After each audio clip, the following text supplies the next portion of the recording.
17 Indisputable Laws of Teamwork. Embrace them and empower your team by John C. Maxwell, published by HarperCollins Leadership and read by Henry O. Arnold. Acknowledgements. Every book I write is an act of teamwork, and this one is no exception. I'd like to thank the people who helped me to create the 17 Indisputable Laws of Teamwork. The Enjoy team, who helped me to think through and refine the laws. Margaret Maxwell, my wife, best friend, and #1 teammate, who gives good advice. Linda Eggers, who always takes care of all the details of my life. Kathy Wheat, who did such wonderful research for the book. Stephanie Wetzel, who sharpened the manuscript by proofreading and editing every word. Charlie Wetzel, whose writing extends my influence around the world. Introduction. Every day, in some way, you are a part of a team. The question is not, will you participate in something that involves others? The question is, will your involvement with others be successful? You can find the answer to that question in this book. Everyone knows that teamwork is a good thing. In fact, it's essential. But how does it really work? What makes a winning team? Why do some teams go straight to the top, seeing their vision become reality, while others seem to go nowhere? These questions don't have simple answers. If they did, sports would have more back-to-back world champions, and the list of Fortune 500 companies would never change year after year. One of the challenges of learning about teamwork is that even people who've taken a team to the highest level in their field sometimes have a hard time identifying what separates a great team from a collection of individuals who can't seem to get it together. Some will say the key to winning is a strong work ethic. But haven't you known plenty of hard-working individuals who never work together to reach their potential? Others believe that great teams are the result of chemistry, but they often say, I can't explain how you create it, but I definitely know it when I see it. How can you get your hands around that and learn from it to build your team? As a communicator who spends countless hours speaking to live audiences every year, I'm always looking for straightforward ways to teach people complex truths. That's what a communicator does. He takes something complicated and makes it simple. In 1998, I wrote The 21 Irrefutable Laws of Leadership. My desire was to share what I had learned from 3 decades of leading people. The response was overwhelming. The book landed on bestseller lists of the New York Times, Business Books, the Wall Street Journal, Business Week, and the Christian Booksellers Association Marketplace. For that, I am truly grateful.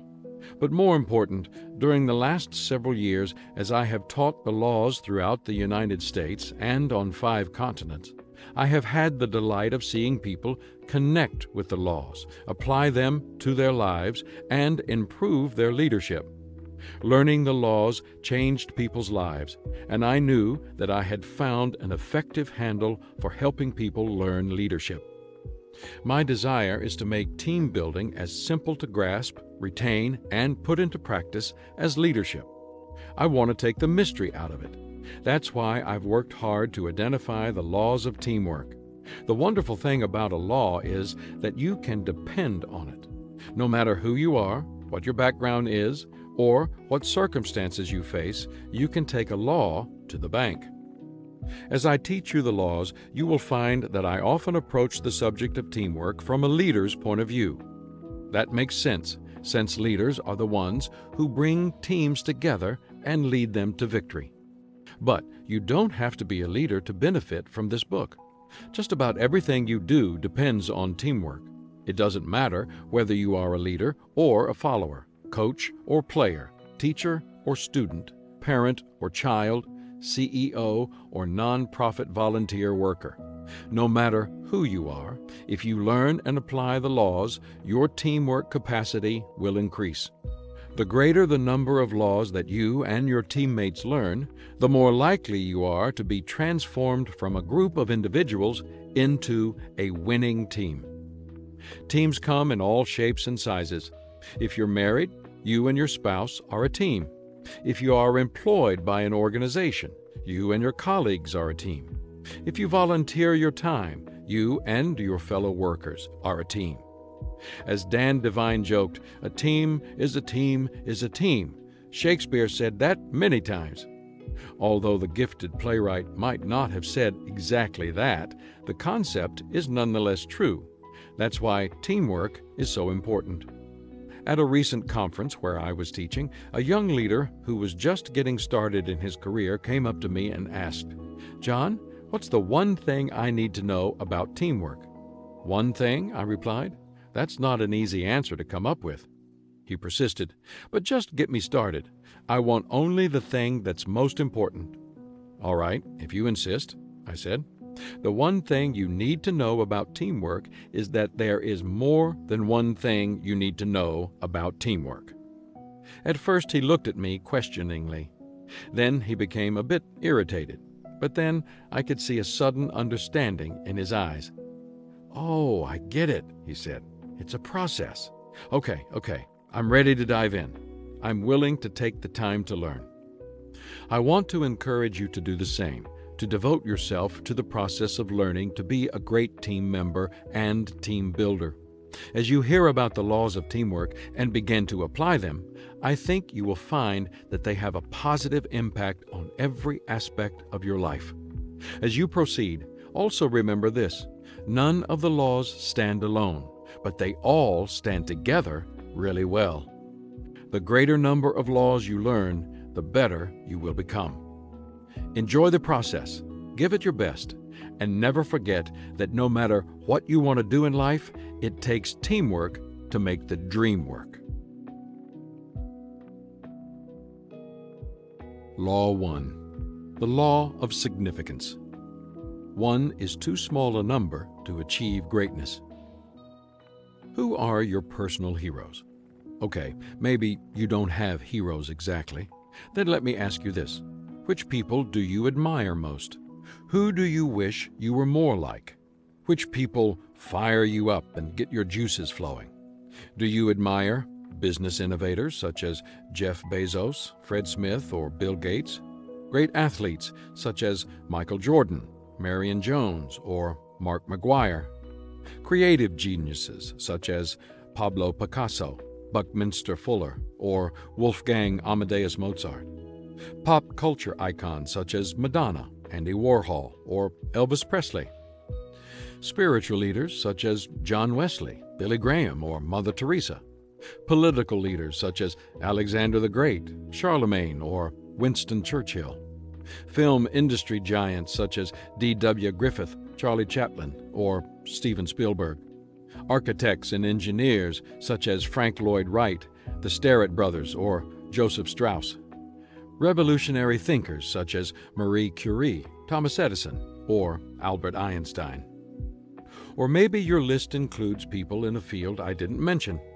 It's safe to say that we all admire achievers, and we Americans especially love pioneers and bold individualists, people who fight alone, despite the odds or opposition. The settler who carves a place for himself in the wilds of the frontier. The Old West sheriff who resolutely faces an enemy in a gunfight.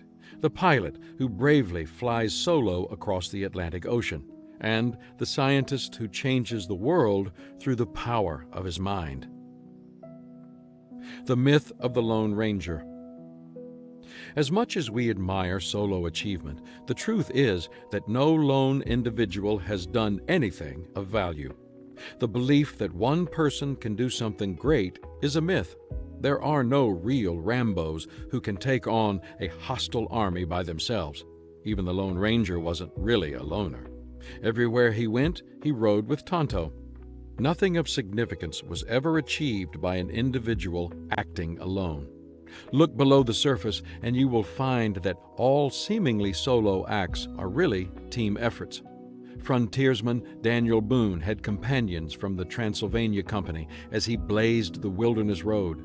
Sheriff Wyatt Earp had his two brothers and Doc Holliday looking out for him. Aviator Charles Lindbergh had the backing of 9 businessmen from St. Louis and the services of the Ryan Aeronautical Company, which built his plane.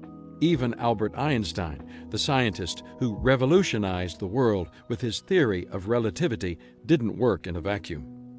Of the debt he owed to others for his work, Einstein once remarked, "Many times a day I realize how much my own outer and inner life is built upon the labors of my fellow men, both living and dead, and how earnestly I must exert myself in order to give in return as much as I have received." It's true that the history of our country is marked by the accomplishments of many strong leaders and innovative individuals who took considerable risks, but those people always were part of teams. Economist Lester C. Thurow commented on the subject, "There is nothing antithetical in American history, culture, or traditions to teamwork. Teams were important in America's history. Wagon trains conquered the West. Men working together on the assembly line in American industry conquered the world. A successful national strategy and a lot of teamwork put an American on the moon first, and thus far last. But American mythology extols only the individual.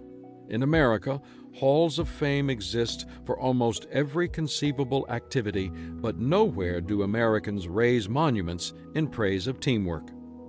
I must say that I don't agree with all of Thurow's conclusions. After all, I've seen the U.S. Marine Corps War Memorial in Washington, D.C., commemorating the raising of the flag on Iwo Jima. But he is right about something.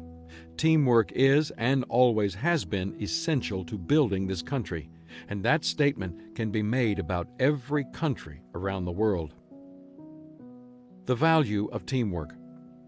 A Chinese proverb states, "Behind an able man, there are always other able men." The truth is that teamwork is at the heart of great achievement. The question isn't whether teams have value. The question is whether we acknowledge that fact and become better team players. That's why I assert that 1 is too small a number to achieve greatness. You cannot do anything of real value alone. That is the law of significance. I challenge you to think of one act of genuine significance in the history of humankind that was performed by a lone human being. No matter what you name, you will find that a team of people was involved. That is why President Lyndon Johnson said, "There are no problems we cannot solve together, and very few that we can solve by ourselves." C. Gene Wilkes, in his book Jesus on Leadership, observed that the power of teams not only is evident in today's modern business world, but it also has a deep history that is evident even in biblical times. Wilkes asserts, "Teams involve more people, thus affording more resources, ideas, and energy than would an individual. Teams maximize a leader's potential and minimize her weaknesses. Strengths and weaknesses are more exposed in individuals. Teams provide multiple perspectives on how to meet a need or reach a goal, thus devising several alternatives for each situation.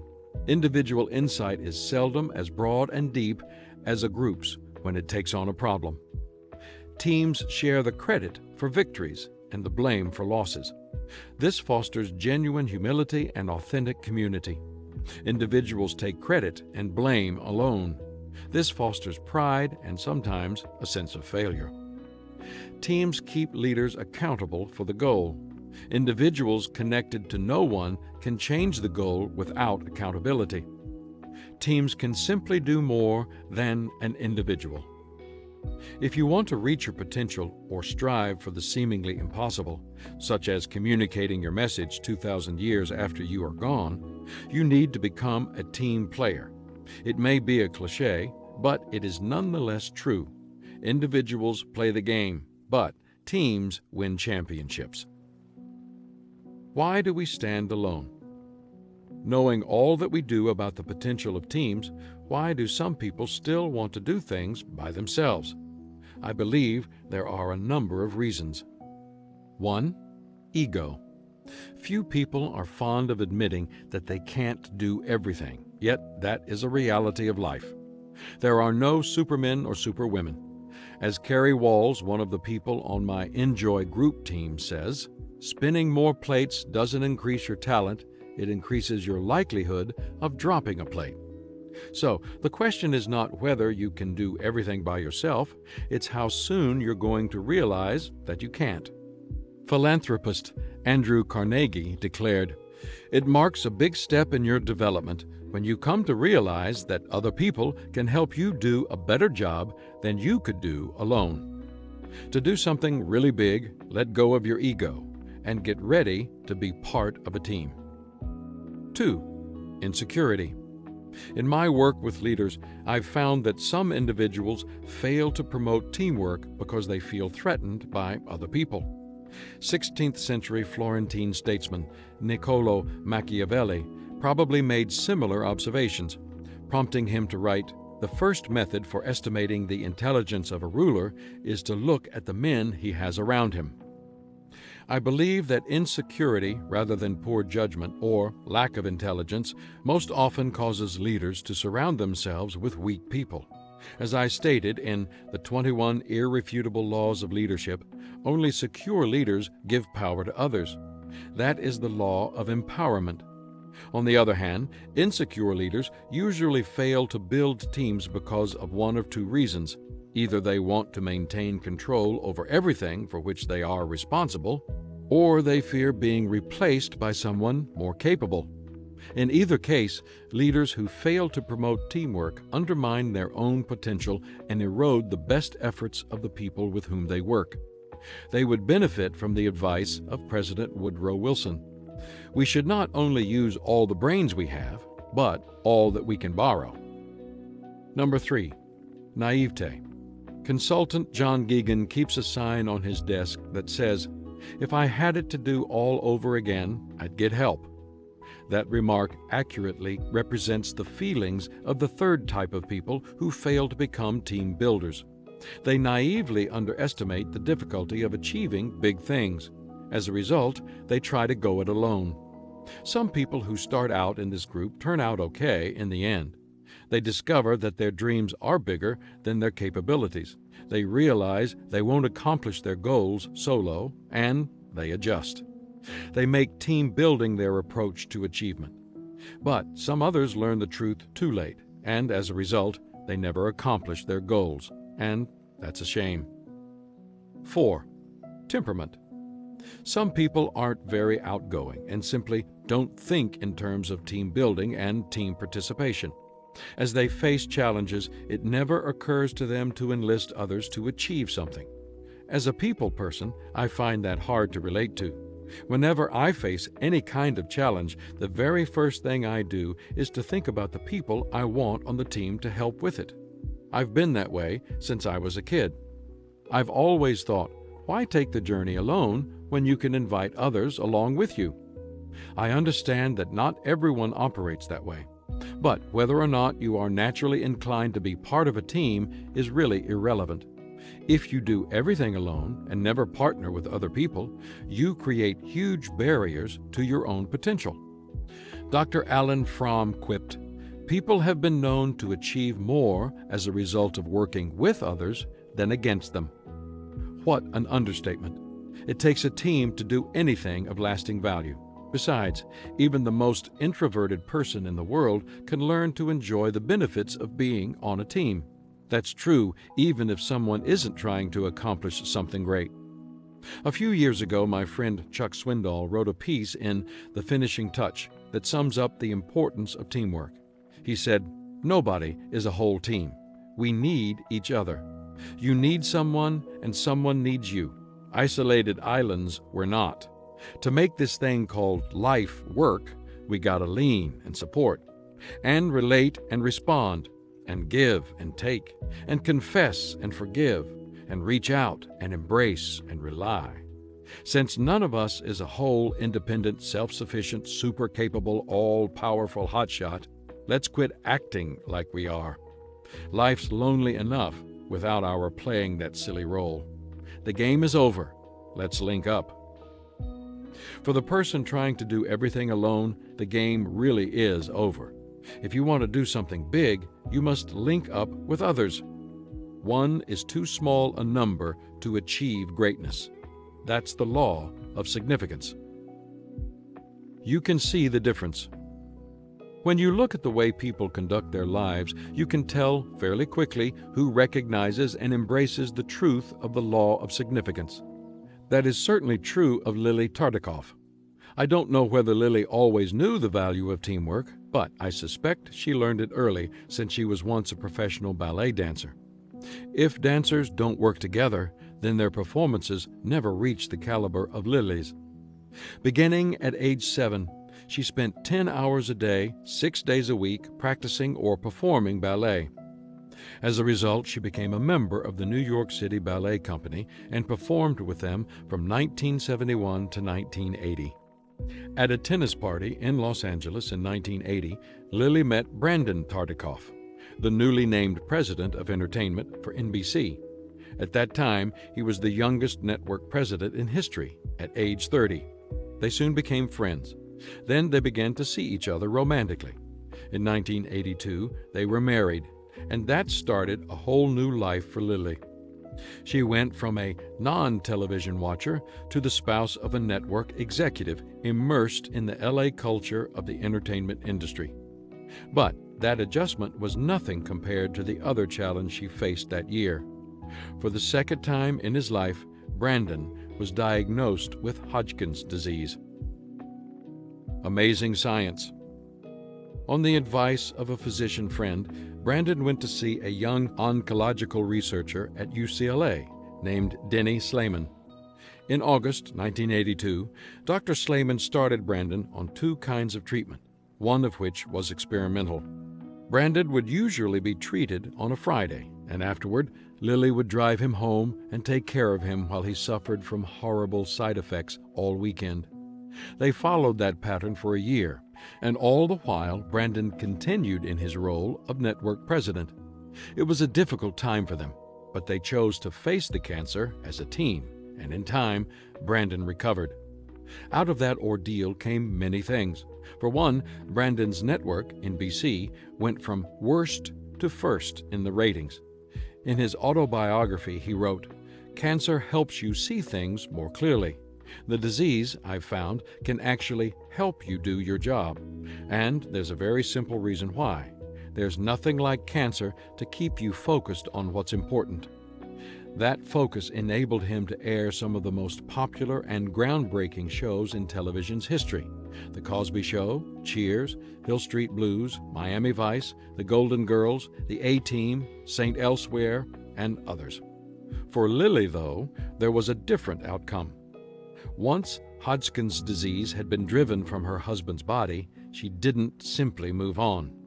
Brandon was at the receiving end of some pretty amazing science, she observed. The medical research team that had extended Brandon's life intrigued her. So, when she had an opportunity to help others benefit from that same science, she couldn't say no. That occurred in 1989, when Dr. Dennis Slayman, the UCLA scientist who had treated Brandon 7 years before, asked Lily for her help. Nobody can do it alone. For years, Dr. Slayman had been studying breast cancer. He believed he was on the verge of developing a radical new treatment that would not only be more effective in treating the disease than anything previously developed, but he could do it without all the usual side effects of chemotherapy. He had the expertise and skill necessary to do the work, but he couldn't do it alone. He needed someone to help with funding. He thought of Lily. She was only too happy to agree to assist him. The plan she developed showed keen insight into teamwork and strategic partnerships. Lily had once worked as a beauty advisor for Max Factor, formerly connected to Revlon. She sought to get Ronald Perlman, the CEO of Revlon, together with Dr. Slayman.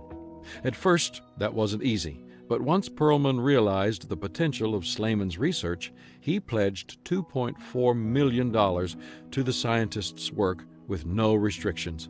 It was a partnership unlike anything that had been done before. What resulted was the creation of the Revlon UCLA Women's Cancer Research Program, and a successful new treatment for cancer was soon saving women's lives. A taste of teamwork. For Lily, co-founding the research program was just the beginning. She had gotten a taste of what teamwork could do, and she was hungry to do much more. She quickly realized that she could enlist others to her cause. She would build a larger team, and she would use her show business connections to do it. That same year, she established an annual fire and ice ball in Hollywood to raise money. A few years later, she enlarged her circle and partnered with the Entertainment Industry Foundation and created the Revlon Run Walk, first in Los Angeles and then in New York. So far, those events have raised more than $18 million for cancer research. And in 1996, she helped create the National Women's Cancer Research Alliance. In 1997, her husband Brandon's cancer recurred a third time, and it took his life. He was only 48 years old. Despite the personal setback, Lily continues to build teams to fight cancer. When she met Katie Couric, who had lost her husband to colon cancer, Lily was again inspired to action. With the help of Couric and the EIF, she formed the National Colorectal Cancer Research Alliance in 2000.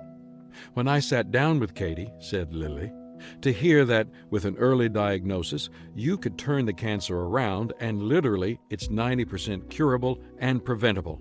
Well, this was like putting a steak in front of a hungry dog. I thought, we've got to do this. So I brought in all my partners, the Entertainment Industry Foundation and Dr. Slayman. And Dr. Slayman brought together an agenda and a mission.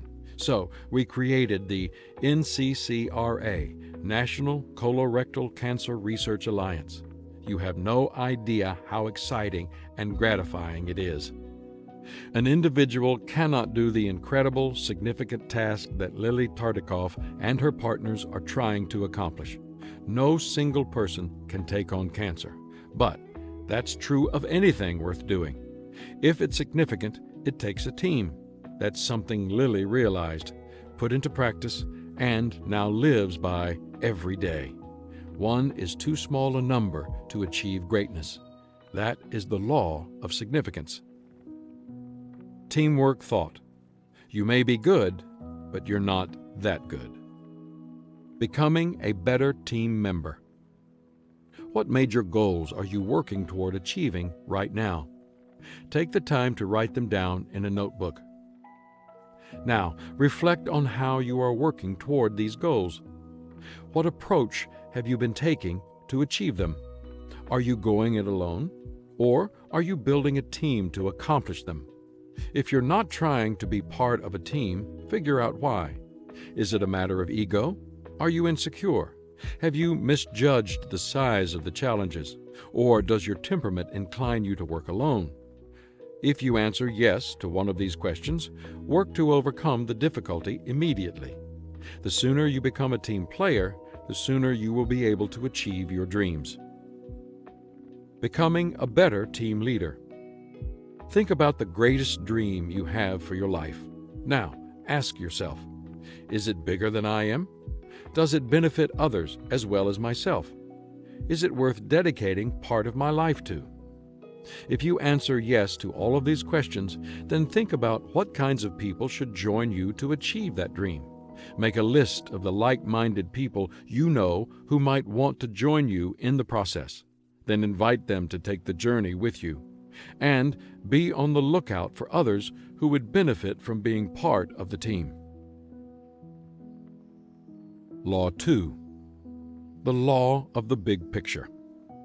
The goal is more important than the role. Years ago, I was invited to participate in an important conference that was being planned by a highly respected national organization. I was one of about a dozen speakers who had been selected to speak to an audience of more than 60,000 people drawn from all parts of the country. It was for a worthy cause that I valued, and I considered the invitation to be an honor.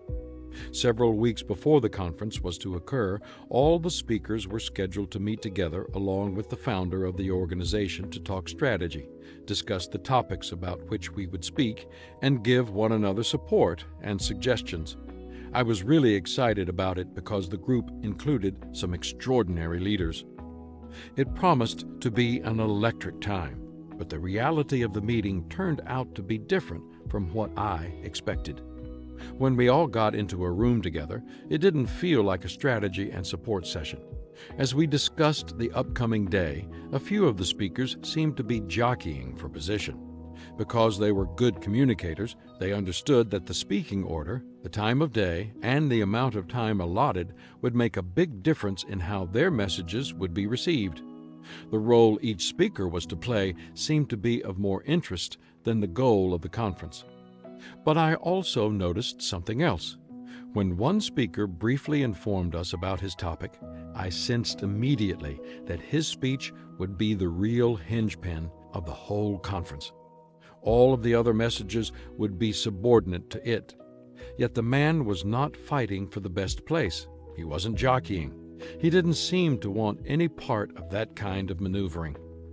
In that moment, when everyone was focusing on himself, I realized that we had lost sight of the big picture of why we were there.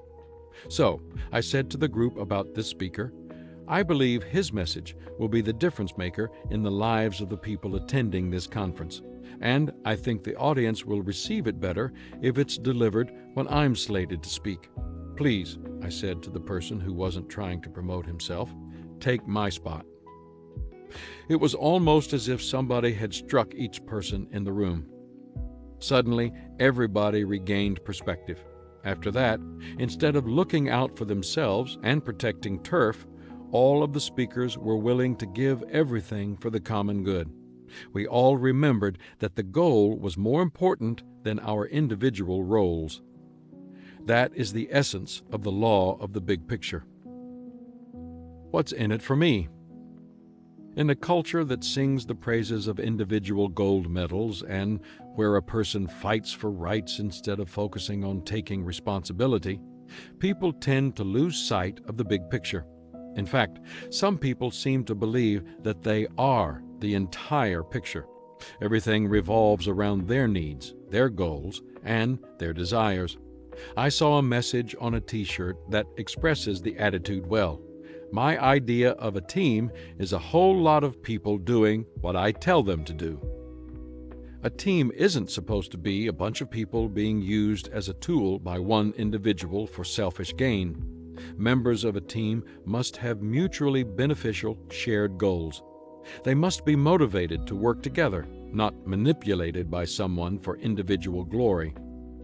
Anyone who is accustomed to pulling together people and using them to benefit only himself isn't a team builder. He's a dictator. If you want to observe team dynamics in action, look at the world of sports, where you can easily see whether people are working together. The outcome of a game is immediate and measurable. For that reason, it's easy to see when an individual is thinking only of himself and not the shared goals and values of the team. To win in sports, members of the team must always keep the big picture in front of them. They must remember that the goal is more important than their role or any individual glory they may desire. NBA superstar David Robinson remarked, "I think any player will tell you that individual accomplishments help your ego, but if you don't win, it makes for a very, very long season. It counts more that the team has played well."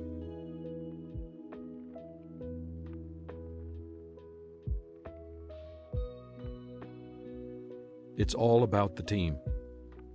The acclaimed football coach of Oklahoma during the 1950s, Bud Wilkinson, put it this way in The Book of Football Wisdom: if a team is to reach its potential, each player must be willing to subordinate his personal goals to the good of the team. Some sports teams seem to embrace an everyone for himself mindset. Others weave the attitude of subordination and teamwork into the fabric of everything they do. For example, football teams such as Notre Dame and Penn State don't put the names of the players on their jerseys. Lou Holtz, former coach of the Fighting Irish, once explained why. He said, "At Notre Dame, we believed that the interlocking ND was all the identification you needed. Whenever anyone complained, I told them they were lucky we allowed numbers on the uniforms. Given my druthers, I would have nothing more than initials indicating what position the wearer played. If your priority is the team rather than yourself, what else do you need?" Winning teams have players who put the good of the team ahead of themselves. They want to play in their area of strength, but they're willing to do what it takes to take care of the team. They are willing to sacrifice their role for the greater good. That's the law of the big picture. Seeing the big picture. People who build successful teams never forget that every person on a team has a role to play, and every role plays its part in contributing to the bigger picture. Without that perspective, the team cannot accomplish its goal, whether the team's game is sports, business, family, ministry, or government. Leaders at the highest level understand the law of the big picture. They continually keep the vision of the big picture before themselves and their people. An outstanding example involves Winston Churchill. It's said that during World War II, when Britain was experiencing its darkest days, the country had a difficult time keeping men working in the coal mines. Many wanted to give up their dirty, thankless jobs in the dangerous mines to join military service, which garnered much public praise and support. Yet their work in the mines was critical to the success of the war. Without coal, the military and the people at home would be in trouble. So, the Prime Minister faced thousands of coal miners one day and told them of their importance to the war effort, how their role could make or break the goal of maintaining England's freedom. Churchill painted a picture of what it would be like when the war ended, of the grand parade that would honor the people who fought the war. First would come the sailors of the Navy, he said, the people who continued the tradition of Trafalgar and the defeat of the Spanish Armada. Next would come the best and brightest of Britain, the pilots of the Royal Air Force who fended off the German Luftwaffe. Following them would be the soldiers who had fought at Dunkirk. Then, last of all, would come the coal dust-covered men in miners' caps. And Churchill indicated that someone from the crowd might say, "And where were you during the critical days of the struggle?" And the voices of 10,000 men would respond, "We were deep in the earth with our faces to the coal." It said that tears appeared in the eyes of those hardened men, and they returned to their inglorious work with steely resolve, having been reminded of the role they were playing in their country's noble goal of preserving freedom for the Western world. That's the kind of mindset it takes to build a team. It takes the courage and the resolve to recognize that the goal is more important than the role. It's no small thing for people to do what's best for the team. Often it means sacrificing professional satisfaction, individual statistics, or personal glory.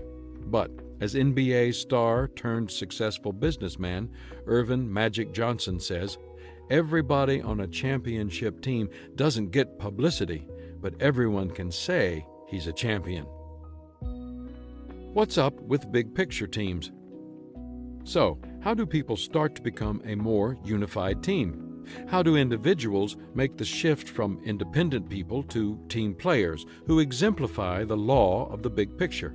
It's not something that happens overnight. It takes time. Here is my best take on how to get the process started. 1. Look up at the big picture. Everything starts with vision. You need to have a goal. Without one, you cannot have a real team. Hall of Fame catcher Yogi Berra joked, "If you don't know where you're going, you'll end up somewhere else." An individual without a goal may end up anywhere.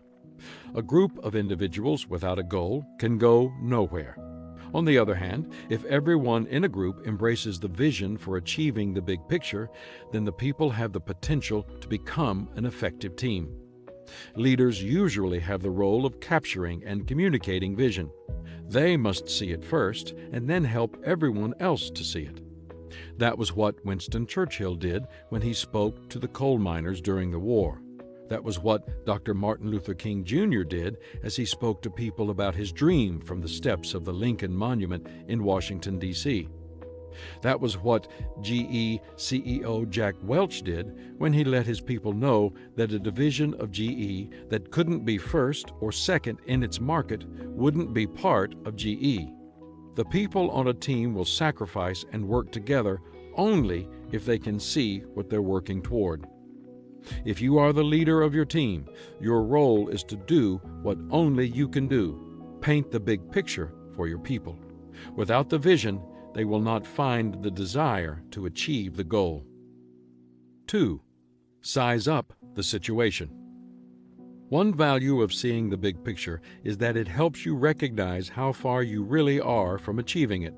For someone determined to do everything alone, seeing the gulf between what is and what could be is often intimidating. But for people who live to build teams, seeing the size of the task ahead doesn't worry them. They don't shrink from the challenge, they savor the opportunity. They can't wait to put together a team and a plan to accomplish that vision.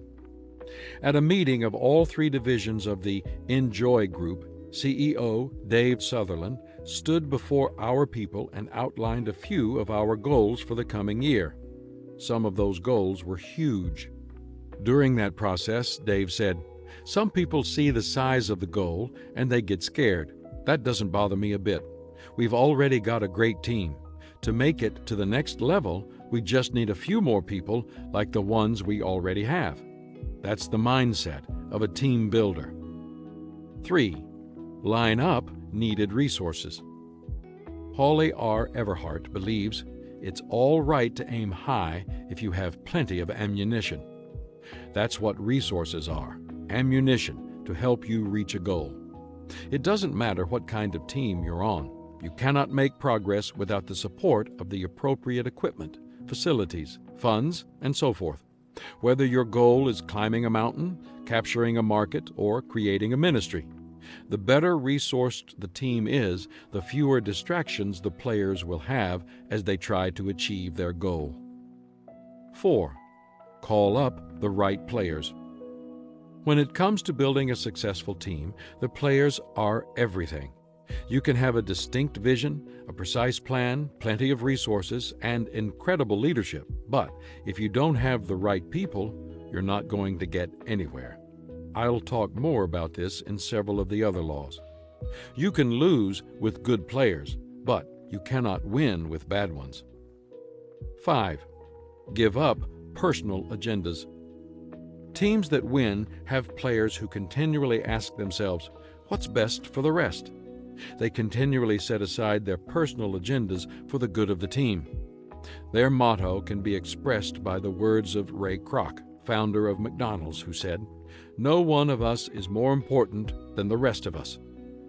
A remarkable sports story from several years ago was the success of the U.S. women's soccer team. They won the Olympic gold medal and the World Cup in a few brief years. A key player on that team was Mia Hamm. In her book, Go for the Goal, she gives her perspective on her sport and the attitude a player must bring into the game to achieve the goal of becoming a champion. Soccer is not an individual sport. I don't score all the goals, and the ones I do score are usually the product of a team effort. I don't keep the ball out of the back of the net on the other end of the field. I don't plan our game tactics. I don't wash our training gear. Okay, sometimes I do. And I don't make our airline reservations. I am a member of the team, and I rely on the team. I defer to it and sacrifice for it, because the team, not the individual, is the ultimate champion. Mia Hamm understands the law of the big picture, and by doing whatever it took to help her team, including washing the gear, she demonstrated that the goal was more important than the role. 6. Step up to a higher level. Only when players come together and give up their own agendas can a team move up to a higher level. That's the kind of sacrifice required for teamwork. Unfortunately, some people prefer to cling to agendas and pursue the paths of their own inflated egos instead of letting go of them to achieve something greater than themselves. It's just as philosopher Friedrich Nietzsche said, "Many are stubborn in pursuit of the path they have chosen, few in pursuit of the goal." And that's a shame, because people who think only of themselves are missing the big picture.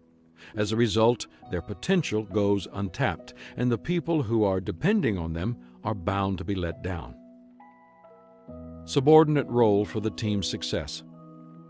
President Abraham Lincoln once remarked, "Nearly all men can stand adversity, but if you want to test a man's character, give him power." Few people have more power than an American president. Being the so-called leader of the free world can certainly go to a person's head, but not to Jimmy Carter's. If you review his career, from the time he was a school board official to his term in the White House and beyond, you can see that he was willing to take on nearly any role to achieve a goal he believed in. He has always embraced the importance of the big picture. There is possibly no more vivid example of the law of the big picture in Carter's life than his work with Habitat for Humanity. Habitat was officially founded by Millard and Linda Fuller in 1976, though the two had been exploring the idea for many years before that, first in the U.S. and then overseas. The goal of the organization is a huge one: to eliminate poverty-level housing and homelessness from the world. In the late 70s and early 80s, they began their bold venture. After 6 years, they had built houses internationally in Mexico, Zaire, and Guatemala. And in the U.S., they had affiliates building houses in San Antonio, Texas, Americus, Georgia, Johns Island, South Carolina, and other locations in Florida and Appalachia. Groundwork was being laid for them to build in many other cities, but the process was a struggle. They had found a successful formula for their goal: offer home ownership to the neediest people able to make a house payment, build low-cost housing using volunteer labor, involve the future homeowner in the building process, and create no-interest loans to finance the houses. It was an inspired idea, and it was catching on. To reach the world as they desired, however, the Fullers knew they would have to take Habitat to a whole new level. From their headquarters in the town of Americus in southern Georgia, the Fullers saw a possibility. 10 miles away in the tiny town of Plains was a man who might be able to help them, Jimmy Carter. The former U.S. president had spoken at a couple of Habitat functions. Following Carter's speaking in 1983, Millard Fuller got the idea to approach Carter about helping the project along. And in early 1984, they made contact. When Carter said he was very interested in Habitat for Humanity, Fuller decided to boldly propose a list of 15 possible roles the former president could take, hoping he would agree to 1 or 2. His list included serving on Habitat's board, making media contacts, helping to raise money, doing a 30-minute video, and working on a building crew for a day. To Fuller's surprise, Carter did not agree to do 1 or 2 items on the list. He agreed to do everything on it. Ironically, the task that captured the attention of the public most was Carter's willingness to serve on a building crew and swing a hammer to help construct a house. At first, people thought Carter would just stop by for brief publicity photos. But the former president put together a work crew, traveled with them by a Trailways bus to the Brooklyn, New York building site, worked tenaciously every day for a week, and slept in a church basement along with everyone else. That first time was in 1984.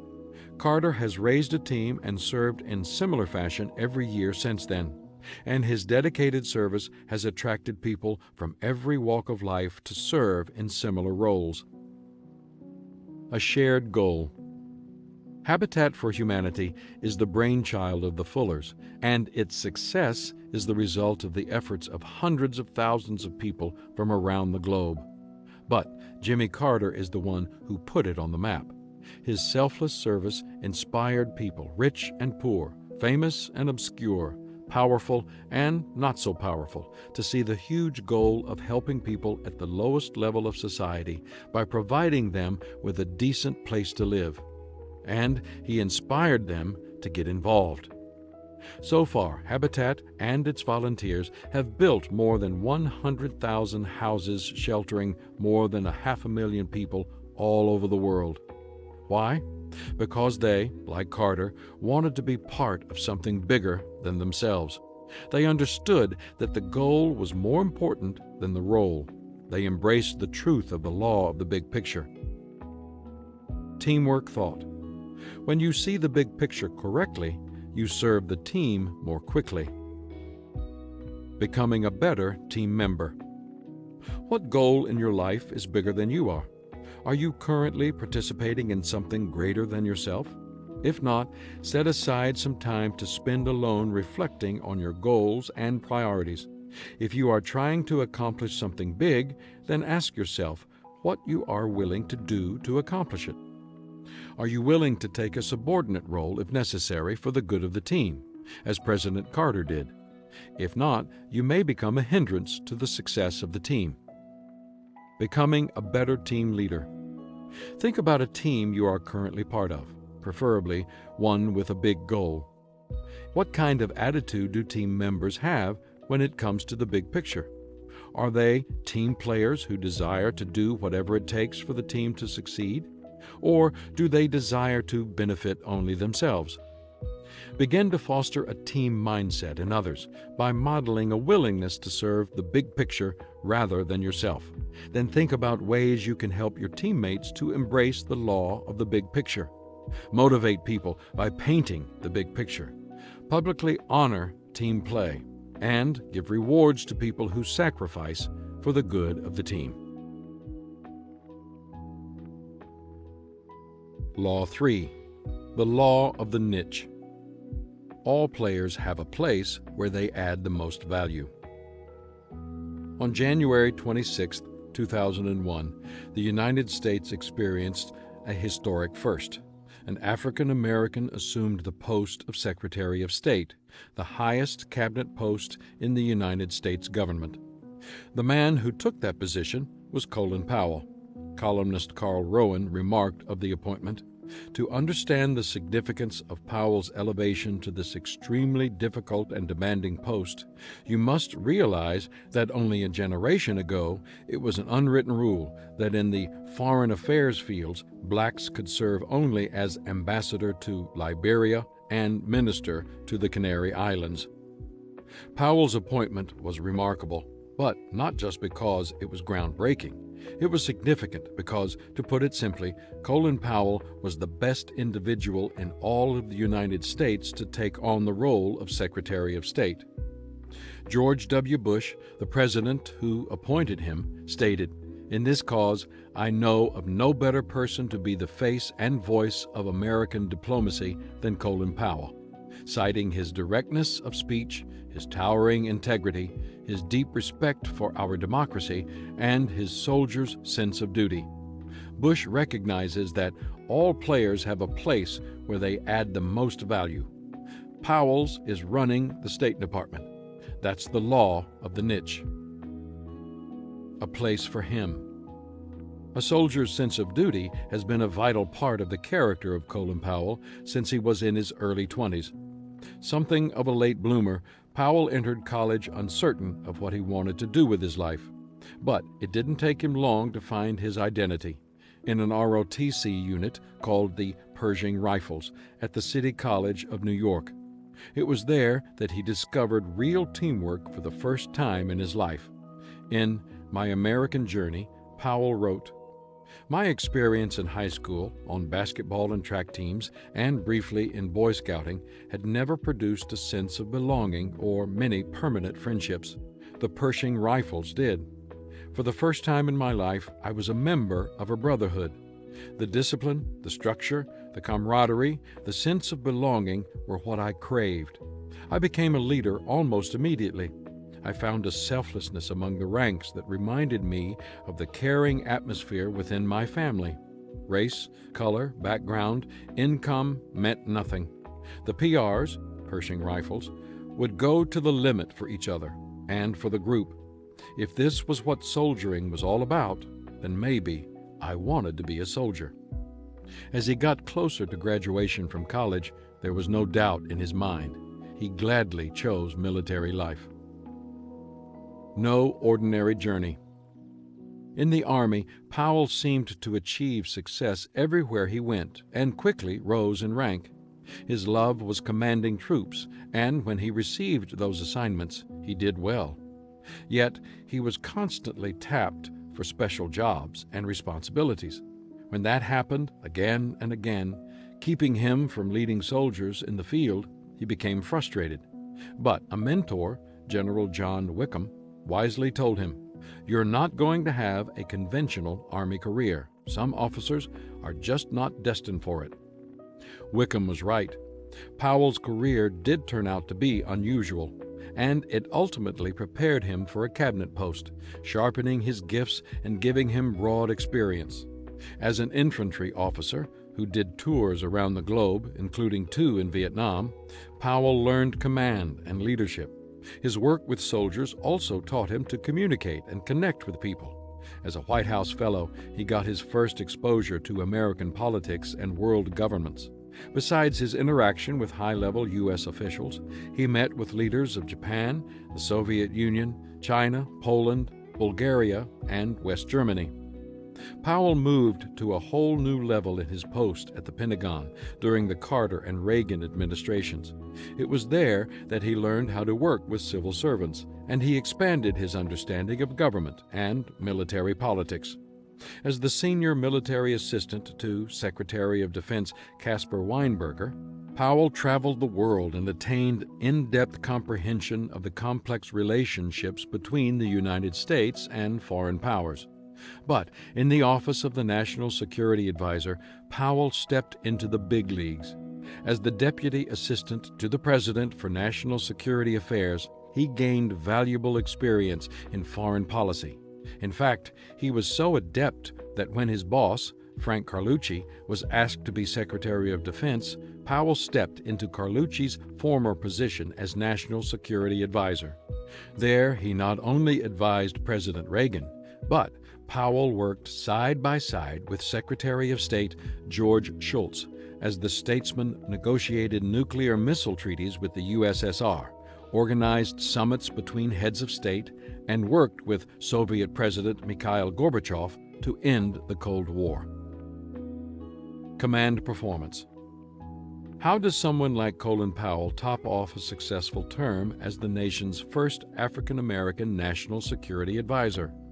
By achieving the military's highest rank of 4 stars, and then by becoming the youngest chairman of the Joint Chiefs of Staff in the history of the nation. He was also that position's first African-American and first ROTC graduate. And once again, Powell shone in his position. Les Aspin, former Secretary of Defense, commented about Powell following a meeting in the Clinton White House. It was so clear to all of us that he could do any job in the room, up to and including president.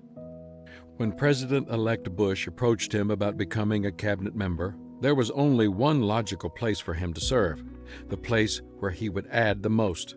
At a town hall meeting on January 25, 2001, Powell remarked, "I didn't know I would be coming back into government when I left the Army 7 years ago and went into private life. But when Governor Bush asked me to consider it, I was ready for it. I was anxious to see if I could serve again. I think I have something to contribute still. And when he specifically said, 'I would like you to go to the State Department,' it was almost as if I had been preparing for this in one way or another for many, many years. My work in the Pentagon, my work as a Deputy National Security Advisor, Chairman of the Joint Chiefs of Staff, and 7 years in private life, watching the world change, suggested to me this is something I should do." President Bush, his cabinet, and everyone in the country have a lot to gain from Powell. Not only is he the best person for the job, but he has given the newly elected president and his team greater credibility with a constituency inclined not to trust them. Powell's appointment is tangible proof of Bush's claim to inclusiveness. But that's the power of the law of the niche. When the right team member is in the right place, everyone benefits. Good things happen to a team when a player takes the place where he adds the most value.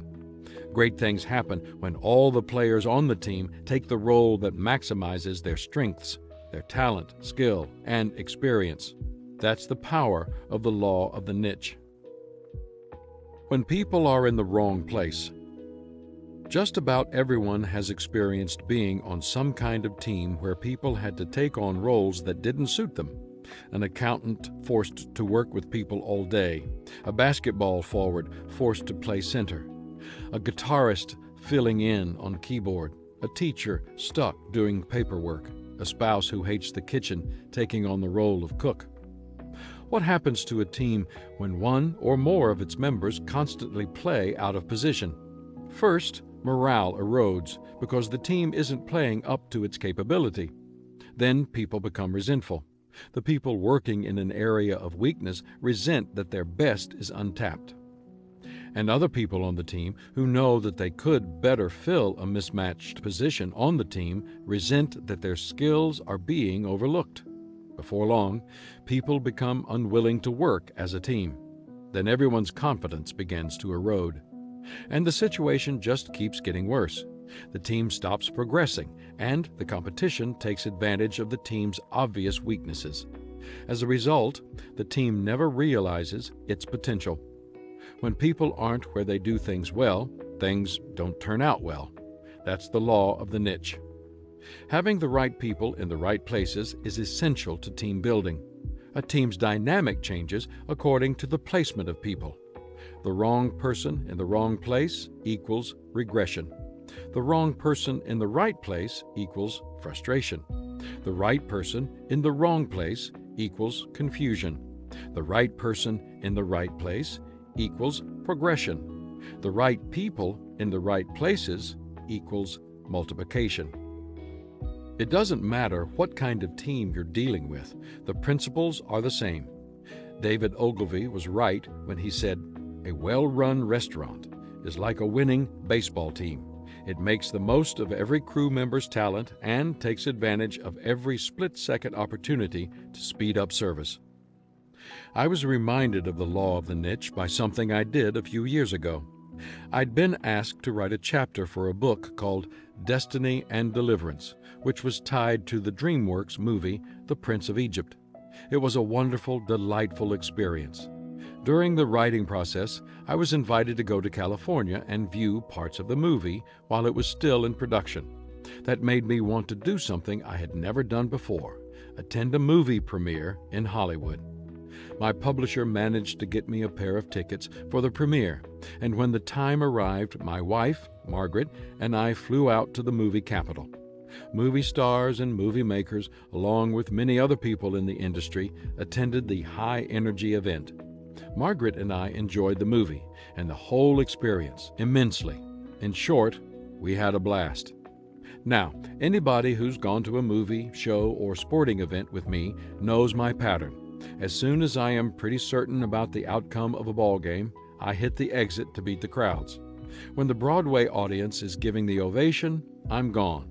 And the second the credits begin to roll in a movie, I'm out of my seat.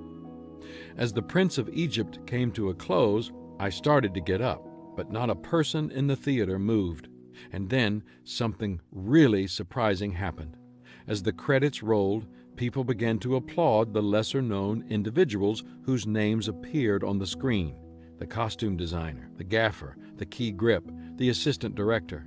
It was a moment I'll never forget, and a distinct reminder of the law of the niche.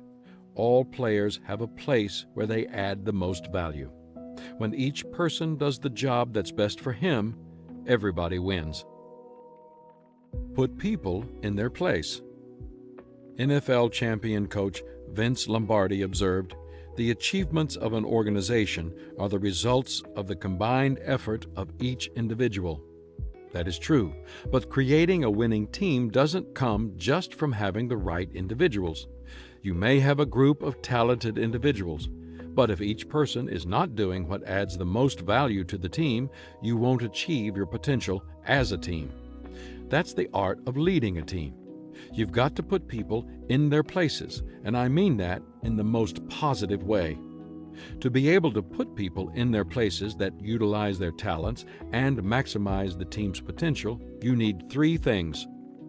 You must know the team. You cannot build a winning team or organization if you don't know its vision, purpose, culture, or history. If you don't know where the team is trying to go and why it's trying to get there, you cannot take the team to the height of its potential. You've got to start where the team actually is. Only then can you take it somewhere. You must know the situation. Even though the vision or purpose of an organization may be fairly constant, its situation changes constantly. Good team builders know where the team is and what the situation requires. For example, when a team is young and just getting started, the greatest priority is often to gather good people. But as a team matures and the level of talent increases, fine-tuning becomes more important. At that time, a leader must spend more time matching the person to the position. You must know the player. It sounds obvious, but you must know the person you are trying to position in the right niche. I mention it because leaders tend to want to make everyone else conform to their image, to approach their work using the same skills and problem-solving methods. But team building is not working on an assembly line. As you work to build a team, evaluate each person's experience, skills, temperament, attitude, passion, people skills, discipline, emotional strength, and potential. Only then will you be ready to help a team member find his proper place. Start by finding the right place for you. Right now, you may not be in a position to place others on your team. In fact, you may be thinking, how do I find my niche? If that's the case, then follow these guidelines. Be secure. My friend, Wayne Schmidt, says, no amount of personal competency compensates for personal insecurity. If you allow your insecurities to get the better of you, you'll be inflexible and reluctant to change. And to grow, you must be willing to change. Get to know yourself. You won't be able to find your niche if you don't know your strengths and weaknesses. Spend time reflecting on and exploring your gifts. Ask others to give you feedback. Do what it takes to remove personal blind spots. Trust your leader. A good leader will help you start moving in the right direction. If you don't trust your leader, look to another mentor for help or get on another team. See the big picture. Your place on the team makes sense only in the context of the big picture. If your only motivation for finding your niche is personal gain, your poor motives may prevent you from discovering what you desire. Rely on your experience. When it comes down to it, the only way to know that you've discovered your niche is to try what seems right and learn from your failures and successes. When you discover what you were made for, your heart sings. It says, there's no place like this place anywhere near this place, so this must be the place. A place for everyone and everyone in his place. One organization that strives to match its people to the right places is the U.S. military. That is particularly true now that it employs an all-volunteer force. If each function in a military command doesn't work at top efficiency and interact well with all the other parts, then terrible, and sometimes deadly, breakdowns occur. Nobody is more keenly aware of that than a combat pilot. Take, for example, Charlie Plumb, who retired as a captain of the U.S. Navy. A graduate of Annapolis, he served in Vietnam in the mid-1960s, flying 75 missions from the aircraft carrier USS Kitty Hawk. An aircraft carrier is a place where you can readily observe how all the pieces of the military puzzle come together to support each other. A carrier is often described as being like a floating city with its crew of 5,500 people, a population greater than that of some towns in which its crew members grew up. It must be self-sustaining, and each of its 17 departments must function as a team, accomplishing its mission. Every pilot knows of the team effort required to put a jet in the air. It takes hundreds of people, utilizing dozens of technical specialties to launch, monitor, support, land, and maintain an aircraft. Even more people are involved if that plane is armed for combat. Charlie Plumb undoubtedly recognized that many people worked tirelessly to keep him flying. But despite the efforts of the best-trained air support group in the world, Plumb found himself in a North Vietnamese prison as a POW after his F-4 Phantom jet was shot down on May 19, 1967, during his 75th mission. Plumb was held prisoner for nearly 6 grueling years, part of the time in the infamous Hanoi Hilton. During those years, he and his fellow prisoners were humiliated, starved, tortured, and forced to live in squalid conditions. Yet, he didn't let the experience break him. He now says, "Our unity through our faith in God and in our love for country were the great strength which kept us going through some very difficult times." Turning point. Plumb was released from his imprisonment on February 18, 1973, and continued his career in the Navy. But an incident years after his return to the United States marked his life as surely as his imprisonment. One day, he and his wife, Kathy, were eating in a restaurant when a man came to the table and said, "You're Plumb. You flew jet fighters in Vietnam." "That's right," answered Plumb. "I did." "It was Fighter Squadron 114 on the Kitty Hawk. You were shot down. You parachuted into enemy hands," the man continued. "You spent 6 years as a prisoner of war." The former pilot was taken aback. He looked at the man, trying to identify him, but couldn't. "How in the world did you know that?" Plumb finally asked.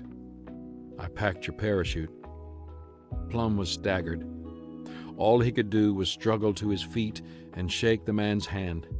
"I must tell you," Plumb finally said, "I've said a lot of prayers of thanks for your nimble fingers, but I didn't realize I'd have the opportunity of saying thanks in person." What if the Navy had put the wrong person in the position of parachute rigger, the anonymous and the rarely thanked job that man performed during the Vietnam War? Charlie Plumb wouldn't have known about it until it was too late. And we wouldn't have even known where the breakdown had occurred because Plumb wouldn't have lived to tell the tale. Today, Charlie Plumb is a motivational speaker to Fortune 500 companies, government agencies, and other organizations. He often tells the story of the man who packed his parachute, and he uses it to deliver a message on teamwork. He says, "In a world where downsizing forces us to do more with less, we must empower the team. Packing others' parachutes can mean the difference in survival, yours and your team's." That's just another way of communicating the law of the niche. Are you packing parachutes for your teammates, or are you functioning at less than 100%? All players have a place where they add the most value. I want to encourage you to make sure you found yours. Teamwork thought. You are most valuable where you add the most value. Becoming a better team member. Have you found your niche? As you fulfill your responsibilities, do you find yourself thinking something like, "There's no place like this place anywhere near this place, so this must be the place"? If so, then stay the course and keep growing and learning in your area of expertise. If not, you need to get on track. If you know what your niche is, but aren't working at it, start planning a transition. It could be as simple as a change in duties, or as complex as a change of career. No matter whether it will require 6 weeks or 6 years, you need a transition plan and a timetable for completing it. Once you're certain of your course, have the courage to take the first step. If you have no idea what you should be doing, you need to do some research. Talk to your spouse and close friends about your strengths and weaknesses. Ask for your leader's assessment. Take personality or temperament tests. Look for recurring themes in your life. Try to articulate your life purpose. Do whatever it takes to find clues concerning where you should be. Then try new things related to your discoveries. The only way to find your niche is to gain experience. Becoming a better team leader. A sign of a great team leader is the proper placement of people. Use the guidelines in the chapter, know your team, the situation, and the players, to begin improving your placement process. And remember this: to help people reach their potential and maximize their effectiveness, stretch them out of their comfort zones, but never out of their gift zones. Moving people outside their gifts leads to frustration, but motivating people out of their comfort zones leads to fulfillment. Law 4. The Law of Mount Everest. As the challenge escalates, the need for teamwork elevates. In 1935, 21-year-old Tenzing Norgay made his first trip to Mount Everest. He worked as a porter for a British team of mountaineers. A Sherpa, born in the high altitudes of Nepal, Tenzing had been drawn to the mountain from the time that Westerners began visiting the area with the idea of climbing to the mountain's peak. The first group had come in 1920. 15 years later, climbers were still trying to figure out how to conquer the mountain. The farthest this expedition would go was up to the North Col, which was at an altitude of 22,000 feet. A col is a flat area along the mountain's ridge between peaks. And it's just below that col that the climbing party made a gruesome discovery.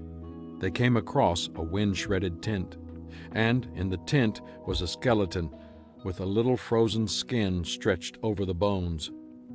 It was in an odd position, with one boot off and the laces of the other boot between its bony fingers. Harshest place on the planet. Mountain climbing is not for the faint of heart, because the world's highest peaks are some of the most inhospitable places on Earth. Of course, that hasn't stopped people from attempting to conquer mountains. In 1786, the first climbers made it to the summit of Europe's highest mountain, Mont Blanc, in France.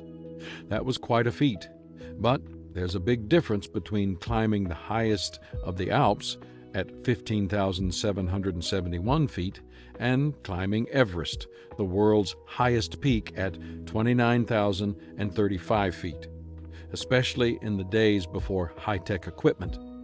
Everest is remote, the altitude incapacitates all but the hardiest and most experienced climbers, and the weather is ruthlessly unforgiving. Experts believe that the bodies of 120 failed climbers remain on the mountain today. The body Tenzing and the others found in 1935 was that of Maurice Wilson, an Englishman who had sneaked into Tibet and tried to climb the mountain secretly, without the permission of the Tibetan government. Because he was trying to make the ascent quietly, he had hired only 3 porters to climb the mountain with him. As they approached the North Col, those men had refused to go any farther with him. Wilson decided to try to make the climb on his own. That decision killed him. Measure the cost. Only someone who has climbed a formidable mountain knows what it takes to make it to the top. For 32 years between 1920 and 1952, 7 major expeditions tried, and failed, to make it to the top of Everest. Tenzing Norgay was on 6 of those expeditions, as well as many other high climbs to other mountains. His fellow climbers joked that he had a third lung because of his ability to climb tirelessly while carrying heavy loads. He became respected, and he learned a lot. The greatest lesson was that no one should underestimate the difficulty of the climb. He had seen people do it at the ultimate cost to themselves. On one climb, for example, when conditions became difficult, Tenzing and the other Sherpas put on their crampons, spikes that attach to climbing boots. But George Frey, an experienced mountaineer, decided not to wear his because he thought he didn't need them. He slipped and fell 1,000 feet to his death below. Tenzing regretted the man's death, but his view was realistic. He wrote of careless climbers. Like so many men before them, they had held a great mountain too lightly, and they had paid the price. Not a casual stroll. In 1953, Tenzing embarked on his 7th expedition to Everest with a British group led by Colonel John Hunt. By then, he was respected not only as a porter who could carry heavy loads at high altitudes, but also as a mountaineer and full-fledged expedition member, an honor unusual at the time for a Sherpa. The year before, he had climbed to a height of 28,250 feet with a Swiss team. Up to then, that was the closest any human being had come to the top of the mountain. Tenzing was also engaged to be the British group's Sardar for the trip, the Sherpa leader who would hire, organize, and lead the porters for the journey. That was no small task. To hope to get just 2 people from base camp up to the summit, the team brought 10 high-altitude climbers, including a New Zealander named Edmund Hillary. Altogether, the men would require 2.5 tons of equipment and food. Those supplies couldn't be trucked or airlifted to the base of the mountain. They had to be delivered to Kathmandu and carried on the backs of men and women 180 miles up and down Himalayan ridges and over rivers crossed by narrow rope and plank bridges to the base camp. Tenzing would have to hire between 200 and 300 people just to get the supplies in the vicinity of the mountain. Supplies needed by the party above the base camp would have to be carried up the mountain by another 40 porters, each a Sherpa with extensive mountain experience. The best third of that team would continue working higher up the mountain, carrying up the 750 pounds of necessary equipment in 30-pound loads. Only Tenzing and 3 other porters would have the strength and skill to go to the high camps near the summit. It takes a team. For each level that the climbers reached, a higher degree of teamwork was required. One set of men would exhaust themselves just to get equipment up the mountain for the next group. 2-man teams would work their way up the mountain, finding a path, cutting steps, securing ropes. And then they would be finished, having spent themselves to make the next leg of the climb possible for another team. Of the teamwork involved, Tenzing remarked, "You do not climb a mountain like Everest by trying to race ahead on your own, or by competing with your comrades. You do it slowly and carefully by unselfish teamwork. Certainly, I wanted to reach the top myself. It was the thing I had dreamed of all my life. But if the lot fell to someone else, I would take it like a man and not a crybaby. For that is the mountain way." The team of climbers using the mountain way ultimately made it possible for 2 pairs to make an attempt at reaching the summit. The first consisted of Tom Bordelon and Charles Evans. When they tried and failed, the other team got its chance. That team consisted of Tenzing and Edmund Hillary. Tenzing wrote of the first team, "They were worn out, sick with exhaustion, and, of course, terribly disappointed that they had not reached the summit themselves. But still, they did everything they could to advise and help us. And I thought, yes, that is how it is on a mountain. That is how a mountain makes men great. For where would Hillary and I have been without the others? Without the climbers who had made the route and the Sherpas who had carried the loads? Without Bordelon and Evans, Hunt and Denamuel, who had cleared the way ahead? Without Lowe and Gregory, Ang Haima, Ang Tempra, and Pimba, who were there only to help us? It was only because of the work and sacrifice of all of them that we were now to have our chance at the top." They made the most of their chance. On May 29, 1953, Tenzing Norgay and Edmund Hillary accomplished what no other human being ever had. They stood on the summit of Mount Everest, the world's highest peak. Could Tenzing and Hillary have made it alone? The answer is no. Could they have made it without a great team? Again, the answer is no. Why? Because as the challenge escalates, the need for teamwork elevates. That's the law of Mount Everest. What is your Everest? You may not be a mountain climber, and you may not have any desire to reach the summit of Everest, but I bet you have a dream. I say that with confidence because deep down everybody has one, even the people who haven't figured out what theirs is yet. If you have a dream, you need a team to accomplish it. How do you approach the task of putting together a team to accomplish your dream? I think the best way to start is to ask yourself 3 questions. 1. What is my dream? It all starts with this question, because your answer reveals what could be. Robert Greenleaf remarked, "Nothing much happens without a dream. For something really great to happen, it takes a really great dream." What lies in your heart? What do you see as a possibility for your life? What would you like to accomplish during your time on this earth? Only a dream will tell you such things. As Harlem Renaissance poet Langston Hughes wrote, "Hold fast to dreams, for if a dream dies, life is a broken-winged bird that cannot fly. Hold fast to dreams, for when dreams go, life is a barren field frozen with snow." If you want to do something great, you must have a dream. But a dream is not enough. You can fulfill a dream only if you're part of a team. 2. Who is on my team? The second question tells you what is. It measures your current situation. Your potential is only as good as your current team. That's why you must examine who is joining you on your journey.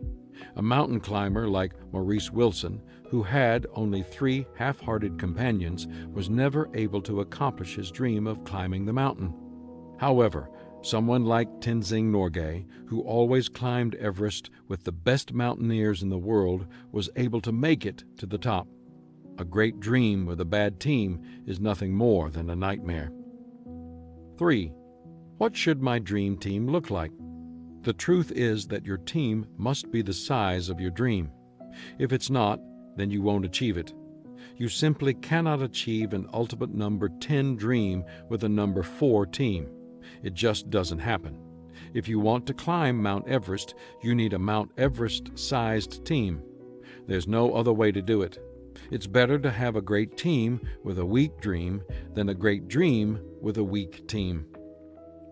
Focus on the team, not the dream. One mistake I've seen people repeatedly make is that they focus too much attention on their dream and too little on their team. But the truth is that if you build the right team, the dream will almost take care of itself. Every dream brings challenges of its own. The kind of challenge determines the kind of team you need to build. Consider a few examples. A new challenge needs a creative team. A controversial challenge needs a united team. A new changing challenge needs a fast and flexible team. A new unpleasant challenge needs a motivated team. A new diversified challenge needs a complementary team. A new long-term challenge needs a determined team. A new Everest-sized challenge needs an experienced team. If you want to achieve your dream, I mean really do it, not just imagine what it would be like, then grow your team. But as you do so, make sure your motives are right. Some people gather a team just to benefit themselves. Others do it because they enjoy the team experience and want to create a sense of community. Still others do it because they want to build an organization. The funny thing about these reasons is that if you're motivated by all of them, then your desire to build a team probably comes from wanting to add value to everyone on the team. But if your desire to build the team comes as a result of only one of these reasons, you probably need to examine your motives. How to grow a team. When the team you have doesn't match up to the team of your dreams, then you have only two choices: give up your dream or grow up your team. Here is my recommendation concerning how to do the latter. 1. Develop team members. The first step to take with a team that's not realizing its potential is to help individual team members to grow. If you're leading the team, then one of your most important responsibilities is to see the potential that people don't see in themselves and draw it out. When you accomplish this, you are doing your job as a leader. Think about the people on your team and determine what they need based on the following categories. Enthusiastic beginner needs direction. Disillusioned learner needs coaching. Cautious completer needs support. Self-reliant achiever needs responsibility. Always give the people who are already on your team a chance to grow and bloom. That's what early British explorer Eric Shipton did with a young, inexperienced kid named Tenzing in 1935, and his country was rewarded 18 years later with a successful climb of the world's highest peak. 2. Add key team members. If you give every person on your team a chance to learn and grow, and all of them make the most of the opportunities, you may find that you still lack the talent needed to accomplish your dream. That's when it's time to recruit that talent. Sometimes all the team needs is one key person with talent in an area to make the difference between success and failure. I'll talk more about this in the Law of the Bench. 3. Change the leadership. Various team challenges require different kinds of leadership. If a team has the right talent but still isn't growing, sometimes the best thing you can do is to ask someone from the team who has previously been a follower to step into a leadership role. That transition may occur only for a short season, or it may be more permanent. The challenge of the moment often determines the leader for the challenge. Why? Because every person on the team has strengths and weaknesses that come into play. That was the case for the Everest team as they faced every stage of the journey. Colonel Hunt chose the climbers and led the expedition, casting vision, modeling unselfish service, and making critical decisions about who would take which part. Tenzing chose the porters, leading, organizing, and motivating them to build the camps at each stage of the mountain. And the climbing teams took turns leading, cutting the trail up the mountain so that Hillary and Tenzing could make the final climb to the summit. When a particular challenge emerged, so did a leader to meet it, and everyone worked together, doing his part. If your team is facing a big challenge and it doesn't seem to be making any progress up the mountain, then it might be time to change leaders. There may be someone on the team more capable for leading during this season. Learn more by listening to the myths of the head table and the round table in the Law of the Edge. 4. Remove ineffective members.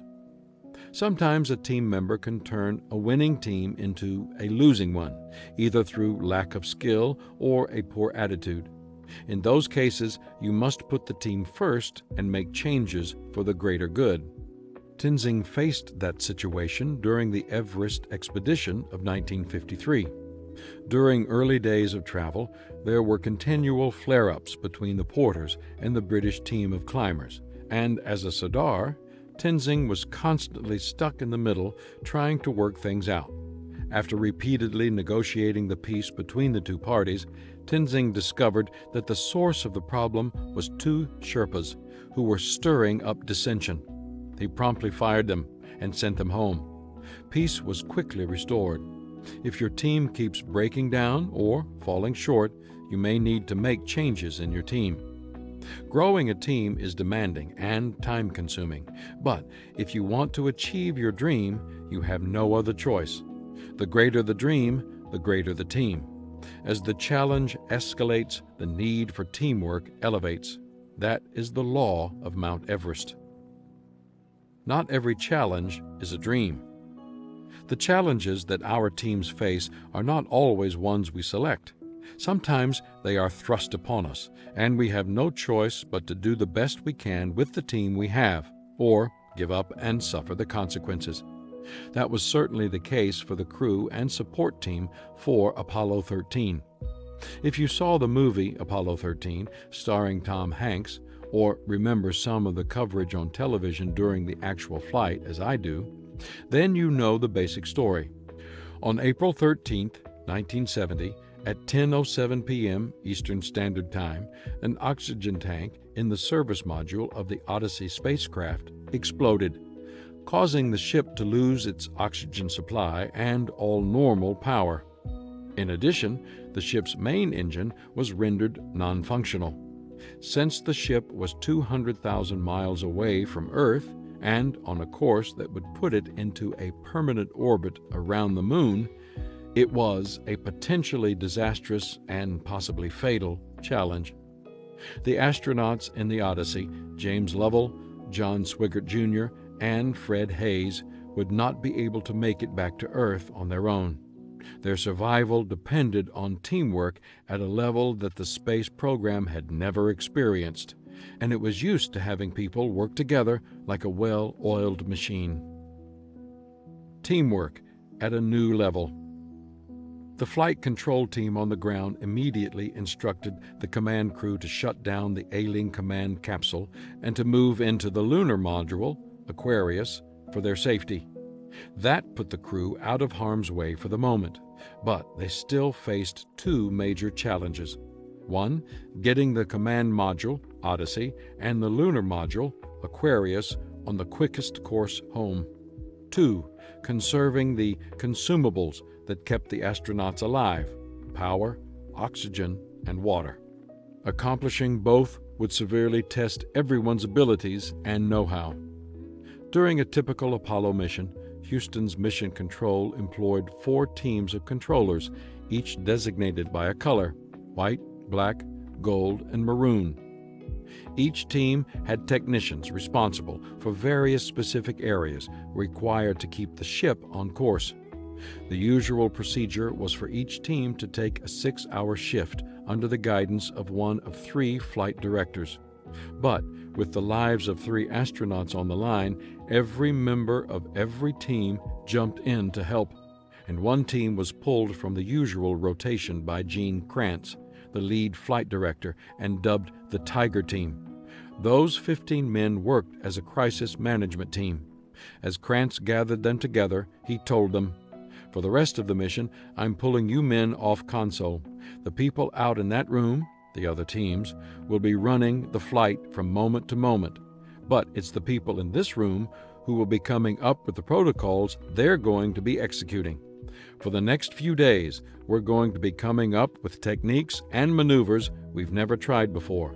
I want to make sure we know what we're doing."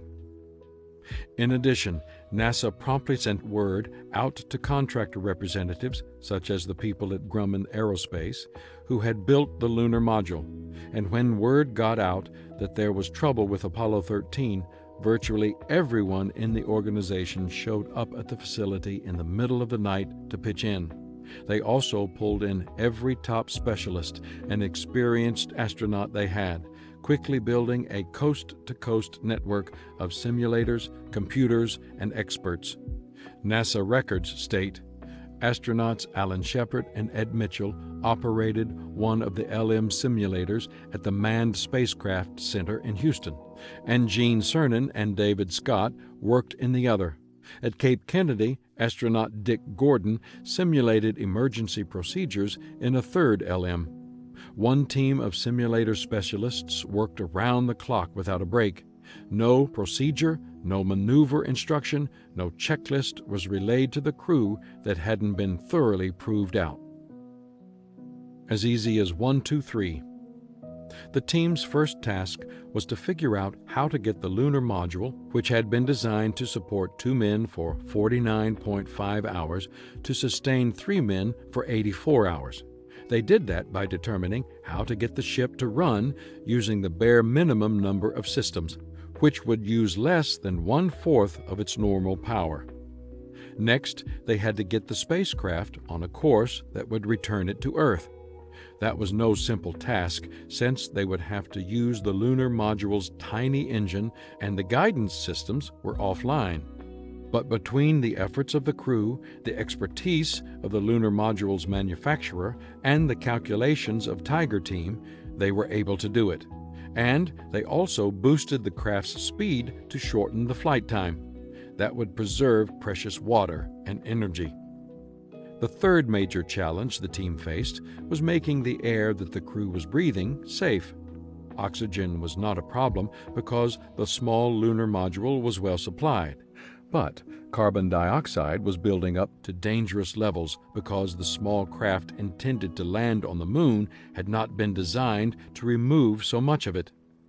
The crew on the ground worked out a clever way to adapt the lithium hydroxide filters from the command module so that they would work with the lunar module's non-compatible system.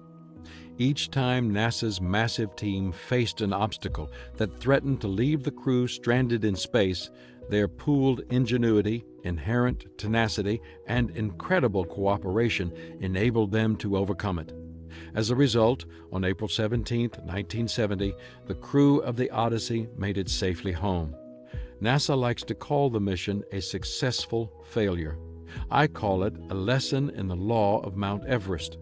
As the challenge escalates, the need for teamwork elevates.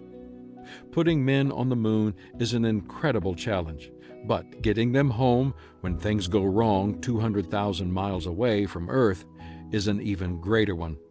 Fortunately for those men, the dream team was already in place when they got in trouble, and that is one of the lessons of Apollo 13. The time to build your team is not in the midst of a life or death challenge, but long before one can happen. If you haven't already, start building today so that when a formidable challenge occurs, you and your team will be ready. Teamwork thought. The size of your dream should determine the size of your team. Becoming a better team member.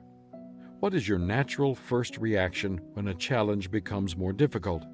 Do you go off alone to think? Do you try to solve the problem alone? Do you stay away from other people to avoid the pressure? Or do you lean on your teammates and let them lean on you? If you don't already do it, teach yourself to rally with your teammates. You cannot win a great challenge alone. As Tenzing asserted, on a great mountain, you do not leave your companions and go to the top alone. Becoming a better team leader. What kind of adjustments do you need to make to create your dream team, one that can meet the challenges ahead? Do you need to spend more time developing your people? Do you need to add key team members? Or should you make changes to the leadership? And don't forget that you, too, need to keep growing. What's true for a teammate is also true for the leader. If you don't grow, you gotta go. Law 5. The law of the chain. The strength of the team is impacted by its weakest link.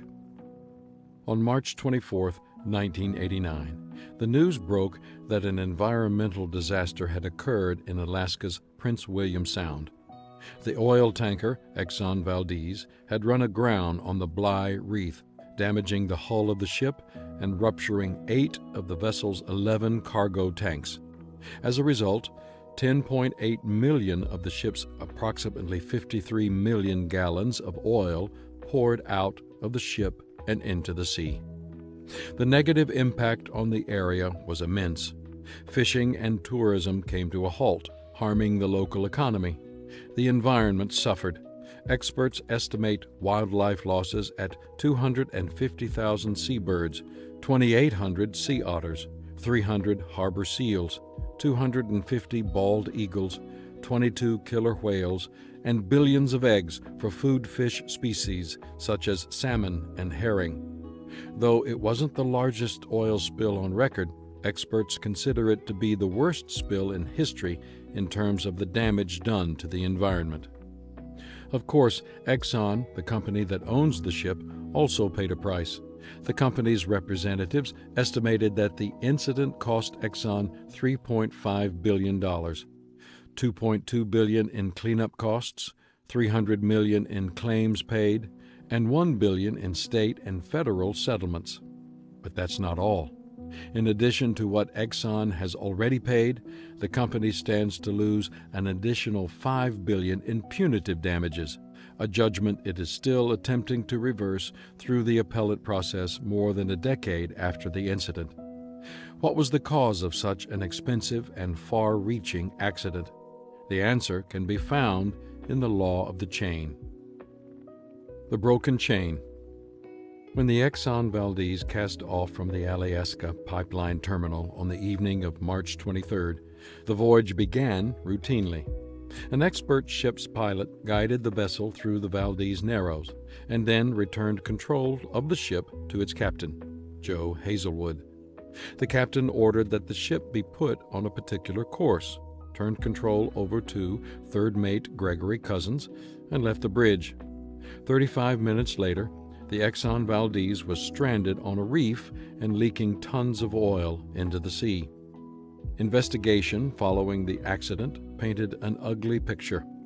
Neglect of safety standards, indifference to company policy, and unwise decision-making. The ship's captain had been drinking in the hours before he took command of the ship. One officer, rather than the required two, remained in the wheelhouse as the tanker navigated the Valdez Narrows, and again after the pilot left the ship. And that officer, Cousins, had been so overworked that fatigue is thought to have contributed to the navigation error that followed. Nor was a lookout always present on the bridge while the vessel was underway. There were also discrepancies between what Captain Hazelwood told the vessel traffic center he was doing and the orders he actually gave on the ship. At 11:30 p.m., the captain radioed that he would take a course of 200 degrees and reduce speed to wind his way through the icebergs that sometimes float in the shipping lanes. Yet, the engine logs showed that the ship's speed kept increasing. 9 minutes after that, the captain ordered that the ship take a course of 180 degrees and be put on autopilot, but he never informed the traffic center of the change. Then, at 11:53, he left the bridge. At 4 minutes after midnight, the ship was on the reef. For almost 2 hours, first Cousins and then Hazelwood tried to get the ship free, all the while leaking oil into the sea. In the first 3 hours, it's estimated that 5.8 million gallons poured from the distressed tanker. By then, the damage was done, and the weak link had caused the chain to break. Alaska's coastline was a mess. Hazelwood's career as a ship's captain was over, and Exxon was stuck with a public relations nightmare and massive financial obligations. As much as any team likes to measure itself by its best people, the truth is that the strength of the team is impacted by its weakest link. No matter how much people try to rationalize it, compensate for it, or hide it, a weak link will eventually come to light. That's the law of the chain. Your team is not for everyone. One of the mistakes I often made early in my career as a team leader was that I thought everyone who was on my team should remain on the team. That was true for several reasons. First, I naturally see the best in people. When I look at individuals with potential, I see all that they can become, even if they don't see it. And I try to encourage and equip them to become better. Second, I truly like people. I figure the more who take the trip, the bigger the party. Third, because I have vision and believe my goals are worthwhile and beneficial, I sometimes naively assume that everyone will want to go along with me. But just because I wanted to take everyone with me didn't mean that it would always work out that way. My first memorable experience with this occurred in 1980 when I was offered an executive position at Wesleyan World Headquarters in Marion, Indiana. When I accepted the position, I invited my assistant to come with me to be part of the new team I was building. So she and her husband considered my offer and went to Marion to look around. I'll never forget when they came back. As I excitedly talked about the coming challenges and how we could begin to tackle them, I began to realize from the expressions on their faces that something was wrong, and that's when they told me they weren't going. That statement took me completely by surprise. In fact, I was sure that they were making a mistake and told them so, doing my best to convince them to change their minds. But my wife, Margaret, gave me some very good advice. She said, "John, your problem is that you want to take everybody with you, but not everyone is going to go on the journey. Let it go." It was a hard lesson for me to learn, and sometimes it still is. From that experience and others I've had since then, I've discovered that when it comes to teamwork, 1. Not everyone will take the journey. Some people don't want to go.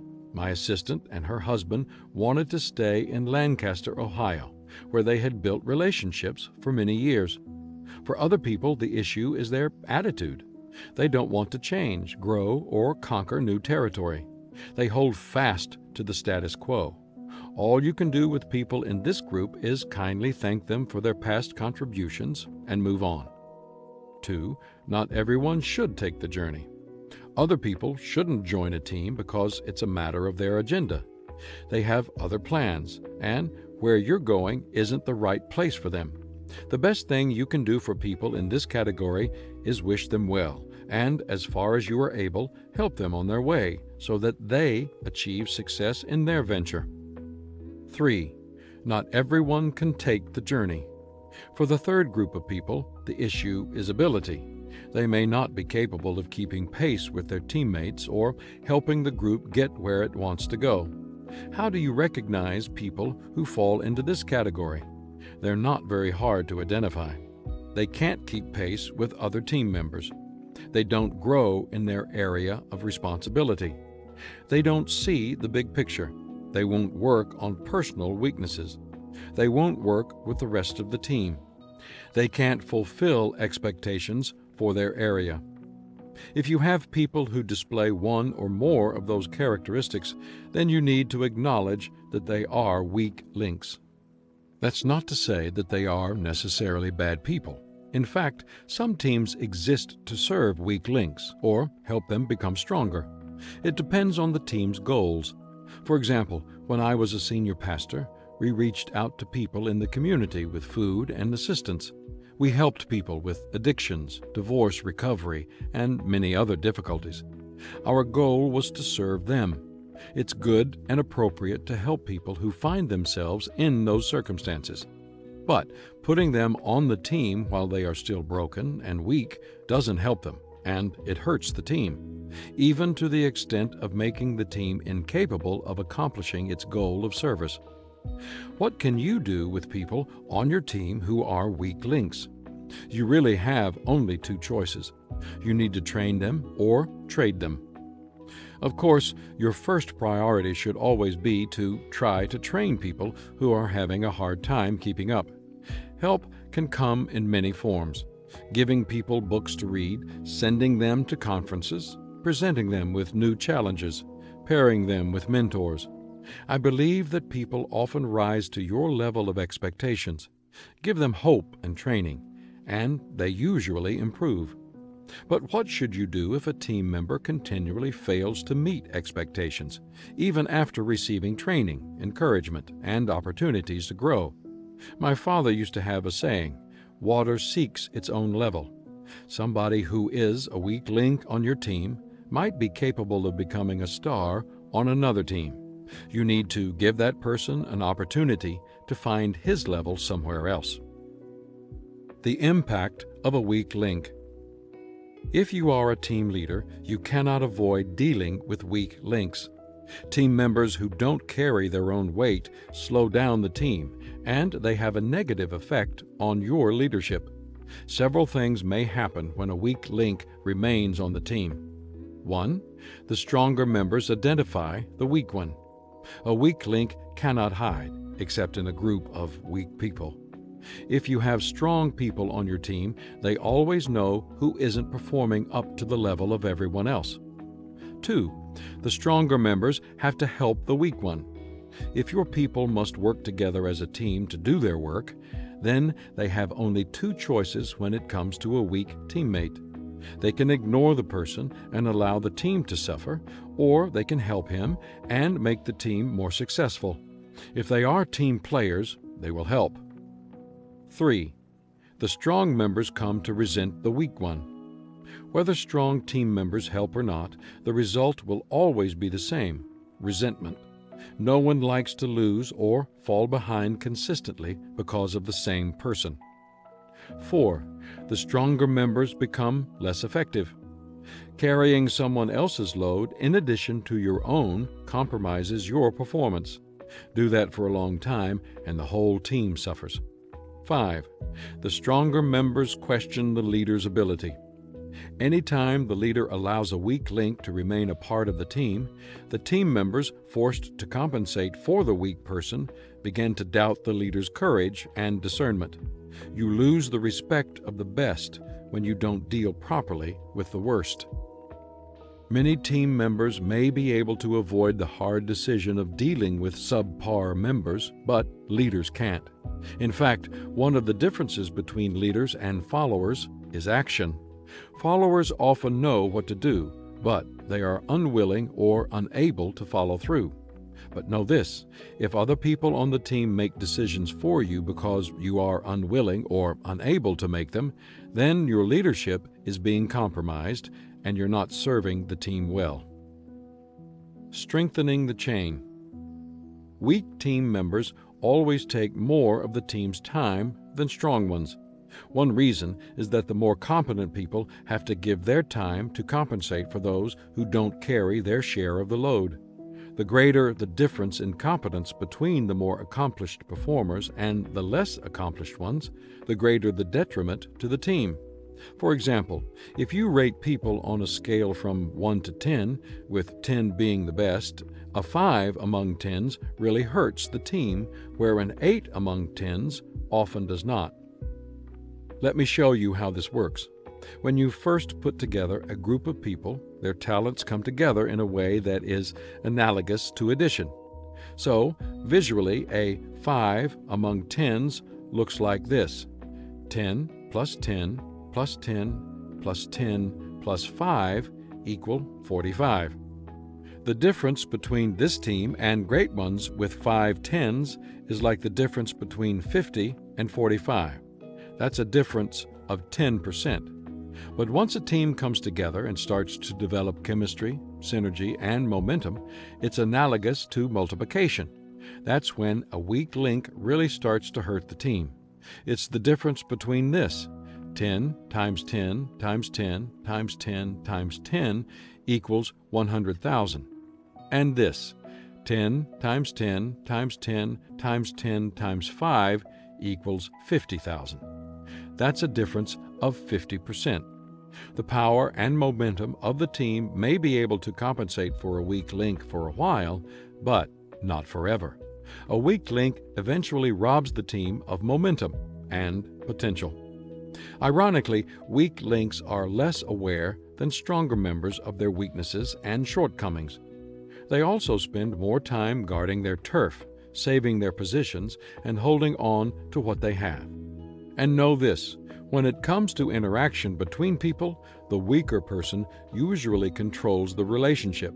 For example, someone with a good self-image is more flexible than a person with a poor self-image. An individual with a clear vision acts more readily than someone without one. A person with a superb ability and high energy accomplishes more and works longer than an individual with lesser gifts. If the two people journey together, the stronger member must constantly work with and wait on the weaker one. That controls what happens on the journey. If your team has a weak link who can't or won't rise to the level of the team, and you've done everything you can to help the person improve, then you've got to take action. When you do, heed the advice of authors Danny Cox and John Hoover. If you need to remove somebody from the team, be discreet, be clear, be honest, and be brief. Then once the person is gone, be open about it with the rest of the team while maintaining respect for the person you let go. And if you start to have second thoughts before or afterward, remember this: as long as a weak link is part of the team, everyone else on the team will suffer. No weak links. Nobody particularly wants to have a weak link on a team, someone who causes the team to fail at its objectives. Yet we've all had to work with weaker team members, and sometimes good experiences have come out of it. There is rich personal reward to be reaped by helping a teammate go from being a weak link to a solid team member, and sometimes even to become a star player. But for good or bad, dealing with subpar performers is an inevitable part of being on any team, right? There's no such thing as a team that has no weak links, is there? As I already mentioned, the goal of the team often determines how well it can work with a weak link. Sometimes the stakes for a team are so high that its members cannot afford to have a weak link. And that is the case for the U.S. Navy SEALs. The jobs they do are so demanding that a weak person on the team will get everyone on the team killed. In recent years, the SEALs have generated a lot of popular interest. They've been the subject of numerous novels and movies. They've captured people's imaginations because they are considered the best of the best. As one former SEAL remarked, "No group of men is closer to perfection in their chosen field." The SEALs were first commissioned by President John F. Kennedy in 1962. They evolved from the underwater demolition teams who were developed during World War II to clear the amphibious landing areas of obstacles in such locations as Omaha and Utah beaches in Normandy, and later on the islands of the Pacific. Like all the special operations forces in the various branches of the U.S. military, they are experts in weapons, hand-to-hand combat, and demolition, and they have trained to parachute from airplanes. But their expertise is in operations based on and in water. That's the origin of their name. SEALs indicate that they are capable of operating in the sea, from the air, and on land. Forging the chain. The key to the success of the SEALs is their training, the emphasis of which is not learning about weapons or gaining technical skills. It's about strengthening people and developing teamwork. Weapons change, and so do methods of conducting operations, but the intense mental and physical training has remained much the same for all the years that the SEALs have been in existence. Peter J. Schumacher, Commander-in-Chief of U.S. Special Operations Command, says, "Everything but our core values are on the table. We have to be ready to change anything but those values to get the job done. The core value for a SEAL team is the people." Having the right people on the team starts with the selection process. Only a certain kind of person will even apply to go through SEAL training, and of those who apply, only 1 in 10 is accepted. The Navy recommends that candidates be running at least 30 miles a week and swimming long distances before they apply. Those who do make it into the program then undergo 26 weeks of intense physical, psychological, and mental stress. The physical and emotional rigors of that training make Marine boot camp look like a picnic. John Rote, who went through the training, was one of the first members of the newly formed SEAL teams in 1962. He said that more than 1,300 men tested to get into the training, but the program accepted only 134. The bar for physical training was so high that people began dropping out the first day, and he saw that as a good thing. He explained, "There were still some 130 guys when the instructors broke us up into 10-man boat crews and gave us our boats. The men of each crew carried their boat on their heads, and until a crew got its ducks in a row, everyone in it suffered. There was no chance of a boat crew's learning how to work as a team until it got rid of the men who didn't belong in training. Until they were gone, they were just an added harassment factor. Sounds cold, but that's life. For the first 5 weeks, the training is torturous and the physical demands incredible. Then comes Hell Week, 5 days of constant physical and mental challenges where the trainees are kept awake and training for all but 4 or 5 hours during the entire week. It's the trial that eliminates remaining weak links and at the same time forges the class into a real team. Rote describes the impact of that part of the training. Each training class still learns the same things during Hell Week. You can go farther than you ever thought possible, but you can't do it alone, and everyone left standing belongs there. Hell Week has changed less than any part of training for one simple reason: the instructors cannot find a better way. You can't pick the ones who can hack it by their looks. No written test will find out if a man is a team player. If it was possible to get good operators by letting some shrink interview trainees and say yay or nay, the Navy would love it. The big problem is the psychologists can't predict who will survive 5+ days of no sleep with constant harassment and impossible physical demands with an easy way out. That's still the test. SEAL training is so intense that there have been classes from which no one completed the training. In the end, 49 of the 134 people who started training with Rote graduated. The hearts of those who made it through the stress and pain can be represented by the words of one of Rote's classmates. "I couldn't quit. I would have let my classmates down. I just couldn't do it." Many people consider the Navy SEALs to be the elite among the already elite company of Special Operations Forces in the United States military. Their interaction is the definition of teamwork, and they depend upon each other at a level that most people cannot understand and will never experience. Their survival depends on it, and for that reason, they cannot afford to have any weak links. Although you may never have to face the pressures that SEALs do, you can be sure of this: the strength of the team is impacted by its weakest link. No matter what kind of team you're on, that's always true. That's the law of the chain. Teamwork thought. The team cannot continually cover up its weakness. Becoming a better team member. Most people's natural inclination is to judge themselves according to their best qualities while they measure others by their worst. As a result, they point to areas where their teammates need to grow. But the truth is that every person is responsible for his own growth first. Take a hard look at yourself using the Possible Issues Assessment in the accompanying PDF. Becoming a better team leader. If you're a team leader, you cannot ignore the issues created by a weak link. For the various kinds of teams, different solutions are appropriate. If the team is a family, then you don't simply trade weak people. You lovingly nurture them and try to help them grow, but you also try to minimize the damage they can cause to other family members. If the team is a business, then you have responsibilities to the owner or stockholders. If you've offered training without success, then a trade might be in order.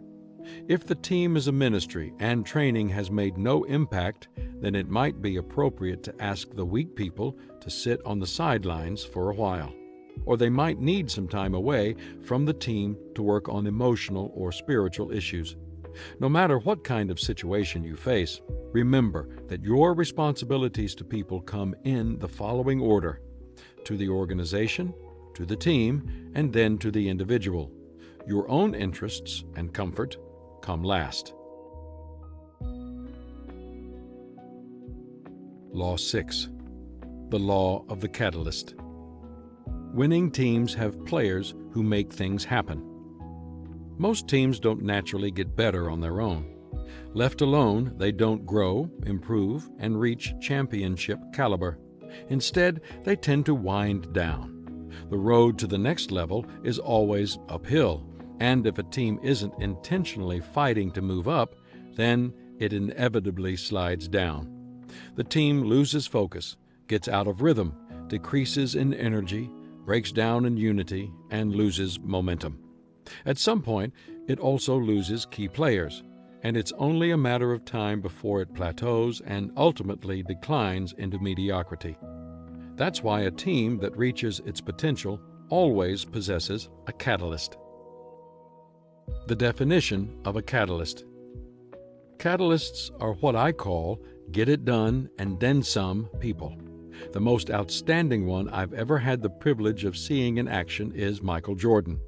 In the opinion of many people, including me, he is the greatest basketball player ever to play the game, not only because of his talent, athleticism, and understanding of the game, but also because of his ability as a catalyst. His resume as an amateur and as a professional with the Chicago Bulls, which you can find in the accompanying PDF, attests to that ability. Statistics make a strong statement about Jordan, but they really don't tell the whole story. For that, you have to see him in action. When the Bulls needed to get the team out of a slump, the ball went to Jordan. When a player needed to take the last shot to win the game, the ball went to Jordan. Even if the team needed to get things going in practice, the ball went to Jordan. No matter what the situation was on the court, Jordan was capable of putting the team in the position to win the game. That's always the case for championship teams. Winning teams have players who make things happen. That's the law of the catalyst. Still making things happen. As you know, Michael Jordan has retired from basketball as a player, but he is still in the game. In early 2000, Jordan became part owner and president of basketball operations of the Washington Wizards. Only a week after becoming part of the organization, Jordan put on a number 23 Wizards jersey and joined the team for a practice. Wizards forward Tracy Murray, who guarded Jordan during some drills, remarked afterward, "He's definitely moving the same way, dunking the ball, shooting a jump shot, fade away. Still got the same game, hasn't gone anywhere." Nobody expected his talent to be diminished, especially not just 2 years after his retirement. But his ability as a catalyst hadn't diminished either. Murray continued, "And as soon as he sets foot in that gym, he starts talking trash, so of course the intensity is going to pick up." Every catalyst brings intensity to the table. One commentator remarked of Jordan's visit to the court, "By being himself, he turned a Wizards practice into something it hasn't been in a while, energetic and fun." Which is what we should expect every day, was Jordan's reaction. "Actually, I told them they shouldn't have to wait for me to come out to show the energy that they had today. I just tried to keep them focused, challenge them, say whatever I have to say. If they can play hard against me, they can play hard against anybody. It was fun." That's the way it always is for a catalyst, having fun. He loves stirring up the team, making things happen, doing whatever it takes to push the team to the next level. When the catalyst does that consistently, the team becomes expectant, confident, elevated, and ultimately amazed. That's the law of the catalyst. Winning teams have players who make things happen. 3 kinds of players. When crunch time comes, a catalyst becomes critical, whether it's the salesperson who hits the impossible goal, the ball player who makes the big play, or the parent who gets a child to believe in himself at a critical moment in life. A team can't reach big goals or even break new ground if it doesn't have a catalyst.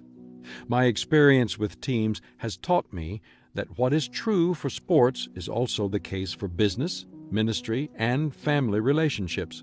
When the clock is running down and the game is on the line, there are really only 3 kinds of people on a team. 1, people who don't want the ball. Some people don't have the ability to come through for the team in high-pressure situations, and they know it. As a result, they don't want the responsibility of carrying the team to victory, and it shouldn't be given to them. They should be allowed to play in their areas of strength. 2, people who want the ball but shouldn't. A second group contains people who can't carry the team to victory.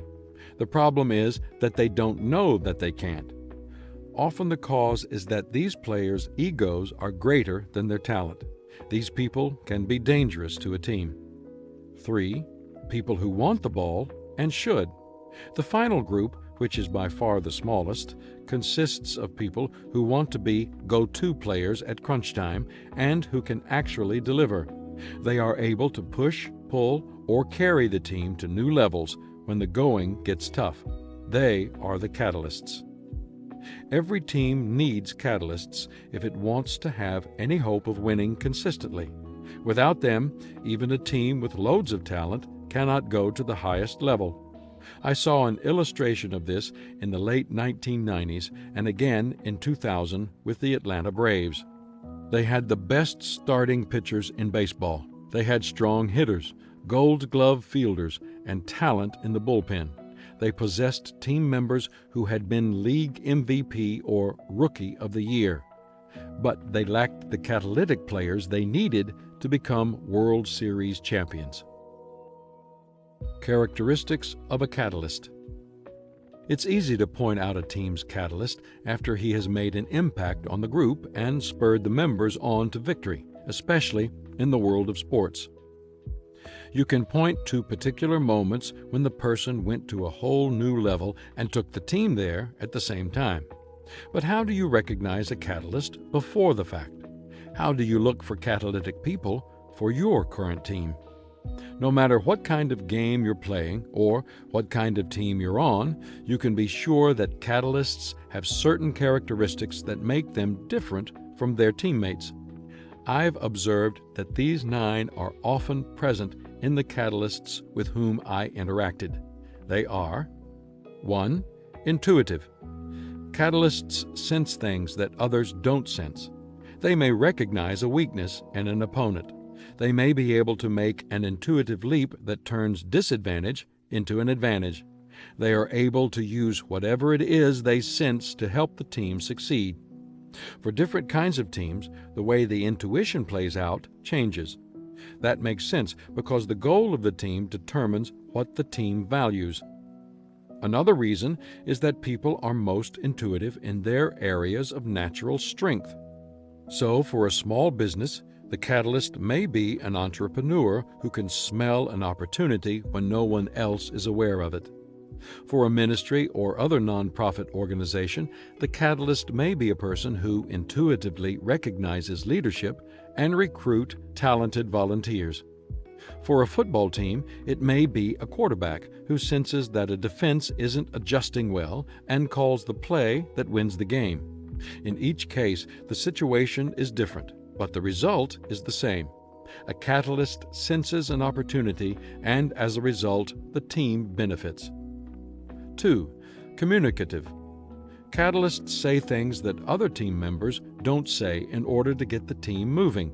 Sometimes they do it to share with their teammates what they have sensed intuitively, so that they will be better prepared to meet the challenge. Other times, their purpose is to inspire or incite other team members. And they usually know the difference between when a teammate needs a boost and when he needs a boot. Anytime you see a team of people suddenly turn around or crank their play up to another level, you'll see someone on the team talking, directing, inspiring others. You'll see it too with strong political leaders. People such as Churchill, Roosevelt, and Kennedy changed the world with their words. They were catalysts, and catalysts communicate. 3. Passionate. Catalysts feel things that others don't feel. They are passionate about what they do, and they want to share that love with their teammates.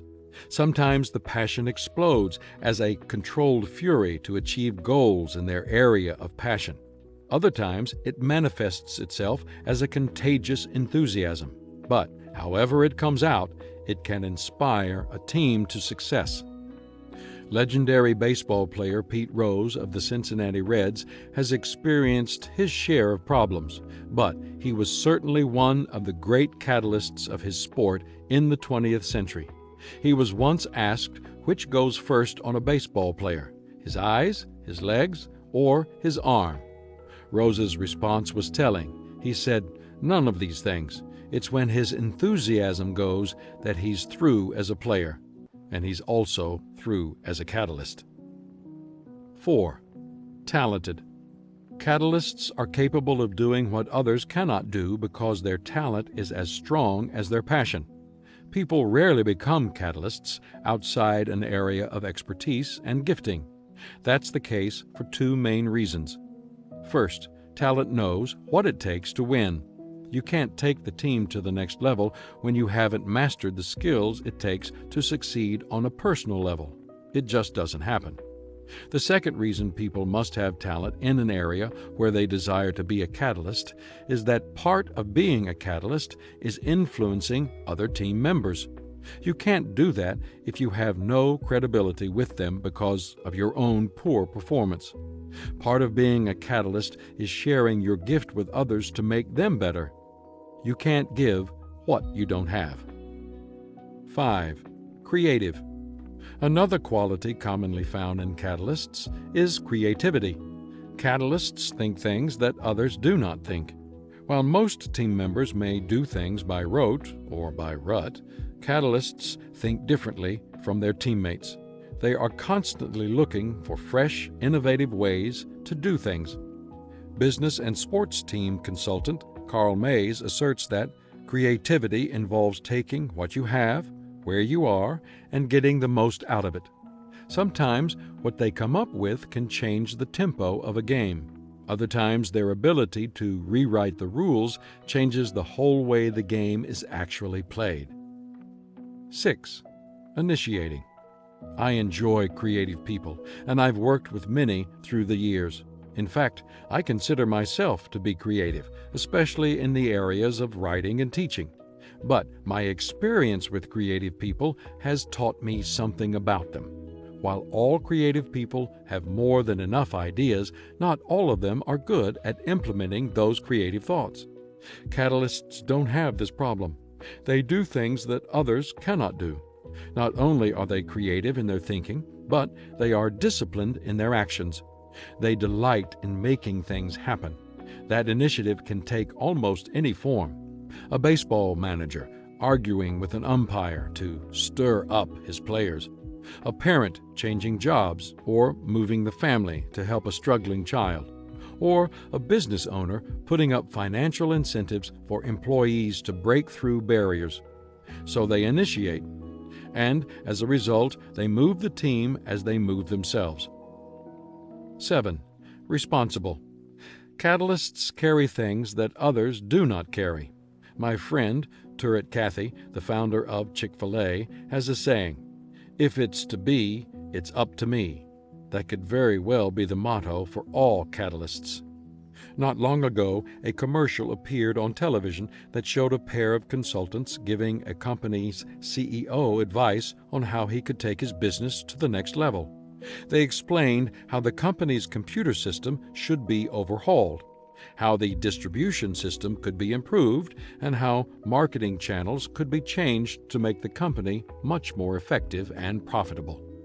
The CEO listened carefully to everything they had to say, and finally he smiled and said, "I like it. Okay, do it."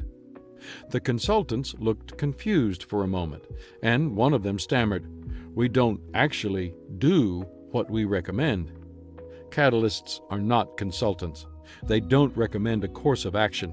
They take responsibility for making it happen. 8. Generous. Catalysts give things that others don't give. A true mark of people's taking responsibility is their willingness to give themselves to carry something through. Catalysts display that quality. They are prepared to use their resources to better the team, whether that means giving time, spending money, or sacrificing personal gain.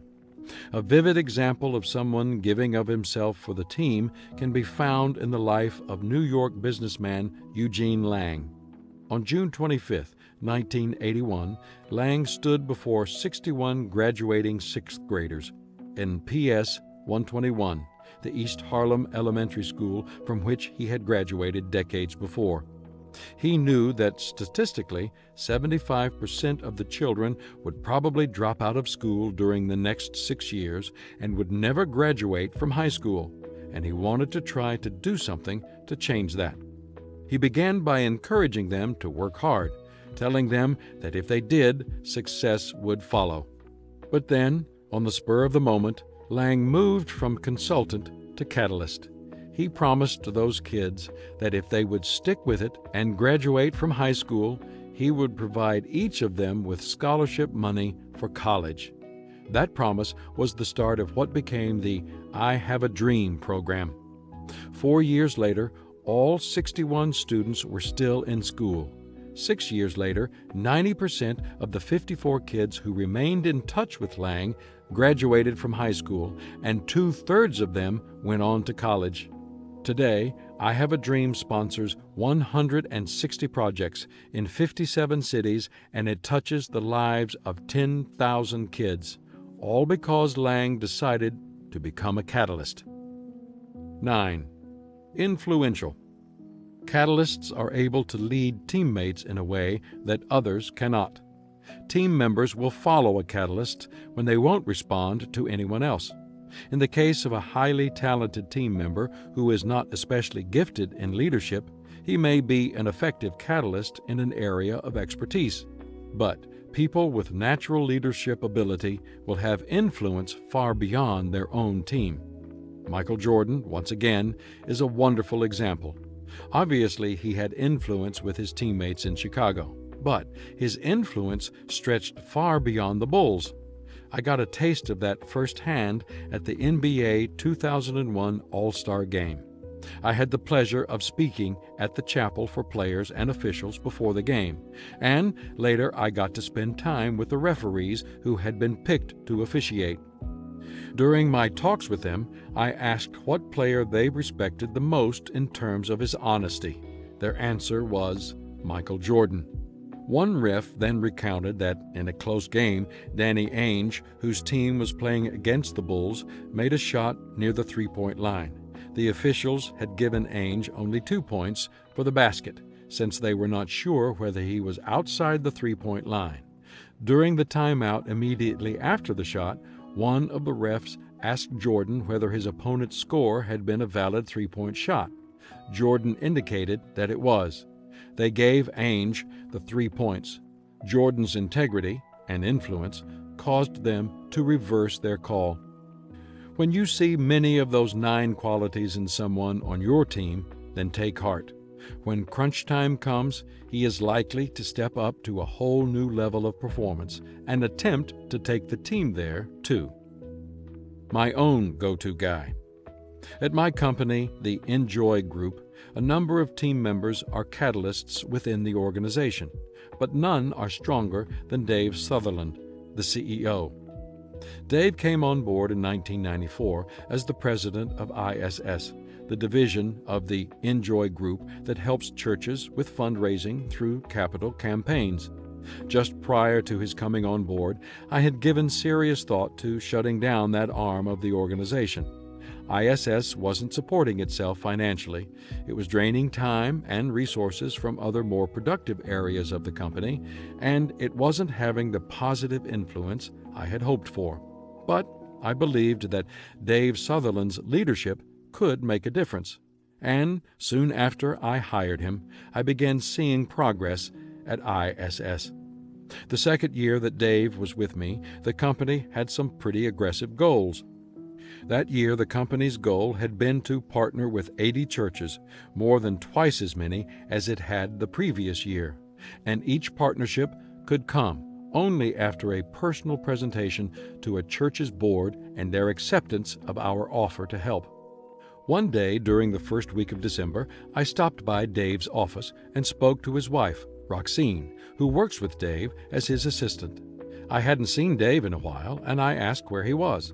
"He's on the road making a presentation," she said. I thought that was a little odd because the company had several key people whose job it was to make the presentations to churches. "On the road? When will he be back?" I asked. "Well, let's see," said Roxine.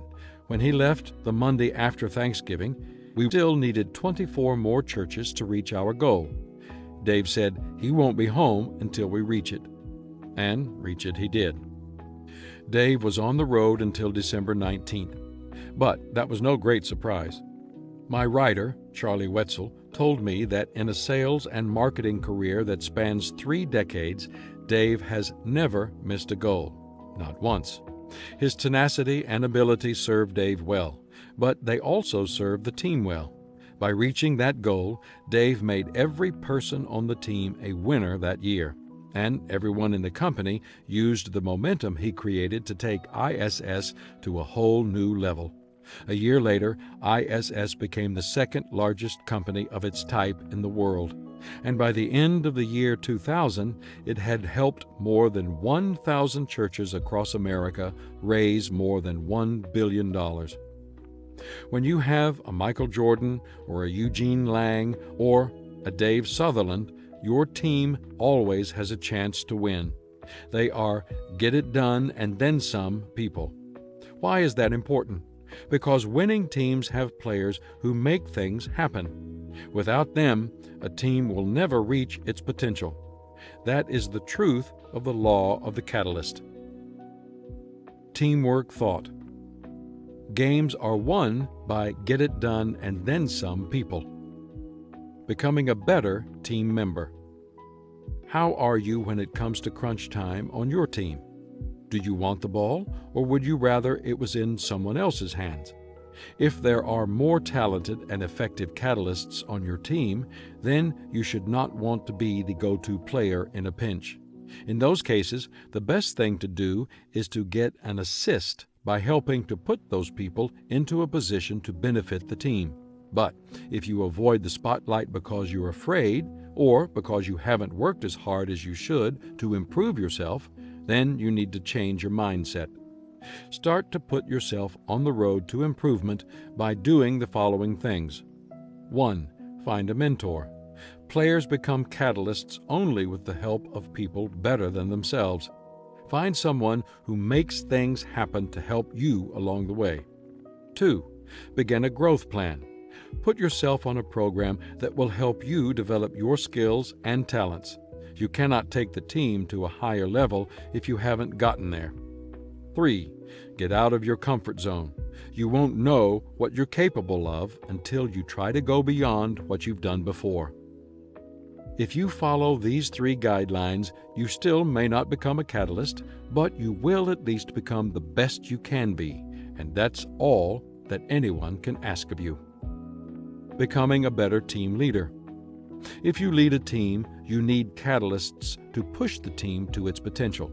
Use the list of qualities in the chapter to begin identifying and enlisting people who can get it done and then some. If you see that potential in some of your current teammates, encourage them to take initiative and become positive influencers on the team.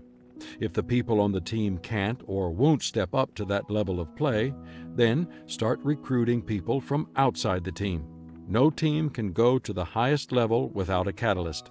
Winning teams have players who make things happen. Law 7. The Law of the Compass. Vision gives team members direction and confidence. For nearly 100 years, IBM has been a rock of American business, standing firm in a stream of competition. Even during the Great Depression of the 1930s, while thousands of companies were disappearing, IBM kept growing. The source of its strength was business and technological innovation. Introducing technology. For a half a century, IBM continually broke ground in the area of computers, beginning in the 1940s with its Mark I.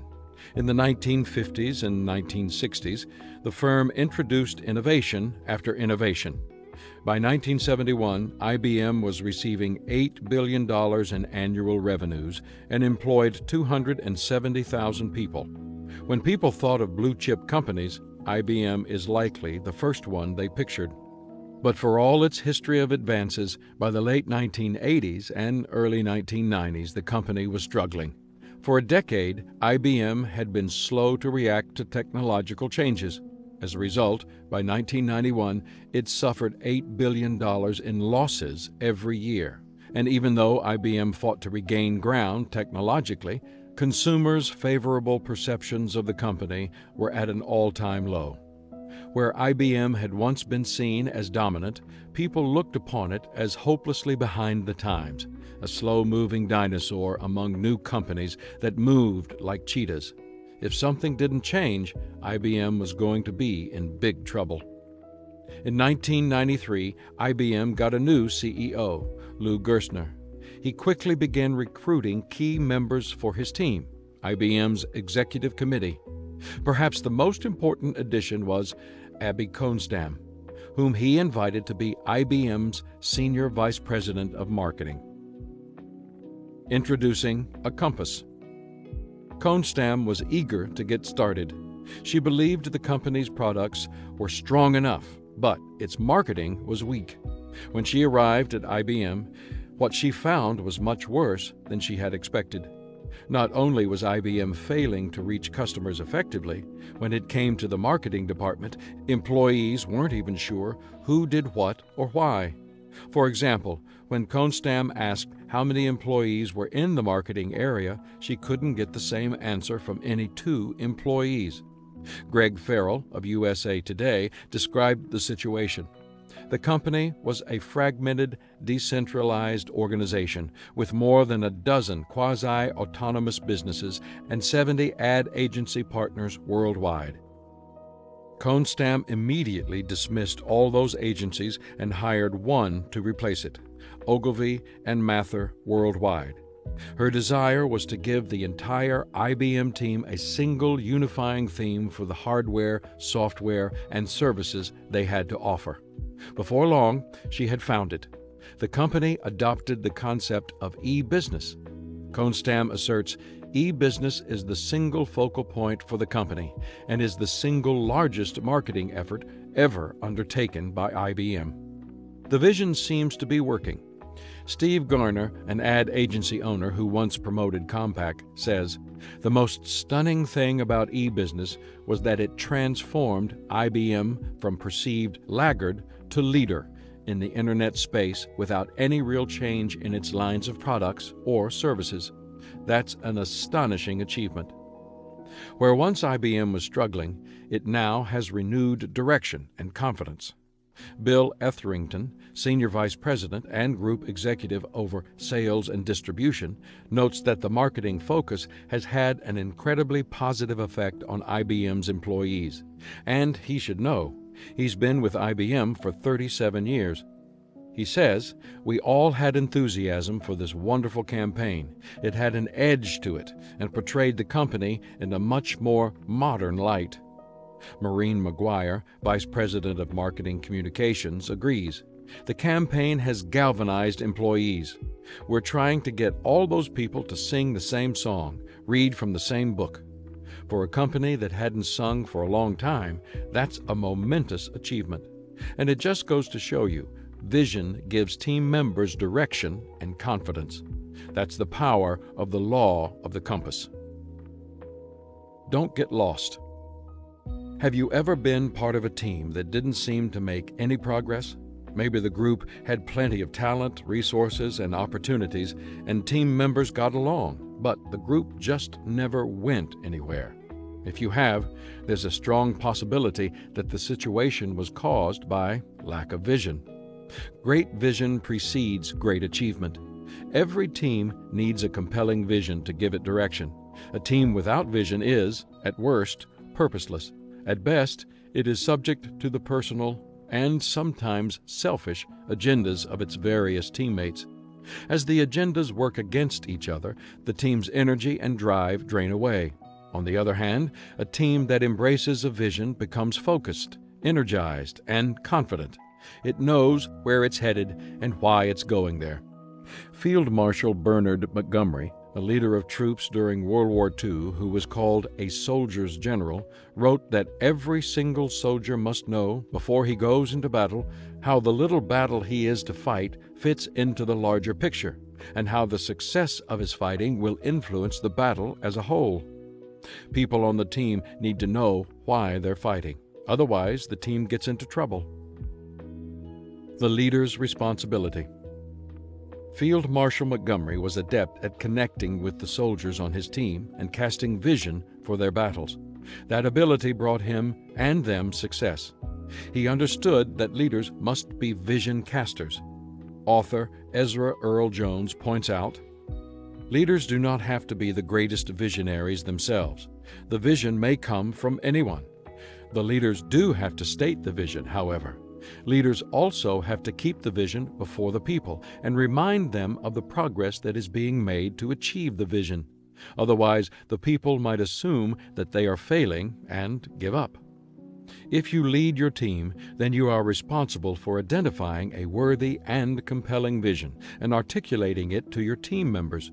However, even if you are not the leader, identifying a compelling vision is still important. If you don't know the team's vision, you can't perform with confidence. You can't be sure you and your teammates are going in the right direction. You can't even be sure that the team you're on is the right one for you if you haven't examined the vision in light of your strengths, convictions, and purpose. For everyone on the team, the vision needs to be compelling. Check your compass. How do you measure a vision? How do you know whether it is worthy and compelling? You check your compass. Every team needs one. In fact, every team needs several. A team should examine the following 6 compasses before embarking on any journey. A team's vision must be aligned with 1. A moral compass. Look above. Millionaire philanthropist Andrew Carnegie exclaimed, "A great business is seldom, if ever, built up except on lines of strictest integrity." That holds true for any endeavor. There's only one true north. If your compass is pointing in any other direction, your team is headed the wrong way. A moral compass brings integrity to the vision. It helps all the people on the team to check their motives and make sure that they are laboring for the right reasons. It also brings credibility to the leaders who cast the vision, but only if they model the values that the team is expected to embrace. When they do, they bring fuel to the vision, which keeps it going. 2. An intuitive compass. Look within. Where integrity brings fuel to the vision, passion brings fire. And the true fire of passion and conviction comes only from within. In the Leadership Challenge, James Kouzes and Barry Posner explain that visions spring forth from our intuition. If necessity is the mother of invention, intuition is the mother of vision. Experience feeds our intuition and enhances our insight. A vision must resonate deep within the leader of the team. Then it must resonate within the team members, who will be asked to work hard to bring it to fruition. But that's the value of intuitive passion. It brings the kind of heat that fires up the committed and fries the uncommitted. 3. Historical compass. Look behind. There's an old saying that I learned when I lived in rural Indiana. Don't remove the fence before you know why it's there. You never know. There might be a bull on the other side. A compelling vision should build on the past, not diminish it. It should make positive use of anything contributed by previous teams in the organization. Anytime you cast vision, you must create a connection between the past, the present, and the future. You must bring them together. People won't reach for the future until they have touched the past. When you include the history of the team, the people who have been in the organization for a long time sense that they are valued, even if they are no longer the stars. At the same time, the newer people receive a sense of security, knowing that the current vision builds on the past and leads to the future. What is the best way to do that? You tell stories. Principles may fade in people's minds, but stories stick. They bring relationships to the vision. Tell stories from the past that give a sense of history. Tell stories about the exciting things that are happening now among team members, and tell the story of what it will be like the day that the team fulfills the vision. Stories are like thumbtacks that help to keep a vision in front of people. 4. A directional compass. Look ahead. Poet Henry David Thoreau wrote, "If one advances confidently in the direction of his dreams and endeavors to live the life which he has imagined, he will meet with a success unexpected in common hours. As I already mentioned, vision provides direction for the team. Part of that direction comes from a sense of purpose. Another comes from having goals, which bring targets to the vision. A goal motivates the team. NFL referee Jim Tooney commented on this when he said, "Why do we call it a goal line? Because 11 people on the offensive team huddle for a single purpose, to move the ball across it. Everyone has a specific task to do. The quarterback, the wide receiver, each lineman, every player knows exactly what his assignment is.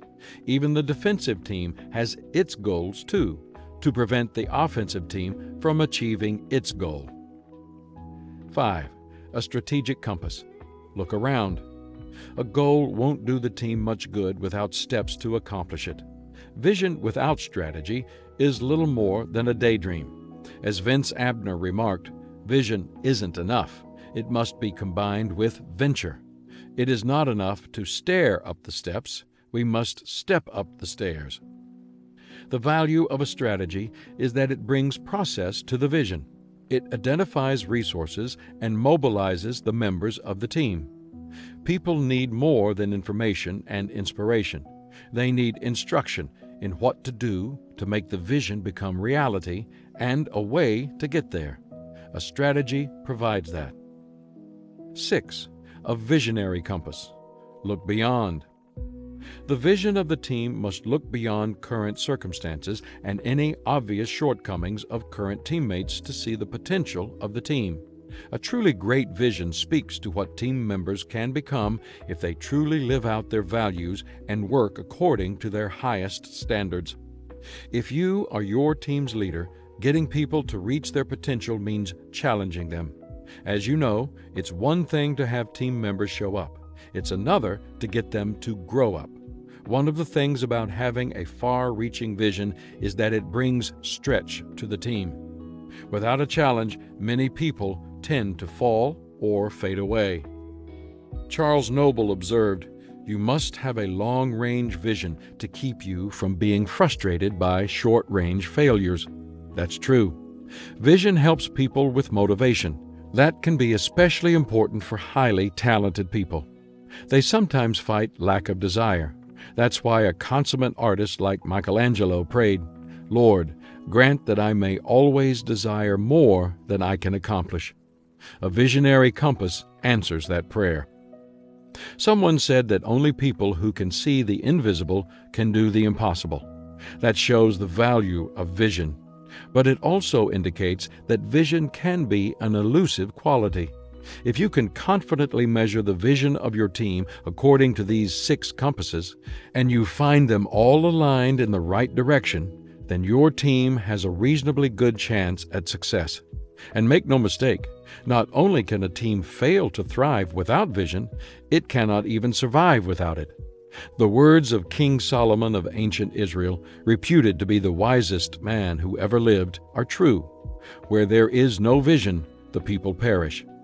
Vision gives team members direction and confidence, 2 things they cannot do without. That is the critical nature of the law of the compass. Coffee magic. Some people capture a vision, as Abby Konstam did at IBM, and they use it to focus their teams. Others are captured by a vision, and the power of it changes the courses of their lives. That was certainly the case for Howard Schultz, the man who bought Starbucks Coffee Company in 1987. Schultz was no stranger to Starbucks. In 1982, just 6 years out of Northern Michigan University, he had walked away from a great job as vice president in charge of U.S. operations at Hammerplast, a Swedish company that specializes in housewares, to join Starbucks. He had discovered the Seattle coffee retailer when he saw that their 4 stores sold more of Hammerplast's drip coffee makers than Macy's in New York. Schultz remembers the vision he had for Starbucks the day after his first visit to the company. It was like a shining jewel. There was something magic about it, a passion and authenticity I had never experienced in business. Maybe, just maybe, I could be part of that magic. Maybe I could help it grow. How would it feel to build a business? How would it feel to own equity, not just collect a paycheck? What could I bring to Starbucks that could make it even better than it was? Schultz was captivated by a vision to expand Starbucks beyond Seattle, perhaps even across the entire country. When he began working for Starbucks as their director of retail operations and marketing, he started helping them to expand. But after Schultz had been with Starbucks for about a year, his vision for the coffee business itself also began to expand. Make mine a grande. After a visit to Italy, Schultz saw the huge potential of putting a coffee bar with espresso drinks in each Starbucks location. He believed that move held the greatest promise for the company, but he couldn't convince the owners to buy into his vision. Since its inception in 1971, Starbucks had been a retailer of fresh whole coffee beans, not a seller of coffee by the cup. Despite his love for Starbucks, Schultz left after 3 years to start his own company, which he made into a success. But 2 years later, when the owners of Starbucks let him know they wanted to sell the company, Schultz jumped at the chance. In 1987, the two companies merged and became the Starbucks Corporation. Two factors drove Howard Schultz as he began the work of expanding Starbucks. The first was his love of coffee. The second was his desire to create a workplace that valued people and treated them with respect and dignity. That mattered to him greatly after a childhood of seeing his father struggle to support his family. Schultz says, "I have a lot of respect for my dad. He never finished high school, but he was an honest man who worked hard. He sometimes had to take 2 or 3 jobs just to put food on the table. He cared a lot about his 3 kids and played ball with us on weekends. But he was a beaten man. In a series of blue-collar jobs, truck driver, factory worker, cab driver, he never made as much as $20,000 a year, never could afford to own his own home. I spent my childhood in the projects, federally subsidized housing in Canarsie, Brooklyn, New York. He had tried to fit into a system, but the system had crushed him." When it came to the coffee part of his vision, Schultz didn't worry about Starbucks. However, the working environment was another matter. In the 2 years he had been away from the company, the employees at Starbucks had become demoralized. Schultz says, "People were cynical and wary, beaten down and underappreciated. They felt abandoned by previous management and anxious about me. The fabric of trust and common vision that Starbucks had when I first joined had frayed badly." Recasting the vision. Schultz began to address the issues immediately, starting with this statement to the employees. 5 years ago, I changed my life for this company. I did it because I recognized in it your passion. All my life, I have wanted to be part of a company and a group of people who shared a common vision. I saw that here in you, and I admire it. I'm here today because I love this company. I love what it represents. I know you're scared. I know you're concerned. I know you may even be angry. But if you would just meet me halfway, I promise you I will not let you down. I promise you I will not leave anyone behind." Schultz had cast the vision, and in the coming months he proved that he still valued great coffee. But he also went further. He began doing things that showed he valued the team. He called the people working for Starbucks partners, and he backed it up with how he ran the company. He created a health plan that covered everyone, including part-timers. He clarified the company's mission and put into place a system in which hourly employees could hold management accountable to them. He even offered stock options to everyone, right down to the hourly employees who worked 20 hours a week making cappuccinos. Schultz was trying to create the kind of company that people wanted to work for, the kind of place where someone, like his father, could have worked with dignity and respect. And he did it while making the company highly profitable. Starbucks is now a publicly traded company worth over $6 billion. It serves more than 20 million people each week in more than 5,000 stores around the globe, with plans to keep growing, and it ranks high on the Forbes list of the best companies to work for. Schultz sums up his role at Starbucks this way: "I started off as a dreamer. Then I moved to entrepreneur. Then I had to become a manager as the company grew larger, and I needed to delegate more and more decisions. Today, my role is to be Starbucks' leader, its visionary, cheerleader, and keeper of the flame." Today, Starbucks customers, partners, and stockholders can clearly see the company's direction and have confidence in it. That's what vision does for a team. That's the power of the law of the compass. Teamwork thought. When you see it, you can seize it. Becoming a better team member. What is the vision for your team? You'd be surprised how many individuals are part of a group that works together but isn't clear about why. For example, that was the case when I became the leader of Skyline Church in the San Diego area. The church's board was comprised of 12 people. When I asked each member to articulate the church's vision the first time we met, I got 8 different answers. The team can't move forward in confidence if it has no compass. As a member of your team, you need a clear understanding of its vision. If the team doesn't have one, then help it to develop one. If the team has already found its compass and course, then you need to examine yourself in light of it to make sure there is a good match. If there isn't, you and your teammates are going to be frustrated, and everyone will probably be best served by a change. Becoming a better team leader. If you are the leader of your team, then you carry the responsibility for communicating the team's vision and keeping it before the people, continually. That's not necessarily easy. Jack Welch, CEO of General Electric, observed, "Without question, communicating the vision and the atmosphere around the vision has been and is continuing to be by far the toughest job we face." I have found that people need to be shown the team's compass clearly, creatively, and continually. Whenever I endeavor to cast vision with the members of my team, I use a vision casting checklist, which you can find in the accompanying PDF. The next time you prepare to communicate vision to your people, use this checklist.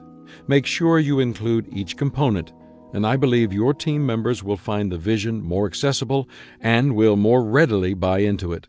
And if they do, you will see that they have greater direction and confidence. Law 8. The Law of the Bad Apple. Rotten attitudes ruin a team. Growing up, I loved basketball. It all started for me in the 4th grade when I saw a high school basketball game for the first time. I was captivated. Soon after that, my dad poured a cement driveway along the side of our house and put a goal up on the garage for me. From that day until I went to college, I could usually be found practicing my shooting and playing pickup games on the small home court. By the time I got to high school, I had become a pretty good player. I started on the junior varsity team as a freshman, and when I was a sophomore, our JV team had a 15-3 record, which was better than that of the varsity. We were proud of that, maybe a little too proud. I say that because of something that happened during my sophomore year. One of the traditions on the team was that our coach, Don Neff, would give Ohio State basketball tickets to some of the players who had performed especially well during the season. Those players were almost always seniors, and they were always on the varsity. But that year, I was one of the players offered Buckeye tickets. What was my response? Was I grateful and humbled by Coach Neff's recognition? No, I told him I thought he should let the JV play the varsity for all the tickets. Needless to say, he never allowed that game to be played. The next year, critics who followed high school basketball in Ohio thought our team had a chance to win the state championship in our division. I guess they looked at the players who would return as seniors from the previous year's varsity team and saw the talent that would be moving up from the JV, and they figured we would be a powerhouse. And we did have a lot of talent. How many high school teams in the late 1960s could say that all but a couple of players on the team could dunk the ball? But the season turned out far different from everyone's expectations. From bad to worse. From the beginning of the season, the team suffered problems. There were two of us juniors on the varsity who had the talent to start for the team: John Thomas, who was the team's best rebounder, and me, the best shooting guard. We thought playing time should be based strictly on ability, and we figured we deserved our place on the team. The seniors, who had taken a back seat to the previous year's seniors, thought we should be made to pay our dues and wait. What began as a rivalry between the JV and the varsity the year before turned into a war between the juniors and the seniors. When we scrimmaged at practice, it was the juniors against the seniors. In games, the seniors wouldn't pass to the juniors, and vice versa. We judged our success not by whether the team won or lost, but by whether the juniors' stats were better than those of the seniors. If we outshot, outpassed, and outrebounded the seniors, then we thought we had won the game, regardless of the outcome against our opponent. The battles became so fierce that before long the juniors and the seniors wouldn't even work together on the court during games. Coach Neff had to platoon us. The seniors would start, and when a substitution was necessary, he'd put not one, but 5 juniors in the game. We became 2 teams on one roster. I don't remember exactly who started the rivalry that split our team, but I do remember that John Thomas and I embraced it early on. I've always been a leader, and I did my share of influencing other team members. Unfortunately, I have to confess that I led the juniors in the wrong direction. What started as a bad attitude in 1 or 2 players made a mess of the situation for everyone. By the time we were in the thick of our schedule, even the players who didn't want to take part in the rivalry were affected. The season was a disaster. In the end, we finished with a mediocre record and never came close to reaching our potential. It just goes to show you, rotten attitudes ruin a team. That's the law of the bad apple. Talent is not enough. From my high school basketball experience, I learned that talent is not enough to bring success to a team. Of course, you need talent. My friend, Lou Holtz, the outstanding college football coach, observed, "You've got to have great athletes to win. You can't win without good athletes, but you can lose with them." But it also takes much more than talented people to win. My high school teammates were loaded with talent, and if that were enough, we could have been state champions. But we were also loaded with rotten attitudes. You know which won the battle between talent and attitude in the end. Perhaps that is why, to this day, I understand the importance of a positive attitude and have placed such a strong emphasis on it for myself, for my children as they were growing up, and for the teams I lead. Years ago, I wrote something about attitude for The Winning Attitude. I'd like to share it with you. Attitude. It is the advance man of our true selves. Its roots are inward, but its fruit is outward. It is our best friend or our worst enemy. It is more honest and more consistent than our words. It is an outward look based on past experiences. It is a thing which draws people to us or repels them. It is never content until it is expressed. It is the librarian of our past. It is the speaker of our present. It is the prophet of our future. Good attitudes among players do not guarantee a team's success, but bad attitudes guarantee its failure. The following 5 truths about attitudes clarify how they affect a team and teamwork. 1. Attitudes have the power to lift up or tear down a team. In The Winner's Edge, Dennis Waitley stated, "The real leaders in business, in the professional community, in education, in government, and in the home also seem to draw upon a special cutting edge that separates them from the rest of society. The winner's edge is not in a gifted birth, in a high IQ, or in talent.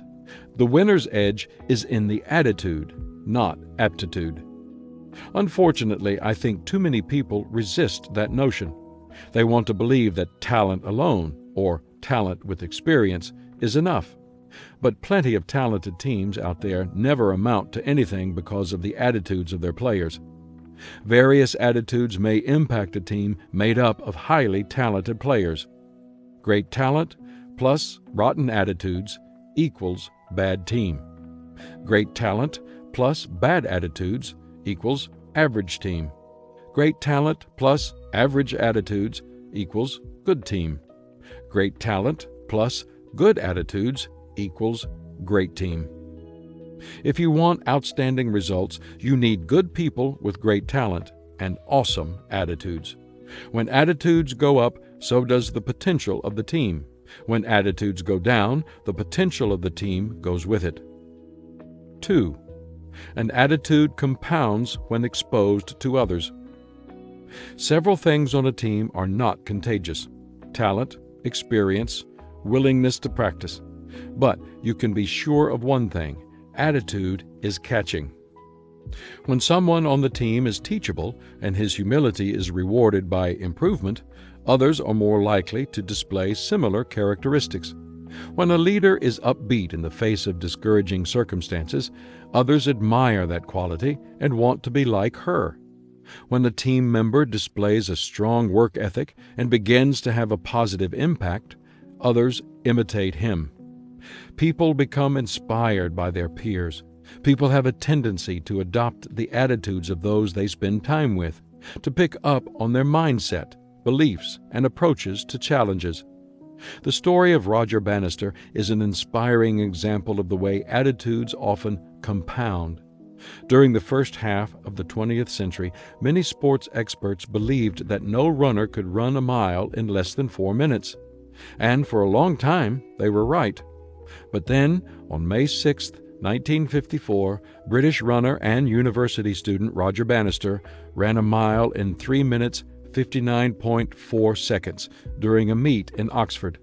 Less than 2 months later, another runner, Australian John Landy, also broke the 4-minute barrier. Then suddenly dozens, and then hundreds of others broke it. Why? Because the best runners' attitudes changed. They began to adopt the mindset and beliefs of their peers. Bannister's attitude and actions compounded when exposed to others. His attitude spread. Today, every world-class runner who competes at that distance can run a mile in less than 4 minutes. Attitudes are contagious. 3. Bad attitudes compound faster than good ones. There's only one thing more contagious than a good attitude, and that's a bad attitude. For some reason, many people think it's chic to be negative. I suspect that they think it makes them appear smart or important. But the truth is that a negative attitude hurts rather than helps the person who has it, and it also hurts the people around him. A wise baseball manager once remarked that he never allowed the positive players to room with the negative ones on the road. When he created the team's room assignments, he always put the negative ones together so that they couldn't poison anyone else. To see how quickly and easily an attitude or mindset can spread, just think about this story from Norman Cousins. Once during a football game, a doctor at the first aid station treated 5 people for what he suspected might be food poisoning. Since their symptoms were similar, he tried to track down what they had in common. He soon discovered that all 5 people had bought drinks from a particular concession stand at the stadium. The physician wanted to do the responsible thing, so he requested that the game's announcer advise people in the stadium to avoid buying drinks from the particular vendor because of the possibility of food poisoning. Before long, more than 200 people complained of food poisoning symptoms. Nearly half the people's symptoms were so severe that they were taken to the hospital. The story doesn't end there, however. After a little more detective work, it was discovered that the 5 original victims had eaten tainted potato salad from one particular deli on the way to the game. When the other sufferers found out that the drinks in the stadium were safe, they experienced miraculous recoveries. That just goes to show you an attitude spreads very quickly. 4. Attitudes are subjective, so identifying a wrong one can be difficult. Have you ever interacted with someone for the first time and suspected that his attitude was poor, yet you were unable to put your finger on exactly what was wrong? I believe many people have that experience. The reason people doubt their observations about others' attitudes is that attitudes are subjective. Someone with a bad attitude may not do anything illegal or unethical, yet his attitude may be ruining the team just the same. People always project on the outside how they feel on the inside. Attitude is really about how a person is. That overflows into how he acts. Allow me to share with you common rotten attitudes that ruin a team so that you can recognize them for what they are when you see them. An inability to admit wrongdoing. Have you ever spent time with people who never admit they're wrong? It's painful. Nobody's perfect, but someone who thinks he is does not make an ideal teammate. His wrong attitude will always create conflict. Failing to forgive. It's said that Clara Barton, the founder of modern nursing, was once encouraged to bemoan a cruel act inflicted on her years earlier, but Barton wouldn't take the bait. "Don't you remember the wrong that was done to you?" the friend goaded. "No," answered Barton. "I distinctly remember forgetting that." Holding a grudge is never positive or appropriate, and when unforgiveness occurs between teammates, it's certain to hurt the team. Petty jealousy. An attitude that really works against people is the desire for equality that feeds petty jealousy. For some reason, the people with this attitude believe that every person deserves equal treatment, regardless of talent, performance, or impact. Yet nothing could be farther from the truth. Each of us is created uniquely and performs differently, and as a result, we should be treated as such. The disease of me. In his book, The Winner Within, highly successful NBA coach Pat Riley writes about the disease of me. He says of team members who have it, they develop an overpowering belief in their own importance. Their actions virtually shout the claim, "I'm the one." Riley asserts that the disease always has the same inevitable result, the defeat of us. A critical spirit. Fred and Martha were driving home after a church service. "Fred," Martha asked, "did you notice that the pastor's sermon was kind of weak today?" "No, not really," answered Fred. "Well, did you hear that the choir was flat?" "No, I didn't," he responded. "Well, you certainly must have noticed that young couple and their children right in front of us with all the noise and commotion they made the whole service." "I'm sorry, dear, but no, I didn't." Finally, in disgust, Martha said, "Honestly, Fred, I don't know why you even bother to go to church." When someone on the team has a critical spirit, everybody knows it because everyone on the team can do no right. A desire to hog all the credit. Another bad attitude that hurts the team is similar to the disease of me. But where the person with that disease may simmer in the background and create dissension, the credit hog continually steps into the spotlight to take a bow, whether he has earned it or not. His attitude is opposite that of NBA Hall of Fame center Bill Russell, who said of his time on the court, "The most important measure of how good a game I played was how much better I made my teammates play." Certainly, there are other negative attitudes that I haven't named, but my intention isn't to list every bad attitude, just some of the most common ones. In a word, most bad attitudes are the result of selfishness. If one of your teammates puts others down, sabotages teamwork, or makes himself out to be more important than the team, then you can be sure that you've encountered someone with a bad attitude. 5. Rotten attitudes, left alone, ruin everything. Bad attitudes must be addressed. You can be sure that they will always cause dissension, resentment, combativeness, and division on a team, and they will never go away on their own if they are left unaddressed. They will simply fester and ruin a team, along with its chances of reaching its potential. Because people with bad attitudes are so difficult to deal with, and because attitudes seem so subjective, you may doubt your gut reaction when you encounter a bad apple. After all, if it's only your opinion that he has a rotten attitude, then you have no right to address it, right? Not if you care about the team. Rotten attitudes ruin a team. That is always true. If you leave a bad apple in a barrel of good apples, you will always end up with a barrel of rotten apples.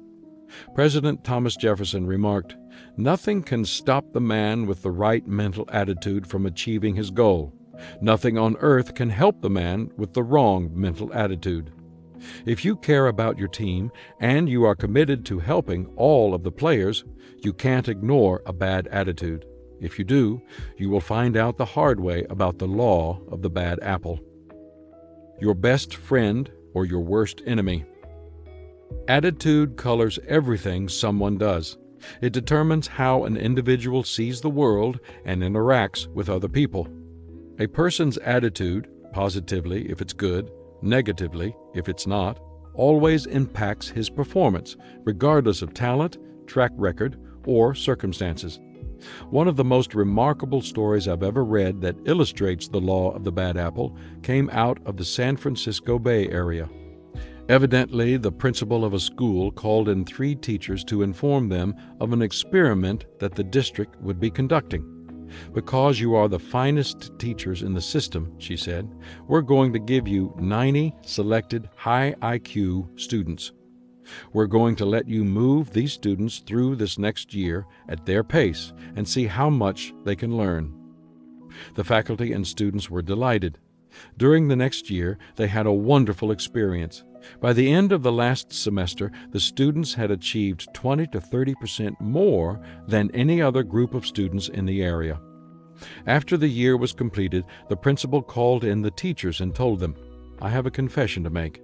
I have to confess that you did not have 90 of the most intellectually prominent students. They were run-of-the-mill students. We took 90 students at random from the system and gave them to you." The teachers were pleased. If the students were only average, that showed that the teachers had displayed exceptional skill and expertise. "I have another confession," the principal continued. "You're not the brightest of the teachers. Your names were the first 3 names drawn out of a hat." If the students and the teachers had been picked at random, then what had enabled them to make greater progress than any other group in the system? It was the attitudes of the people involved. Because the teachers and students expected to succeed, they increased their potential for success. Attitude had made all the difference. If you want to give your team the best chance for success, then practice the law of the bad apple. Trade your bad apples for good ones, and you have a chance, because rotten apples ruin a team. Teamwork thought.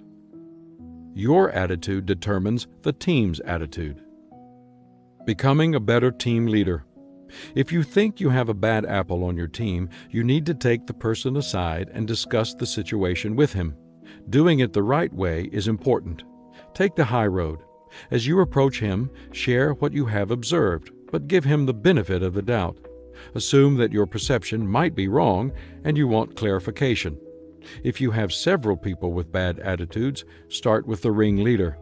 If it truly is your perception and the team is not being hurt, then you haven't done any damage, and you have smoothed the relationship between you and the other person. However, if it turns out that your perception was correct and the person's attitude is the problem, give him clear expectations and an opportunity to change. Then hold him accountable. If he changes, it's a win for the team. If he doesn't, remove him from the team. You cannot allow him to remain because you can be sure his rotten attitude will ruin the team. Law 9. The law of countability. Teammates must be able to count on each other when it counts.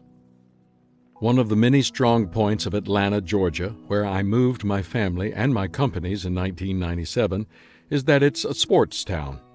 I don't get the chance to go to a lot of games, but there are few things I like better than attending a sporting event with all the energy and excitement. Watching a team with a friend or two is a joy. Whether it's the Braves, baseball, the Hawks, basketball, the Falcons, football, or the Thrashers, hockey. When the announcement was made that Atlanta would be getting a hockey team, plans were set in motion to build the team a new arena. The old Omni, where the Hawks had played since the early 1970s, was slated to be demolished and replaced on the same site by the Phillips Arena. It would be an 18,000-seat state-of-the-art entertainment complex with box seating, which could host not only hockey and basketball, but also concerts and other events. Tearing down the Omni wasn't going to be a routine process. First, it needed to be done quickly so that construction could begin on the new arena. Second, because the old structure had a cantilevered roof, taking the building apart in opposite order from the way it was constructed was out of the question. It would be far too dangerous for the demolition crews. That left only one choice: blowing it up. Explosive family business. When demolition crews need help blowing up a building, or more accurately, imploding a building, they inevitably turn to the Loiseau family, the people who pioneered the safe demolition of buildings using explosives. They are owners and founders of Controlled Demolition Incorporated. The company was founded by Jack Loiseau, who had started a company in the 1940s removing tree stumps with dynamite. In 1957, he blasted his first building, and in the 1960s, he began CDI.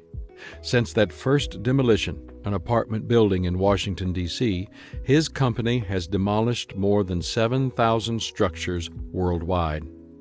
CDI is a family operation. Jack and his wife, Freddie, ran the business in the beginning. It wasn't long before they were joined by their sons, Mark and Doug. When Jack retired in 1976, his sons took over the operation. Today, they are joined by several of Mark's children, including his daughter, Stacy, in her early 30s, who has worked in the field since age 15 and is already an expert in her own right. Like threading a needle. When the Loiseaus were contacted for the job, they quickly discovered that the demolition wouldn't be easy because of the Omni's proximity to other buildings. On one side was the World Congress Center, which is used for conventions. On another side was a station for MARTA, Atlanta's mass transit rail system. On the third was the CNN Center, from which cable and radio programming broadcasts 24 hours a day. And CNN Plaza was a mere 13 feet away from the Omni. A mistake could damage the MARTA line and shut it down at one of its busiest stations, or it could put CNN News Service temporarily out of business. And of course, in a worst-case scenario, the Omni could topple in the wrong direction and take down the CNN building itself. It would take every bit of the Loiseau's expertise and 50 years of experience to do the task right. Using explosives to take down a building is always a dangerous undertaking. Each project is different and requires a custom-made strategy. Holes are drilled in strategic places in many parts of the structure, such as in columns, and filled with appropriate amounts of explosive material. Then those blast points are often wrapped in chain-link fence to catch the big pieces upon detonation, and wrapped in a special fabric that helps contain the explosion. It allows the concrete to move, but it keeps the concrete from flying, says Stacy Loiseau. We also sometimes put up a curtain around the entire floor to catch stuff that gets through these first two layers. That's really where your liability is. Often, earth berms are also erected around the building to protect nearby people and structures. Obviously, there is risk anytime someone works with explosives, but the greatest danger comes in the way explosives are rigged to go off. To get the building to fall in on itself, the Loiseaus and their crew have to precisely sequence the charges, often using delays that differ from one another by the tiniest fractions of a second. That was the case for the Omni, where first the roof needed to fall straight down, then 3 of the walls would need to fall inward, and then the 4th wall outward. And on July 26, 1997, at 6:53 a.m., that's exactly the way it happened. The demolition took 10 seconds. When it comes to blowing up a building the way the Loizos do, everything has to go right. From analyzing the building, to planning the demolition, to transporting the explosives, to rigging the devices, to preparing the building for the safety of the surrounding area. If anyone on the crew fails to get his part right and lets the other members of the team down, not only does the CDI team fail in its objective, but it also puts a lot of people and property in danger. Teammates must be able to count on each other when it counts. That's the law of accountability. Holding each other accountable. The importance of the law of accountability is clearest when the stakes are high. But you don't have to be in an explosive situation for the law to come into play. The person running a business who is trying to get out a product on schedule depends on her vendors to deliver on their promises during crunch time. The waiter trying to please his customer counts on the kitchen staff to prepare the food properly. The mom getting ready for a job interview has to know that her babysitter will show up as promised. If there is a breakdown in accountability, then the account is lost. The customer goes away unhappy, and the job goes to some other candidate. Teammates must be able to count on each other when it counts. I was reminded of how often we encounter examples of the law of accountability, even in small things, when I was on a trip to South Africa. I was there to teach at a conference sponsored by Equip, my nonprofit organization. I was waiting in the hotel lobby for my ride to the conference, and I was having some trouble with a cough. That's usually no big deal, but when you're preparing to speak for 5 or 6 hours straight, it's not a great way to start the day. As the conference team and I got underway, Eric Moon, a member of the team, pulled a Ricola cough drop, my brand, out of his pocket and handed it to me. When he saw my surprise, he said simply, "We're all carrying them for you, just in case." Stanley C. Galt asserted, "We don't work for each other, we work with each other." That is the essence of accountability. It's the ability and desire for teammates to work together toward common goals. But that doesn't happen on its own, nor is accountability a given. It has to be earned. Team members who can depend on each other only during easy times have not developed accountability. The formula for accountability. I believe that there is a formula for accountability. It's not complicated, but its impact is powerful. Here it is. Character plus competence plus commitment plus consistency plus cohesion equals accountability. When every team member embraces each of these 5 qualities within himself and with others, the team can achieve the accountability that is necessary to succeed. 1. Character. In the 21 Irrefutable Laws of Leadership, I wrote about the law of solid ground, which says that trust is the foundation of leadership. That law is really about character. In the book, I stated, "Character makes trust possible. Trust makes leadership possible." That is the law of solid ground. In a similar way, accountability begins with character because it is based on trust, which is the foundation for all interaction with people. If you cannot trust someone, you will not count on him. As Robert A. Cook remarked, there is no substitute for character. You can buy brains, but you cannot buy character. Anytime you desire to build a team, you have to begin by building character in the individuals who make up the team. For example, my friend Lou Holtz, who coaches football at the University of South Carolina, introduces the players on his team to a list of 12 covenants at the beginning of the season to help them understand the team culture he is trying to create. Here are the covenants. USC 12 Covenants. 1. We will accomplish what we do together. We share our success, and we never let any one of us fail alone. 2. We are all fully grown adults. We will act as such and expect the same from the people around us. 3. We will not keep secrets. Information that affects us all will be shared by all of us, and we will quickly and openly work to separate fact from fiction. 4. We will not lie to ourselves or to each other. None of us will tolerate any of us doing so. We will depend on each other for the truth. 5. We will keep our word. We will say what we mean and do what we say. We trust the word of others to be good as well. 6. We will keep our head. We will not panic in the face of tough times. We will always choose to roll up our sleeves rather than wring our hands. 7. We will develop our abilities and take pride in them. We will set our own standards higher than our most challenging opponent, and we will please our fans by pleasing ourselves. 8. We will treat our locker room like home and our teammates like friends. We spend too much time together to allow these things to go bad. 9. We will be unselfish and expect that everyone else will exhibit this same quality. We will care about each other without expectations. 10. We will look out for each other. We truly believe that we are our brother's keeper. 11.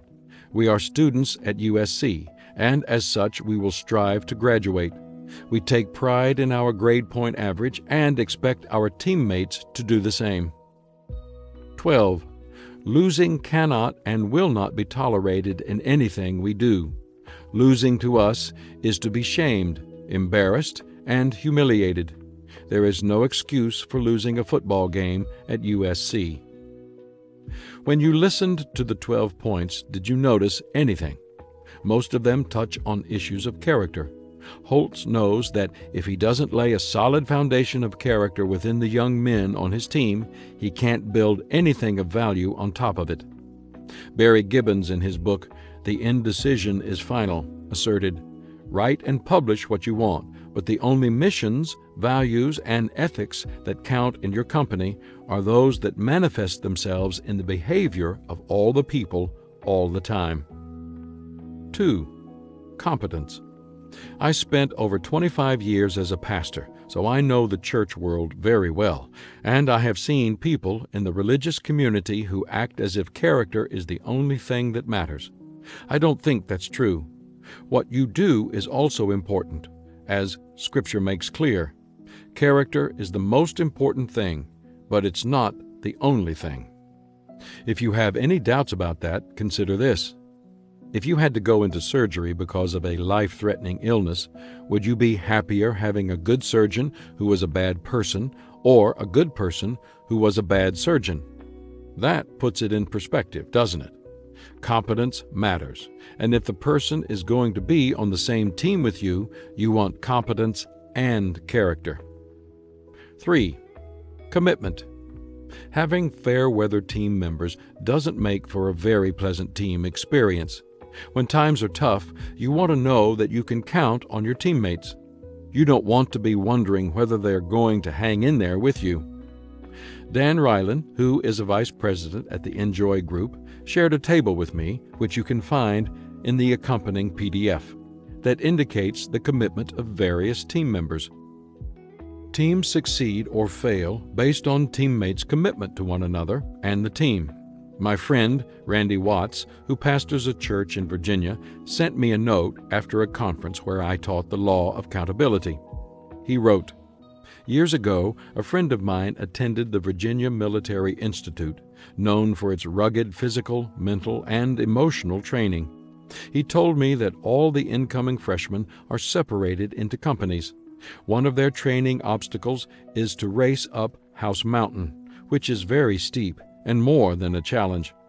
The motivation for climbing, if you finish last, you run again. Not you, but your whole company. This makes for team commitment. If a person in your company twists an ankle or breaks a leg, other members of his company carry him. It's not enough to be the first man on top of the mountain. Everyone on the team has to make it. Real teamwork requires that kind of commitment. When teammates can't make it, you carry them the rest of the way for the sake of the team. 4. Consistency. Every once in a while, somebody comes along who defines consistency for the rest of his teammates. In the case of the Atlanta Braves, I believe that person is Greg Maddux. If you follow baseball, then you probably know about him. Maddux is a first-rate pitcher, and he has the awards and statistics to prove it. He has won more than 200 games, including 176 games in the 1990s, the most of any pitcher in Major League Baseball. He is the only pitcher, besides Cy Young and Gaylord Perry, to have won 15 or more games in 13 consecutive seasons. He is the only pitcher in baseball's history to have won the Cy Young Award 4 years in a row, 1992 through 1995. For all of Maddux's awards for pitching and noteworthy stats, do you know what has been his most remarkable honor? He has been recognized as the National League's best fielder in his position by receiving a Gold Glove 10 years in a row. Many great pitchers are not known for their fielding. When a difficult ball is hit to a pitcher, or when the pitcher has to cover first base on a tough play to the right side of the infield, many times the other players on the team hold their collective breath. If anyone on the field is likely to make a fielding mistake, it's the pitcher, but not Maddux. He works at his fielding with the same fantastic work ethic that has made him an outstanding pitcher. The result is a career that has seen only 14 errors in 15 years, with 2 seasons of error-free fielding. If you want your teammates to have confidence in you, to know they can count on you day in and day out, then use someone like Maddux as your example. Consistency is key. 5. Cohesion. Teammates need to develop cohesion. That's the ability to hold together no matter how difficult the circumstances become. Navy SEAL John Rote describes cohesion this way. Unit cohesion is one of those terms that everyone thinks they understand. In truth, most people don't have a clue. It is definitely not about everybody liking each other or being nice. It means you have a pride in the ability of your group to function at a higher level than possible for the individual. The unit doesn't shine because you're a member. You shine because you're good enough to be a member. There's an old saying when it comes to teams: either we're pulling together or we're pulling apart. Without cohesion, people aren't really a team because they're not pulling together. They're merely a group of individuals working for the same organization. Novelist and civil rights activist James Baldwin asserted, "The moment we break faith with one another, the sea engulfs us and the light goes out." When it comes down to it, accountability is being able to have faith in your teammates, no matter what happens. When the chips are down, you can turn to the people on your team.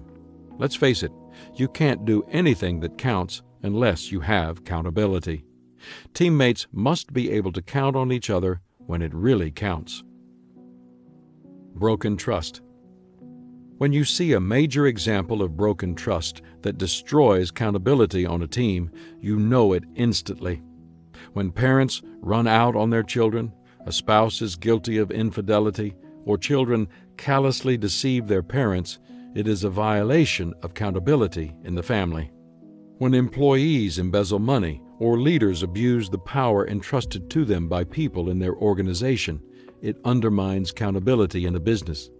And when an officer in a government agency is guilty of espionage, it not only hurts his teammates, it breaks trust with the people in an entire nation. When the news broke in early 2001 that an FBI agent had been caught passing highly classified national security information to Russia and the former Soviet Union, the first thing I thought of was the law of accountability. The man in this case was Robert Philip Hansen, a counterintelligence agent who had made a career with the FBI. Hansen is suspected of having given the KGB and the organization that replaced it, called the SVR, sensitive information on more than 20 occasions. That information totaled more than 6,000 pages of material, including counterintelligence investigative techniques, sources, methods, and operations. And just as in the case of Aldrich Ames, the CIA counterintelligence officer convicted of espionage in 1994, the information illegally passed by Hansen is believed to have precipitated the deaths of field agents working for the U.S. government. Nobody likes a traitor. In fact, in America, the name Benedict Arnold is still associated with treachery and betrayal, even though his actions occurred more than 200 years ago. And few remember that Arnold was a brilliant military leader.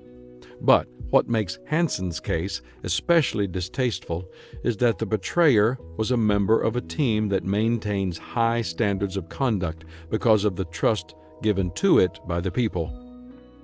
The FBI identifies its core values as rigorous obedience to the Constitution of the United States, respect for the dignity of all those we protect, compassion, fairness, and uncompromising personal and institutional integrity. FBI Director Louis J. Free said of Hansen, "A betrayal of trust by an FBI agent who is not only sworn to enforce the law, but specifically to help protect our nation's security, is particularly abhorrent. This kind of criminal conduct represents the most traitorous action imaginable. It also strikes at the heart of everything the FBI represents. The commitment of over 28,000 honest and dedicated men and women in the FBI who work diligently to earn the trust and confidence of the American people every day." In other words, teammates must be able to count on each other when it counts. Robert Hansen broke the trust that makes accountability possible, and it may be decades before we find out how much damage he did to the country. That's a terrible thought, but that's the price that sometimes has to be paid when someone breaks the law of accountability. Teamwork thought. The greatest compliment you can receive is being counted on. Becoming a better team member. People often say that imitation is a compliment. In regard to teamwork, I believe the highest compliment you can receive is trust from your teammates when it really counts. How do your teammates feel about you? In Chapter 6, we talked about how catalysts step up to a higher level of play when crunch time comes. You may or may not be the type of player who can make things happen and then some when the game is on the line. That's okay. But can you be depended on to do your part, whatever that is, when your teammates need you? Do you perform and follow through in such a way that the team considers you someone they can count on? How are you doing in each of the areas examined in the chapter? Is your integrity unquestioned? Character? Do you perform your work with excellence? Competence? Are you dedicated to the team's success? Commitment? Can you be depended on every time? Consistency? Do your actions bring the team together? Cohesion? If you are weak in any of these areas, talk to a mentor or trusted friend to get suggestions concerning how you can grow in that area. Becoming a better team leader. Developing accountability and cohesion among team members is not always an easy task, and it takes time. If you are responsible for leading your team, use the suggestions of William A. Cohen in The Art of the Leader for building a team that is able to count on each member when it counts. 1. Develop pride in group membership. 2. Convince your group that they are the best. 3. Give recognition whenever possible. 4. Encourage organizational mottos, names, symbols, and slogans. 5. Establish your group's worth by examining and promoting its history and values. 6. Focus on the common purpose. 7. Encourage your people to participate in activities together outside of work. The more of these activities you embrace, the greater accountability you will develop. Law 10. The Law of the Price Tag. The team fails to reach its potential when it fails to pay the price. On December 28, 2000, one of the nation's oldest retailers, Montgomery Ward and Company, announced that it would be filing Chapter 7 bankruptcy and closing its doors forever. That announcement saddened the people of Chicago, for Ward had been an institution in that city for more than a century. What's even sadder is that the company's failure might have been avoided if leaders had learned and practiced the law of the price tag before it was too late. The retailing chain's early history is really quite remarkable. The company was founded in 1872 by Aaron Montgomery Ward, a young salesman who had worked for various dry goods merchants throughout the Midwest and South. While he was working in rural areas far from cities or large towns, he discovered that many consumers in remote areas were at the mercy of local merchants who often overcharged them for merchandise. That gave him an idea. Railroads and mail service were improving by that time. What if he brought dry goods directly from manufacturers for cash and sold them for cash via mail order to rural consumers, thus eliminating the middlemen who were gouging those customers? Paying the first price.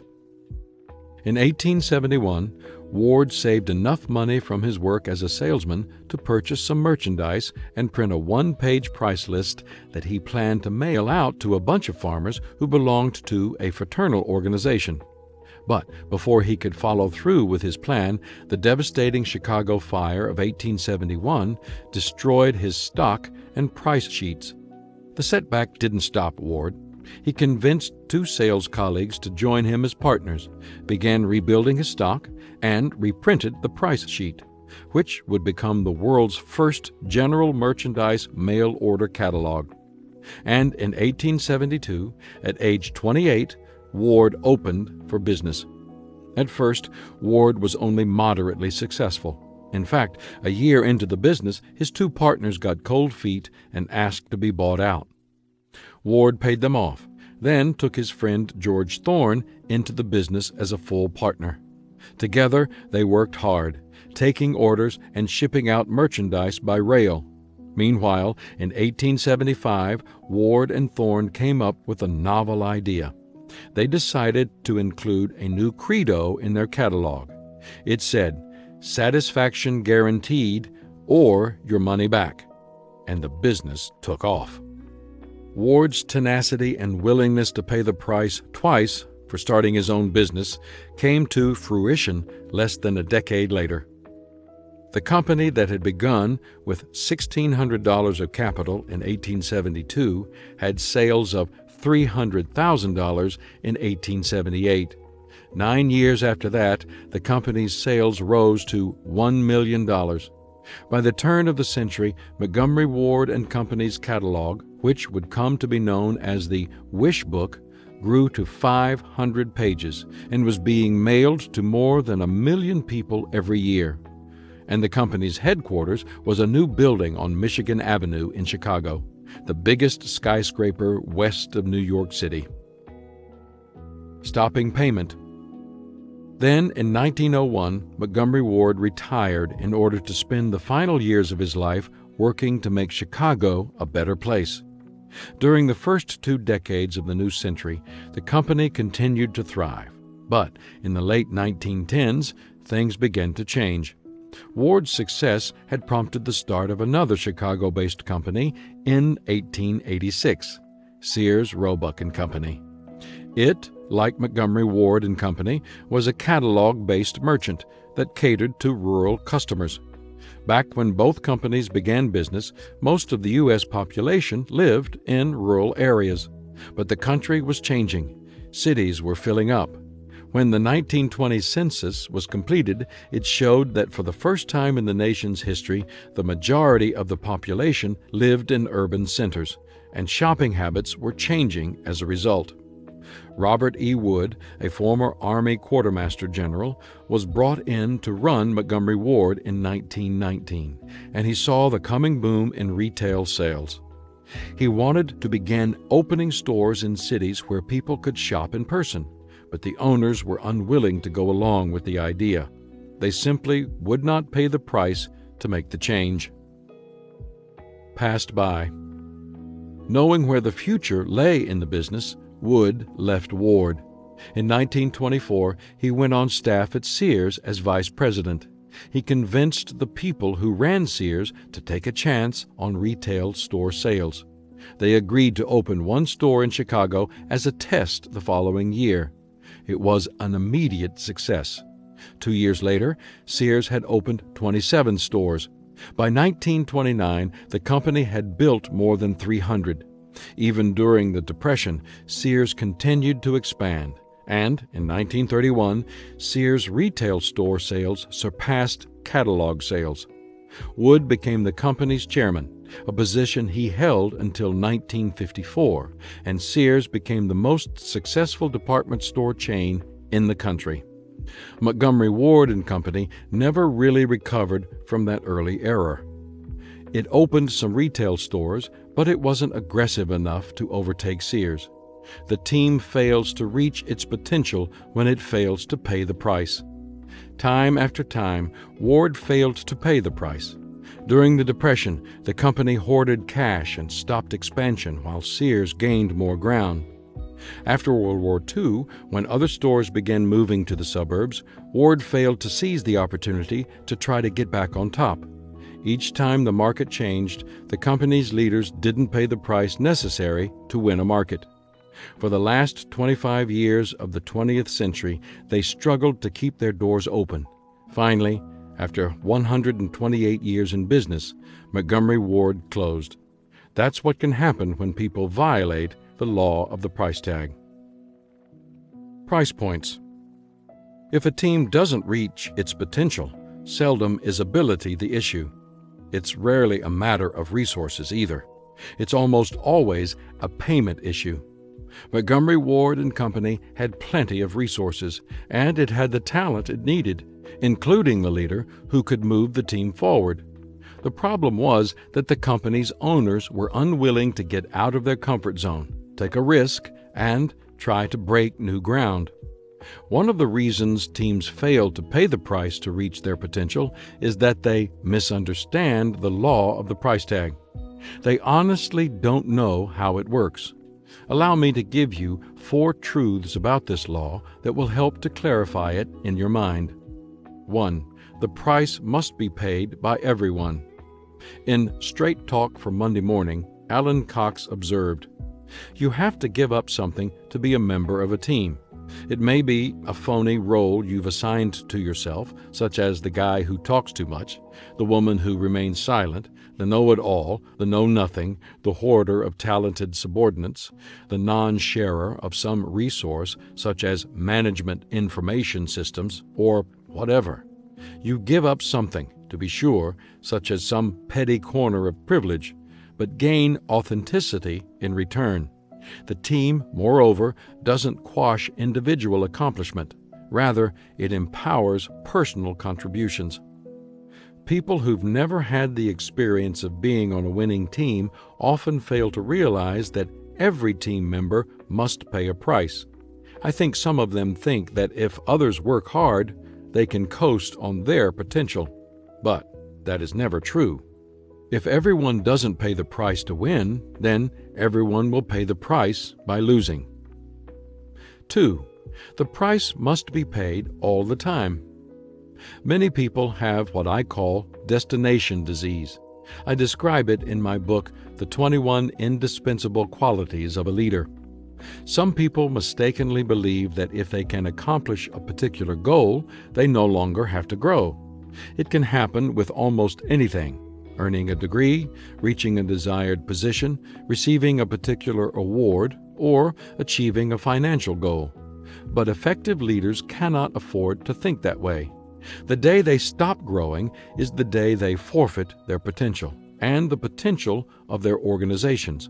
Remember the words of Ray Kroc: "As long as you're green, you're growing. As soon as you're ripe, you start to rot." Destination disease is as dangerous for a team as it is for any individual. It makes us believe that we can stop working, stop striving, stop paying the price, yet still reach our potential. But as Earl Blake, former football coach at the United States Military Academy, observed, there is no substitute for work. It is the price of success. That truth never goes away. That's why President Dwight D. Eisenhower remarked, "There are no victories at bargain prices." If you want to reach your potential, you can never let up. 3. The price increases if the team wants to improve, change, or keep winning. As I mentioned in the introduction of this book, there are few back-to-back champions in sports, and few companies stay at the top of Forbes magazine's lists for a decade. Becoming a champion has a high price, but remaining on top costs even more, and improving upon your best is even more costly. The higher you are, the more you have to pay to make even small improvements. World champion sprinters improve their times not by seconds, but by hundredths of a second. No one can move closer to his potential without paying in some way to get there. If you want to change professions, you have to get more education, additional work experience, or both. If you want to run a race at a faster pace, you must pay by training harder and smarter. If you want to increase earnings from your investments, you put in more money or take greater risks. The same principle applies to teams. To improve, change, or keep winning, as a group, the team must pay a price, and so must the individuals on it. 4. The price never decreases. Most people who quit don't give up at the bottom of the mountain. They stop halfway up it. Nobody sets out with the purpose of losing. The problem is often a mistaken belief that a time will come when success will suddenly get cheaper, but life rarely works that way. Maybe that kind of thinking was the problem with Montgomery Ward and Company. In 1919, when the decision-makers had the chance to make Ward one of the first big companies to open a chain of retail stores, they probably evaluated what it would cost them in terms of time, money, effort, change, and they thought that it was too great a price to pay, so they passed on the opportunity. A few years later, when Sears began to breeze past Ward, the cost to compete was even higher. The company paid to get into retail store sales, yet it was still behind. That price continued to go up year after year, especially as Sears beat Ward in securing prime locations. Even as late as the 1970s and 1980s, Ward paid more and more to improve, yet fell farther and farther behind. The company dabbled in various niches, trying to compete against Walmart, Target, and Circuit City, but it kept getting clobbered. The leaders thought the price would be less the next time, but it kept going up and up. When it comes to the law of the price tag, I believe there are really only two kinds of teams who violate it: those who don't realize the price of success, and those who know the price but are not willing to pay it. No one can force a team member to have the will to succeed. Each person must decide in his own heart whether the goal is worth the price that must be paid, but every person ought to know what to expect to pay in order for a team to succeed. The price of teamwork. For that reason, I offer the following observations about the cost of being part of a winning team. To become team players, you and your teammates will have at least the following required of you: sacrifice. There can be no success without sacrifice. James Allen observed, "He who would accomplish little must sacrifice little. He who would achieve much must sacrifice much." When you become part of a team, you may be aware of some of the things you will have to give up, but you can be sure that no matter how much you expect to give for the team, at some point you will be required to give more. That's the nature of teamwork. The team gets to the top only through the sweat, blood, and sacrifice of its team members. Time commitment. Teamwork does not come cheaply. It costs you time. That means you pay for it with your life. It takes time to get to know people, to build relationships with them, to learn how you and they work together. Teamwork can't be developed in microwave time. teams grow strong in a crockpot environment. Personal development. Your team will reach its potential only if you reach your potential. That means today's ability is not enough, or to put it the way leadership expert Max Dupree did, we cannot become what we need to be by remaining what we are. That desire to keep striving, to keep getting better, is a key to your ability, but it is also crucial for the betterment of the team. That is why UCLA's John Wooden, a marvelous team leader and the greatest college basketball coach of all time, said, "It's what you learn after you know it all that counts." Unselfishness. People naturally look out for themselves. The question, "What's in it for me?" is never far from their thoughts. But if a team is to reach its potential, its players must put the team's agenda ahead of their own. Some people see the big picture more easily than others do and realize that they will receive more if they give more. For others, that is more difficult, especially if they already have a track record of high achievement. But H. Jackson Brown's boomerang theory is true. When you give your best to the world returns the favor. And if you give your best to the team, it will return more to you than you give, and together you will achieve more than you can on your own. Certainly there are other prices individuals must pay to be part of a team. You can probably list several specific ones you've paid to be on a team. The point is that people can choose to stand on the sidelines of life and try to do everything solo, or they can get into the game by being part of a team. It's a trade-off between independence and interdependence. The rewards of teamwork can be great, but there is always a cost. You always have to give up to go up. About a month ago, I was teaching the 17 Laws of Teamwork to a group of business people in Atlanta, and after I taught the law of the price tag, Virgil Berry came up to me and slipped me a note. It said, "John, the price tag for failure is greater than the price of success. The price for accepting failure is poverty, depression, dejection, and a downtrodden spirit." The people at Montgomery Ward know that all too well. The team fails to reach its potential when it fails to pay the price. What price for a nation? Paying a high price does not always guarantee victory. Many teams sacrifice dearly, only to fall short of their goals. But sometimes great sacrifice is rewarded with great results. That was the case for the Revolutionary Army of the newly formed United States and its commander George Washington during the winter of 1777 in Valley Forge, Pennsylvania. The year 1777 was not a particularly successful one for General Washington and his troops. Following defeats at Brandywine, Paoli, and Germantown, and the loss of Philadelphia to the British, Washington and 11,000 soldiers straggled into Valley Forge on December 19th of that year. The troops were demoralized, and they were facing the prospect of a bitter winter with minimal shelter and comforts. What those men probably wanted most was to go home and forget about the war for freedom. But if they did, the cost would be high. Positioned as they were, they could keep an eye on the British troops under General Howe in Philadelphia. More important, they were in a place where they could defend York, Pennsylvania, to which the Continental Congress had fled when the capital fell to the British. If the men at Valley Forge didn't pay the price, the government would fall, the army would be disbanded, and the Revolutionary War would be lost. Conditions were horrible. The men were ill-equipped and poorly supplied.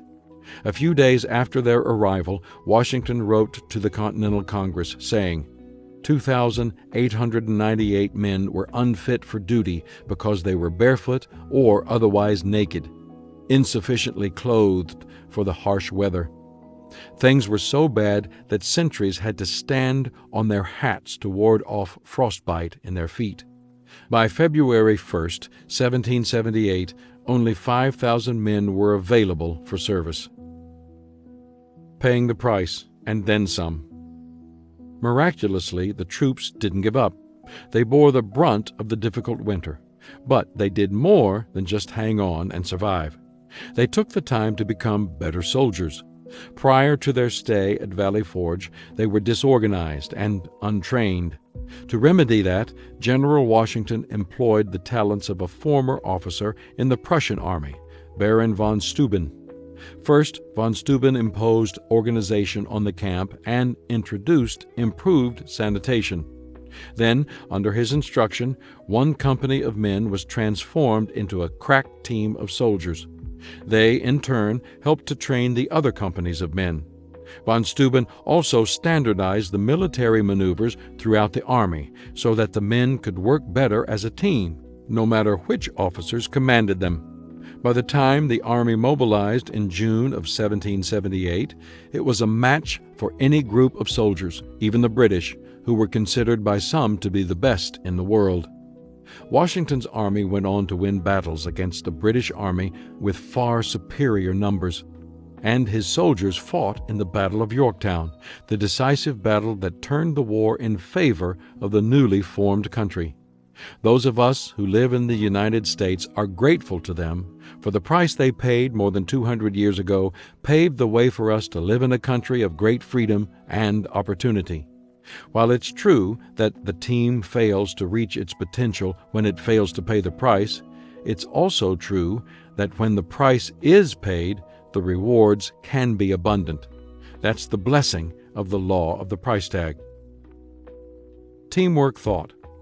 You seldom get more than you pay for. Becoming a better team member.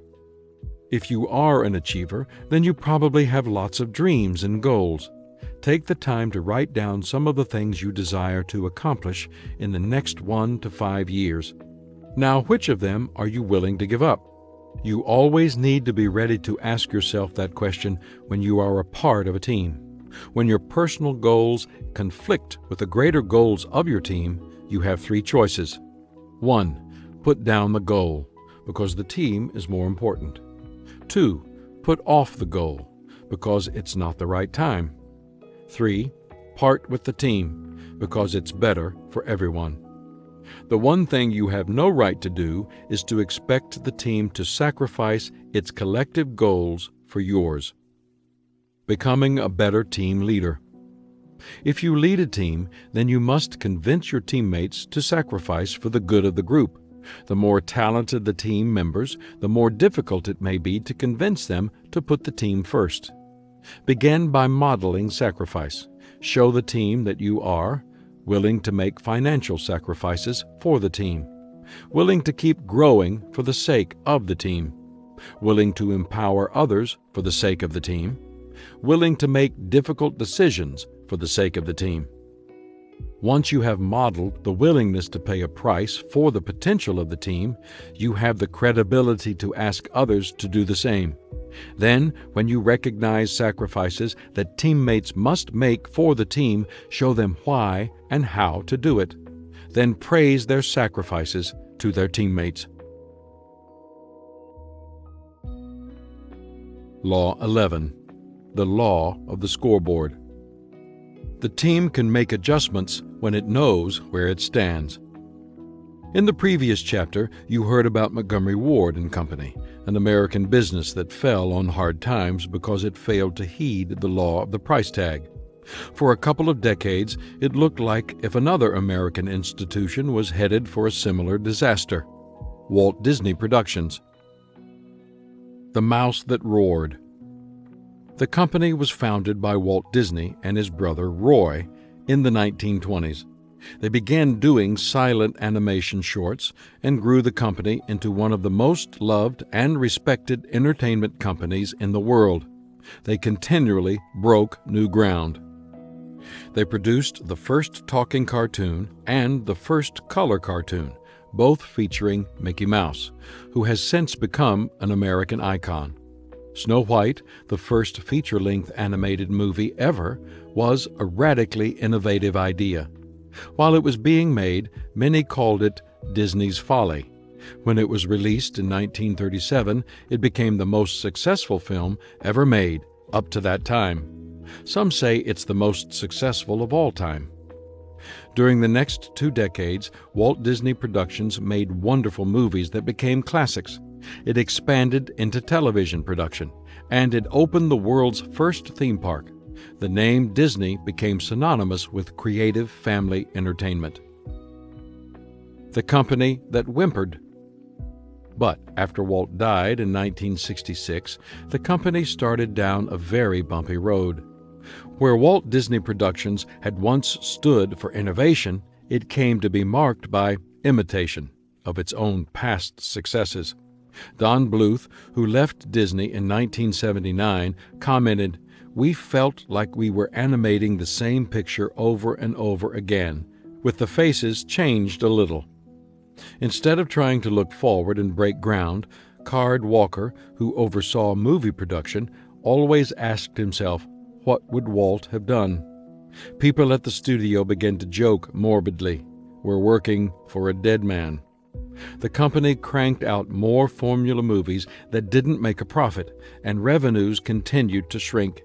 In 1981, the film division had an income of $34.6 million. In 1982, its income had fallen to $19.6 million. In 1983, it incurred a loss of $33.3 million, and the value of Disney stock was plummeting. During that period, many American corporations were becoming victims of hostile takeovers, where Wall Street raiders would gain control of the company, cut it into pieces, and sell off its parts at a profit for themselves and their backers. Since Disney's stock value was down and it carried little debt, it became ripe for a hostile takeover.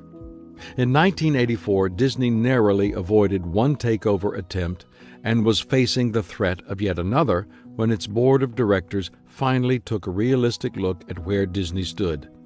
They decided that if the company was to survive, it would require radical changes, including something it had never done in its history, bringing in someone from outside Disney to run the company.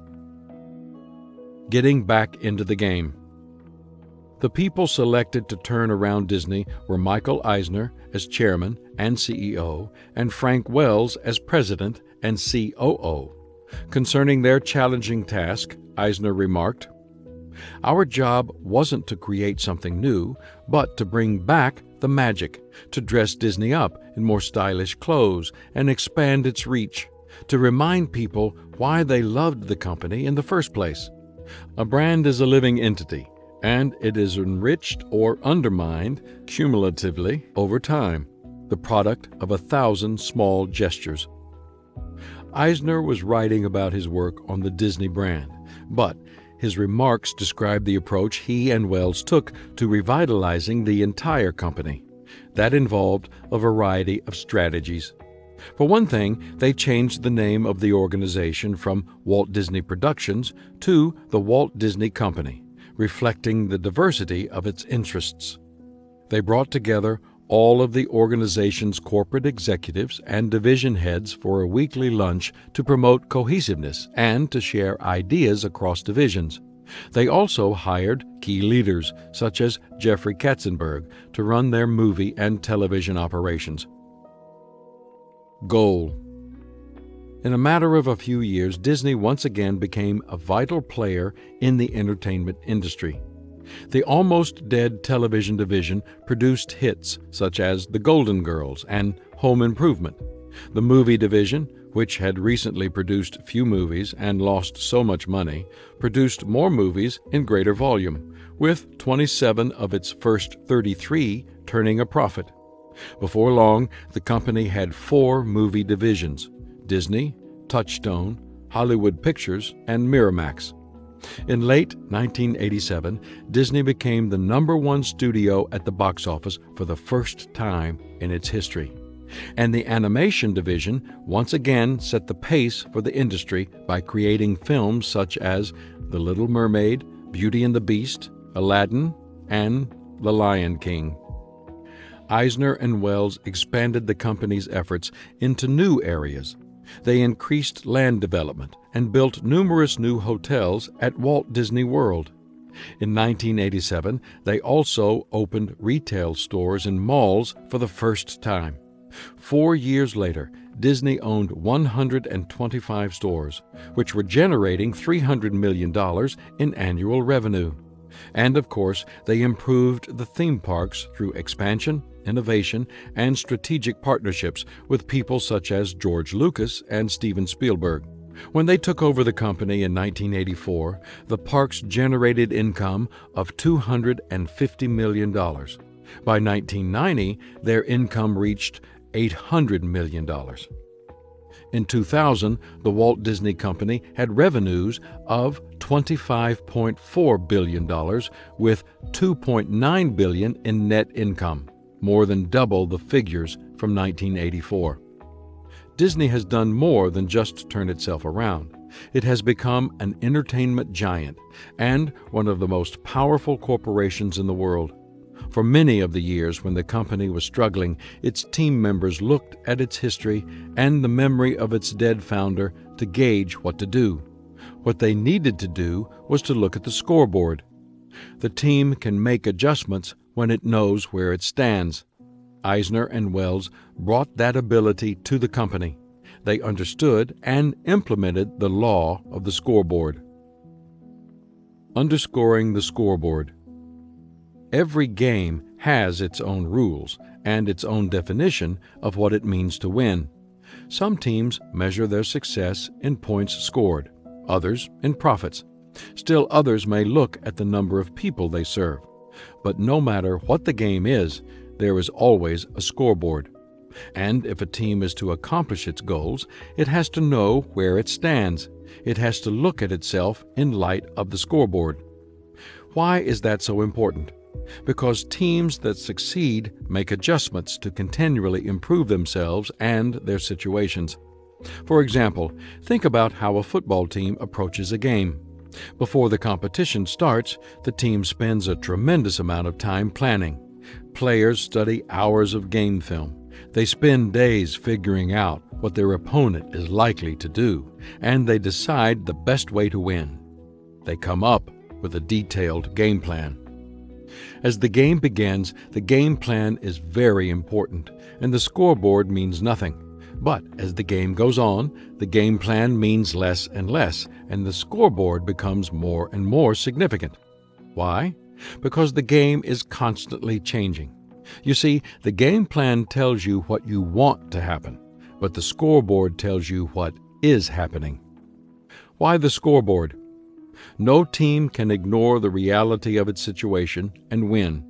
For years, Disney clung tenaciously to an out-of-date game plan, while the world and the entertainment industry kept changing around it.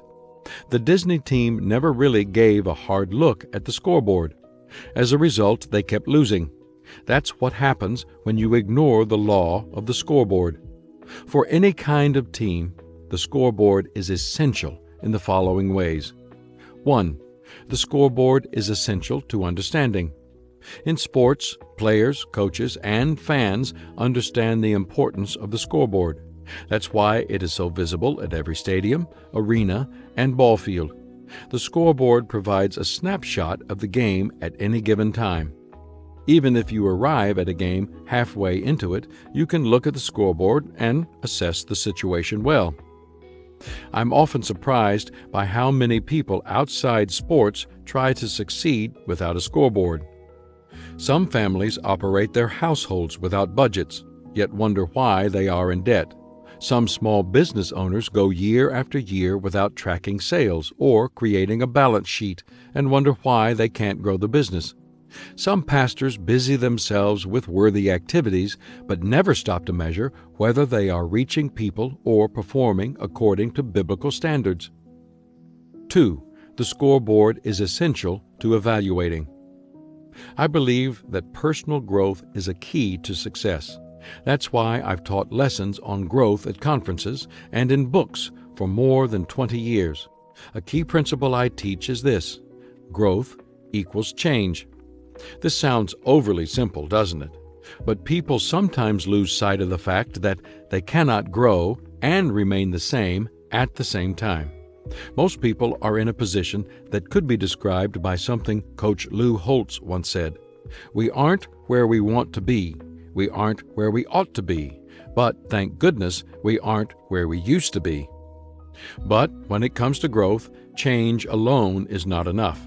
If you want to become better, you have to change in the right direction. You can do that only if you are able to evaluate yourself and your teammates. That is another reason for the scoreboard. It gives you continual feedback.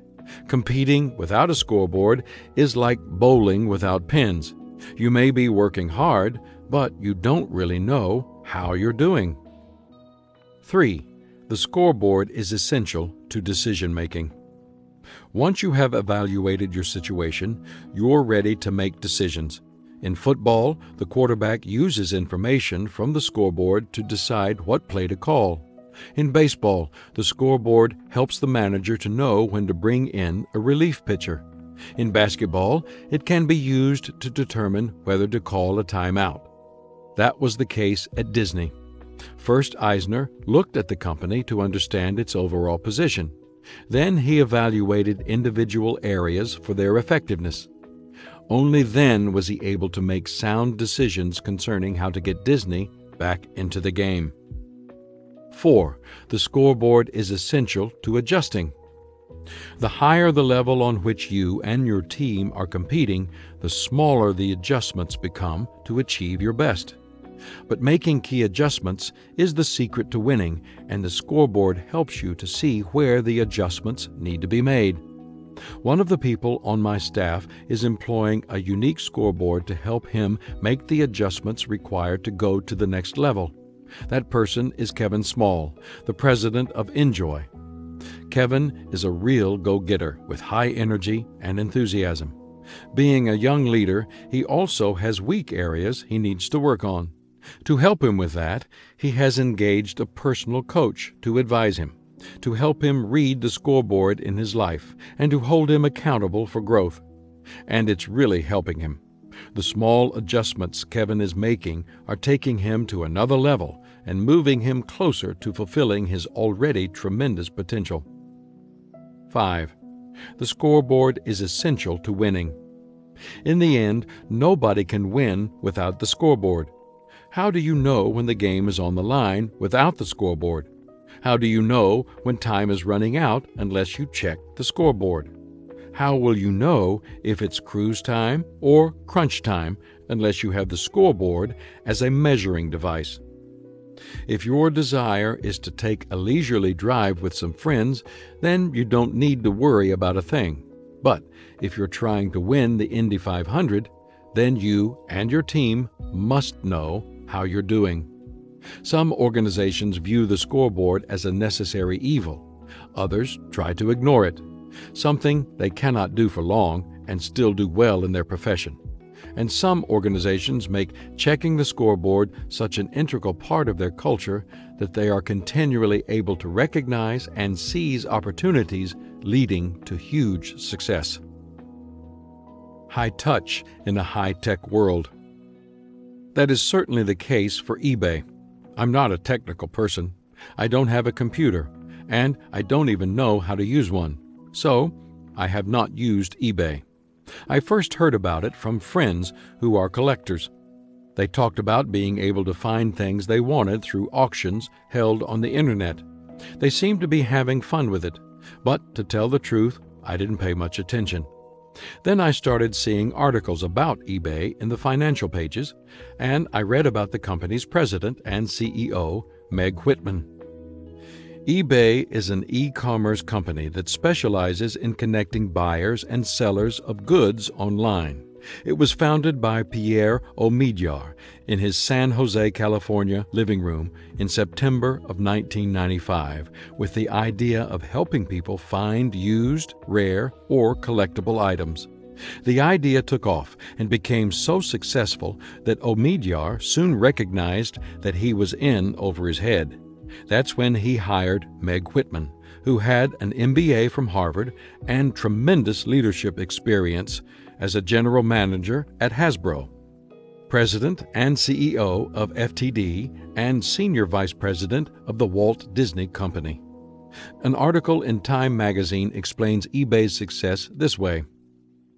As an online middleman between buyers and sellers, eBay is building an empire that bricks and mortar could not have touched. If Buy.com goes down, you can still go to Circuit City, says Meg Whitman, CEO of eBay. But if eBay crashes, there's nowhere else to go. And because eBay's job is connecting people, not selling them things, it isn't lumbered with a traditional retailing cost structure. eBay is the only e-tailer that really fulfills the promise of the web, says Faye Landis, an e-commerce analyst at Sanford C. Bernstein and Company. The real genius of eBay is its mastery of the law of the scoreboard. It constantly makes adjustments because it knows where it stands, and that is what keeps it ahead. In the case of eBay, the scoreboard is the desires and interests of its customers and potential customers. Sensing that many people are uneasy with conducting monetary transactions on the Internet, eBay made trust, safety, and privacy hallmarks of the company. Knowing that people wanted to get specific feedback on the individuals selling merchandise on the site, eBay created a unique rating system that allows subscribers to exchange information. The company even created a special consumer insights group to track what people want. Learning from the customer. Over the last 3 years, eBay has learned everything it can about its users and what they want while keeping its finger on the pulse of larger consumer trends.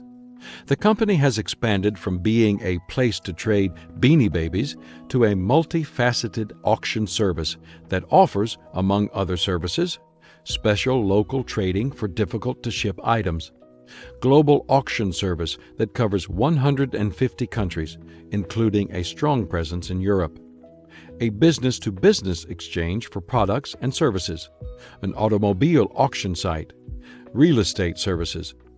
And in 2000, when eBay saw that a new startup company called Half.com was thriving by selling used CDs, books, movies, and video games at set prices, eBay bought the company and added it to its holdings. The result is that eBay has received highly favorable recognition and hundreds of awards, including Businessweek Entrepreneur of the Year, E-Retailer of the Year Award from E-Retailer, and a place on the list of Forbes magazine's 100 most dynamic companies in America. In 2000, it had 22.5 million registered users, controlled 80% of the online auction market, and had revenues of $430 million, up 92% from 1999. While other Internet-based companies are struggling to survive and searching for ways to finally make a profit, eBay seems poised to keep growing and winning. Why? Because the eBay team always has an eye on the scoreboard, and the team can make adjustments when it knows where it stands. That is the law of the scoreboard. Teamwork thought. When you know what to do, then you can do what you know. Becoming a better team member. What is the scoreboard in your business or field? How do you measure your progress? Is it the bottom line? Is it the number of people you reach? Is it the level of excellence or innovation with which you do your work? How do you keep score? Take some time to identify how your team keeps score. Now, think about how you should be measuring yourself individually. What should you be keeping track of to make sure you are doing your best? Becoming a better team leader.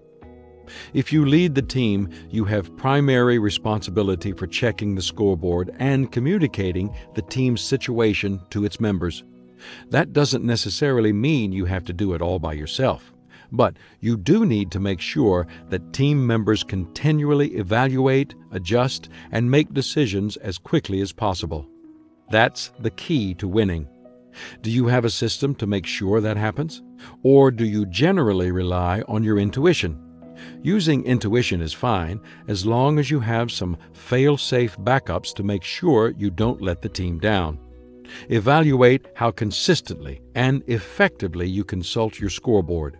If you're not doing it as well as you should, then create a system that helps you do it or empowers the leaders on your team to share the responsibility. Law 12. The Law of the Bench. Great teams have great depth. Have you ever heard the expression, "It's not over until the fat lady sings"? Or Yogi Berra's famous comment, "It ain't over till it's over"? Would you be surprised to know that sometimes it is over before it's over? And you know when that is if you know the law of the bench. Let me give you an example. One Saturday in September of 2000, I went to a football game with some friends. Kevin Small, the president of Enjoy, Chris Goad, who used to play professional ball, and Steve Miller, my wonderful son-in-law. We were looking forward to an exciting game between the Georgia Tech Yellow Jackets and the Florida State Seminoles, even though FSU was a very strong favorite. There's an intense rivalry between Georgia and Florida college teams, so the teams can get pretty pumped up. And on that day, we weren't disappointed. The teams were battling, and the score was close. Tech was playing its heart out. Only a matter of time. But as the third quarter came to a close, I said, "Come on, guys, this one is over." Sometimes I leave games early because I hate to be stuck in traffic. Of course, if a game is really close or is likely to have some historic significance, such as a no-hitter in baseball, I stay to the end. On that day, the guys were surprised by my desire to leave, especially since the game was close and Tech had finally pulled ahead 15-12. "You don't want to see the end of the game?" asked Chris, a little curious. "No, this game is over," I said. "Let's go to the car." On our way back, we talked about it. It's true that Tech was hanging in there against FSU, especially when it came to the way the Yellow Jackets were playing defense. That was no easy task because the Seminoles had a powerful offense. But I had noticed throughout the course of the game that while Tech's starters were still in the game, FSU had been substituting many players from the bench, and the team's level of play had not been negatively affected. Because of that, I knew it was only a matter of time before Tech's players would be worn down by the powerful bench of FSU.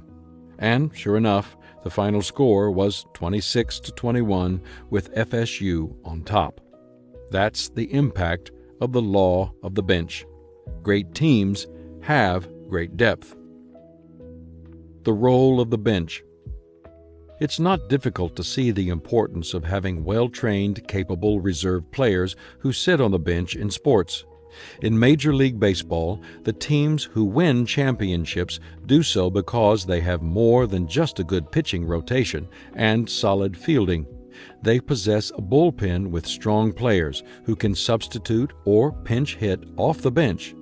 In the NBA, players and fans have long recognized the impact of the bench by talking about the all-important sixth man, the person who makes a significant contribution to the team's success, yet isn't one of 5 starters on the basketball court. And today's professional football coaches express the need to have 2 highly skilled quarterbacks capable of winning games on their teams. A great starter alone is simply not enough if a team wants to go to the highest level. Any team that wants to excel must have good substitutes as well as starters. That's true in any field, not just sports. You may be able to do some wonderful things with a handful of top people, but if you want your team to do well over the long haul, you've got to build your bench. A great team with no bench eventually collapses. Defining the bench. In sports, it's easy to define which people are the starters and which make up the bench. But how do you define them in other fields? I want to suggest the following definitions. Starters are frontline people who directly add value to the organization or who directly influence its course. The bench bench is made up of the people who indirectly add value to the organization or who support the starters. A team's starters are the people most often in the spotlight, and as a result, they get most of the credit, and the people on the bench are liable to be neglected or overlooked. In fact, the people most likely to discount or discredit the contribution of the bench may be the starters. Some key players enjoy reminding the substitutes that they are riding the pine. But any starter who minimizes the contribution of the bench is self-centered, underestimates what it takes for a team to be a success, and doesn't understand that great teams have great depth. A leader who truly understood the law of the bench was UCLA's John Wooden, the Wizard of Westwood, whose teams won 10 college basketball national championships. Coach Wooden valued every person on his teams and the contribution that each person made. No coach did a better job of keeping his teams playing at the highest level over the long haul than Wooden. He observed, "Unselfishness is a trait I always insisted upon. I believed that every basketball team is a unit, and I didn't separate my players as to starters and subs. I tried to make it clear that every man plays a role, including the coach, the assistants, the trainer, and the managers." The bench is indispensable. Every human being has value, and every player on a team adds value to the team in some way. These truths alone should be enough to make team members care about the bench players, but there are more specific reasons to honor and develop the players who may not be considered starters.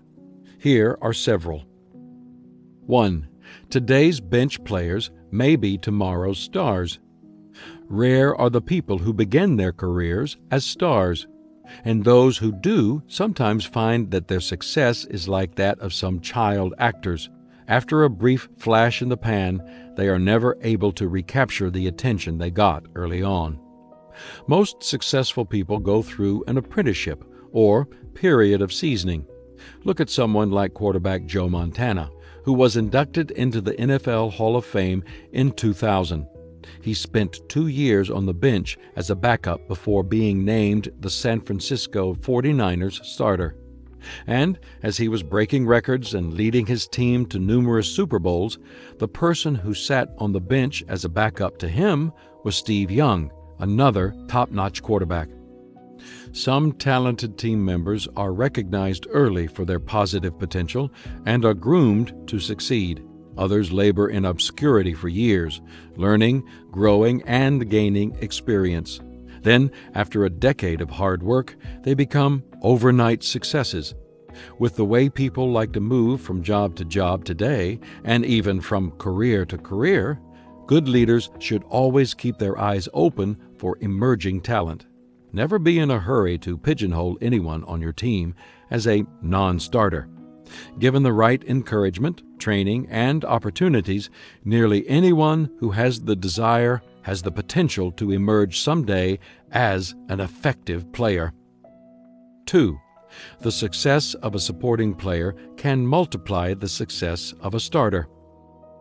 When every team member fulfills the role that best suits his talents, gifts, and experience, and excels in that role, then the team really hums. The achievement of the whole team makes the starters flourish, and the achievement of the starters makes the team flourish. The whole team really is greater than the sum of its parts. Or, to put it the way John Wooden did, the main ingredient of stardom is the rest of the team. You have probably seen teams led by people who don't understand this truth. For example, they have multi-million-dollar salespeople spending half of their time bogged down in paperwork rather than making calls on potential clients. If the organization would hire someone who enjoyed administrative tasks, not only would the salespeople be happier and more productive, but the gains in sales would more than make up for the cost of that support person. We follow this rule at ISS, my company that provides consulting to churches for fundraising. We employ consultants whose skills and backgrounds are truly one in a million. They work with hundreds of individual churches out in the field every year, and that is where they need to be to use their strengths. However, each consulting job requires numerous letters, instruction manuals, and other printed materials. And to accomplish that, ISS employs a team of talented support people who do a fabulous job with that work. When each person is allowed to work in an area of strength, the entire team wins. 3. There are more bench players than starters. If you read through the roster of any successful team, you will see that the starters are always outnumbered by the other players on the team. In professional basketball, 12 people are on the team, but only 5 start. Major League Baseball teams start 9 but carry 40 players. In pro football, 22 people start on offense and defense, but each team is allowed to have 53 players in all. College teams often have more than 100. You find similar situations in every field. In the entertainment industry, the actors are often known, but the hundreds of crew members necessary to make a movie aren't. In ministry, everyone recognizes the people up front during a worship service, but it takes scores of people working behind the scenes to bring that service together. For any politician or corporate executive or big-name fashion designer that you know about, there are hundreds of people toiling quietly in the background to make the person's work possible. Nobody can neglect the majority of the team and hope to be successful.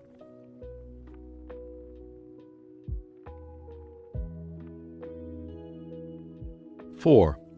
A bench player placed correctly will at times be more valuable than a starter. I think if you asked most people how they would classify administrative assistants as team members, they would tell you that they consider them to be bench players since their primary role is support. I would agree with that, although in some cases, administrative people have direct influence on an organization. Take, for example, my assistant, Linda Eggers. Over the years, Linda has done just about everything at Enjoy. She has been the company's bookkeeper. She used to run our conferences. She did marketing and product development. She is a very talented person. I think Linda is capable of doing just about anything, but she has chosen to take a supporting role as my assistant, and in that position, she makes a huge impact. Today, my company has more than 200 employees. I respect and value all of them. But if I lost everything tomorrow and I could keep 5 or 6 people with whom to start over from scratch, Linda would be one of the people I would fight to keep. Her value as a support person makes her a starter. 5. A strong bench gives the leader more options. When a team has no bench, the only option of its leader is moving the starters around to maximize their effectiveness.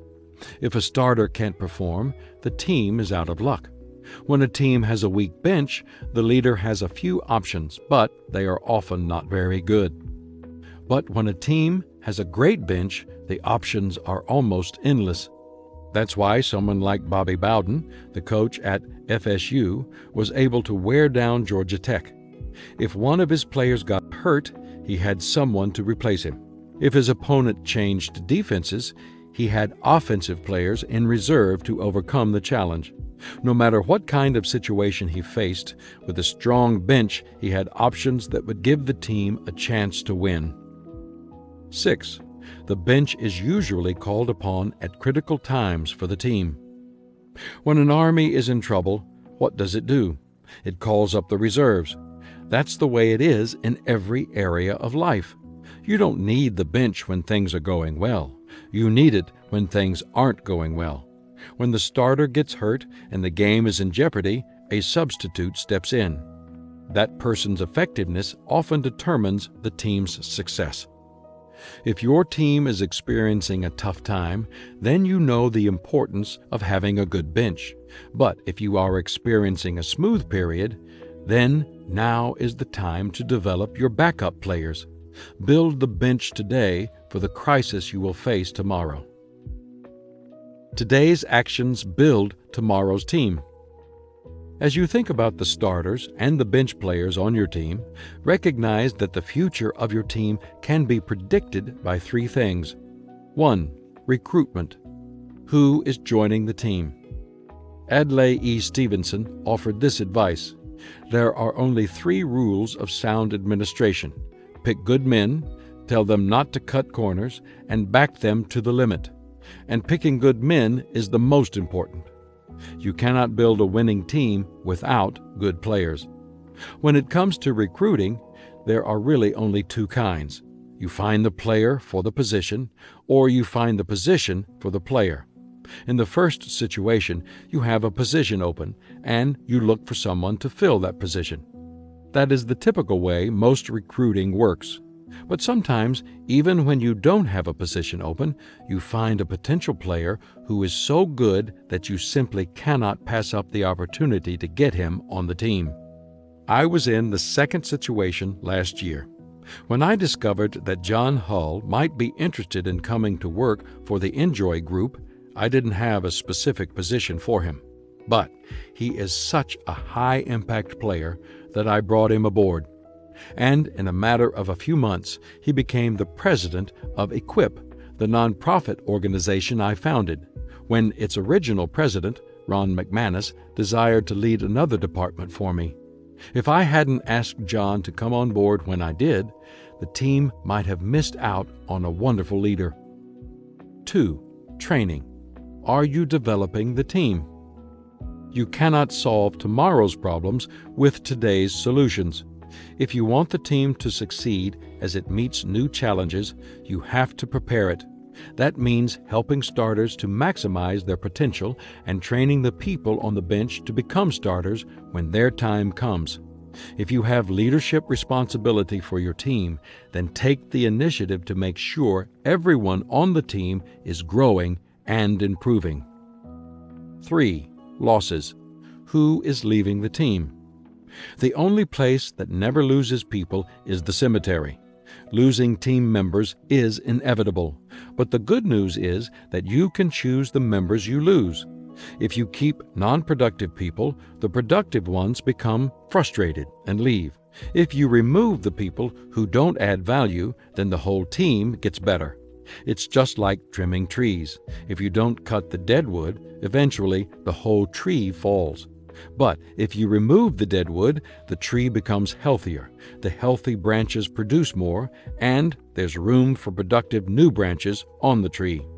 The best way to describe how to grow and improve the team and its bench is what I call the revolving door principle. Here's the way it works. A team will always have gains and losses. People are constantly coming into an organization while others leave it. The key to its future success is gaining a more effective person with each loss. Let's say, for example, that you can rate every person's effectiveness on a scale of 1 to 10, with 10 as its highest. As the revolving door turns, if your team is losing 4s but gaining 8s, then your future looks bright. If you're losing 8s and gaining 4s, then the future looks bleak. And if you're losing 4s and gaining other 4s, then you're wearing your team out with activity but making no progress.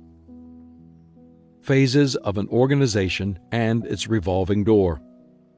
Any team that is avoiding stagnation by trying to improve will go through changes, and as the revolving door moves, different kinds of people will come and go during various phases. For example, when an organization is new and just getting started, it recruits strongly. It has no one to lose and is glad to gain anyone. The good news is that as people come on board, a team is being formed.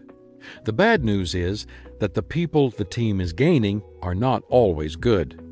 When a team asks for commitment, some team members leave the team. But that's good. Commitment drives away the uncommitted, while it makes those who stay even stronger in the commitment they already possess. Once the team has a committed core and begins to grow, it again gains people. The people who join the team are often attracted to it because of the level of commitment they see in existing players. That builds the team's ability and drives it to achieve and leads to its success. However, Once a team becomes successful, some members will want to leave to try to find greater success on their own. That's a critical time for a team. If you can give people intriguing challenges and share both responsibilities and rewards with them, you may be able to persuade them to stay. If you can't, you will probably have to rely on your backup players, and then you'll find out what kind of bench you've built. If you can sustain growth in the midst of success and repeat the process while continually building your bench, then you can create a legacy team. That's what organizations such as General Electric, Disney, and Home Depot have done. Their sustained growth and reputations for success continue to draw good people to them. Who is your MVP? The key to making the most of the law of the bench is to continually improve the team. As you bring on better players, first improve your starters, then build your bench. Do that long enough and you will build a great team, because great teams have great depth. That's the law of the bench. Building a great team is a process that takes a tremendous amount of work, and the bigger the organization gets, the harder the task becomes. I'm acutely aware of that because in the last 3.5 years, the Enjoy Group has grown from less than 50 people to more than 200. When you're experiencing that kind of explosive growth, your HR person may be your MVP. Let me tell you about the person most responsible for keeping the revolving door moving in the right direction in my company. Her name is Stacy Buchanan. 2.5 years ago, an acquaintance of hers, who was a headhunter, directed her to the Enjoy Group. At the time, we were looking for a senior accountant, and Stacy had an extensive background in accounting, having done much of the groundwork to become a CPA. She had also worked for 6 years at an internationally known nonprofit organization and spent several years teaching. Bold move. Stacy believed with all her heart that she belonged at the Enjoy Group, and she really wanted to work with us. So she came in and interviewed with us. But the last thing in the world she wanted to do was to go back into accounting. Christine Johnson, a longtime Enjoy employee who was functioning as our HR manager at the time, was interviewing Stacy. Christine could tell that she was an eagle and didn't want her to get away. So she introduced Stacy to the COO, Dick Peterson. As they talked, he too could tell she was a tremendous catch. Finally, he asked her, "What do you want to do?" Stacy gathered her courage and replied, "To tell you the truth, Dick, I want Christine's job, recruiting." That was music to Christine's ears. She was dutifully recruiting new employees, but she didn't really enjoy it, nor did it utilize her greatest strengths. She and Dick were happy to create a position for Stacy as a recruiter, thus freeing Christine to focus on administration and management. In the 30 months since then, Stacy has hired nearly 200 people for the company, both starters and bench players, and she does a fantastic job. "I know I am going to sound like a preacher with my 6 P's, says Stacy, but this will give you an idea of how I place people. I analyze the following areas. 1. Personality. I use the DISC test, a diagnostic tool that indicates whether someone's personality is driving, influencing, supporting, or calculating. 2. Passion. I find out what motivates them. Results, relationships, money, recognition, affirmation, impact, or security.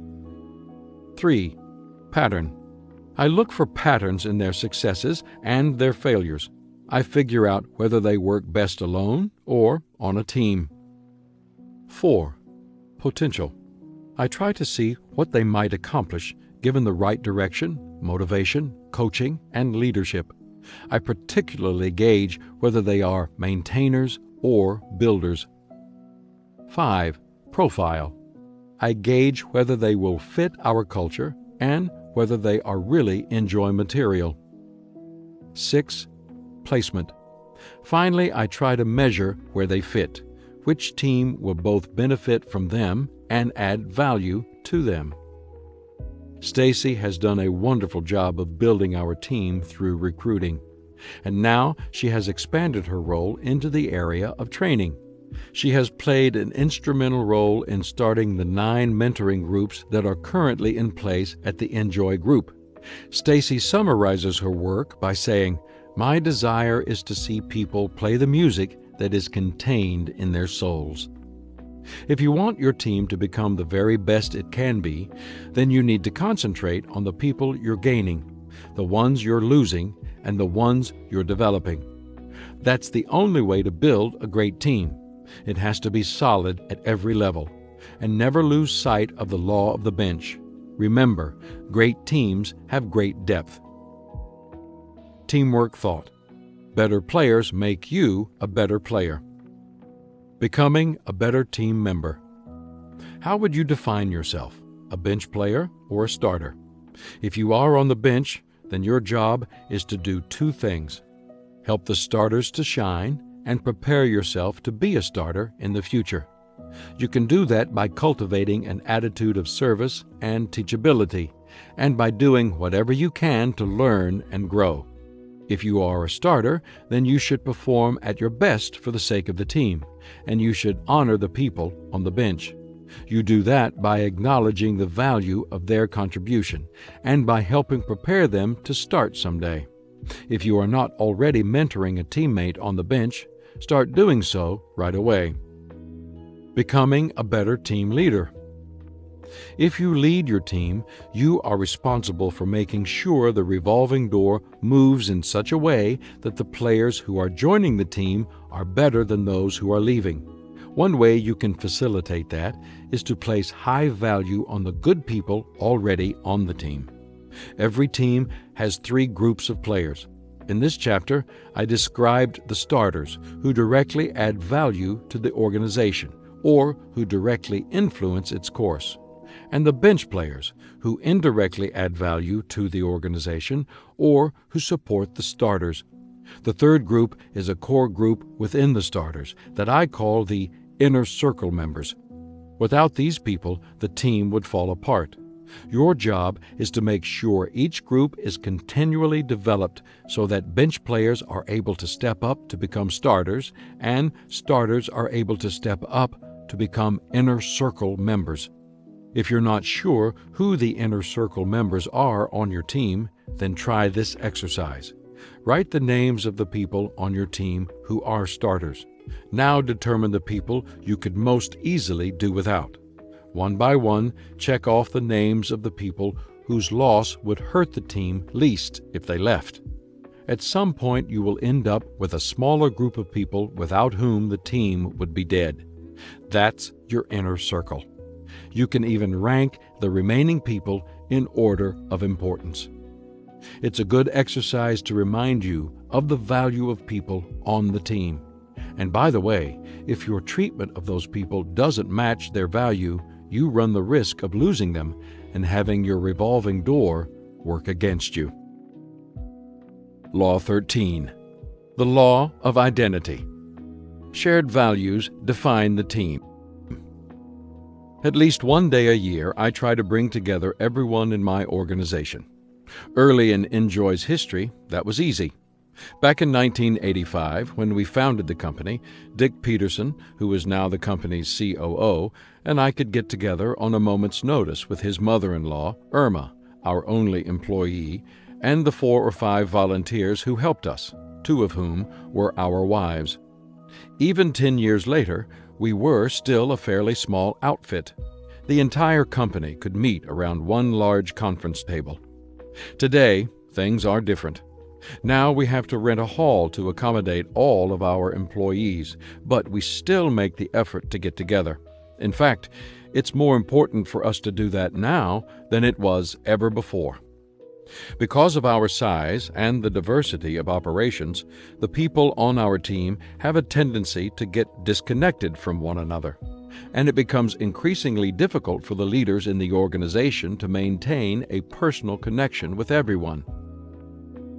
Defining the team. Maybe you've experienced the disconnectedness that often accompanies rapid growth in an organization. Granted, with slightly more than 200 employees, ours is not a large company, but it is big enough to experience growing pains. Where the team was once defined almost entirely through relationships, it now needs something more to keep it together. That's where the law of identity comes into play. Shared values define the team.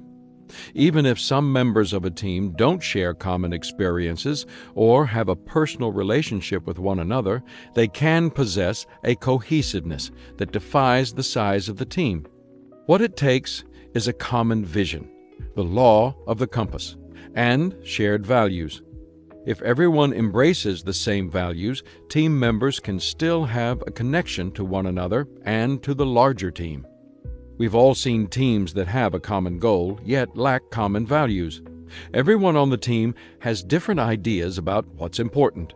The result is chaos. Eventually, the team breaks down if everyone tries to do things his own way. That's why team members need to be on the same page. Just as personal values influence and guide an individual's behavior, organizational values influence and guide the team's behavior. The value of values.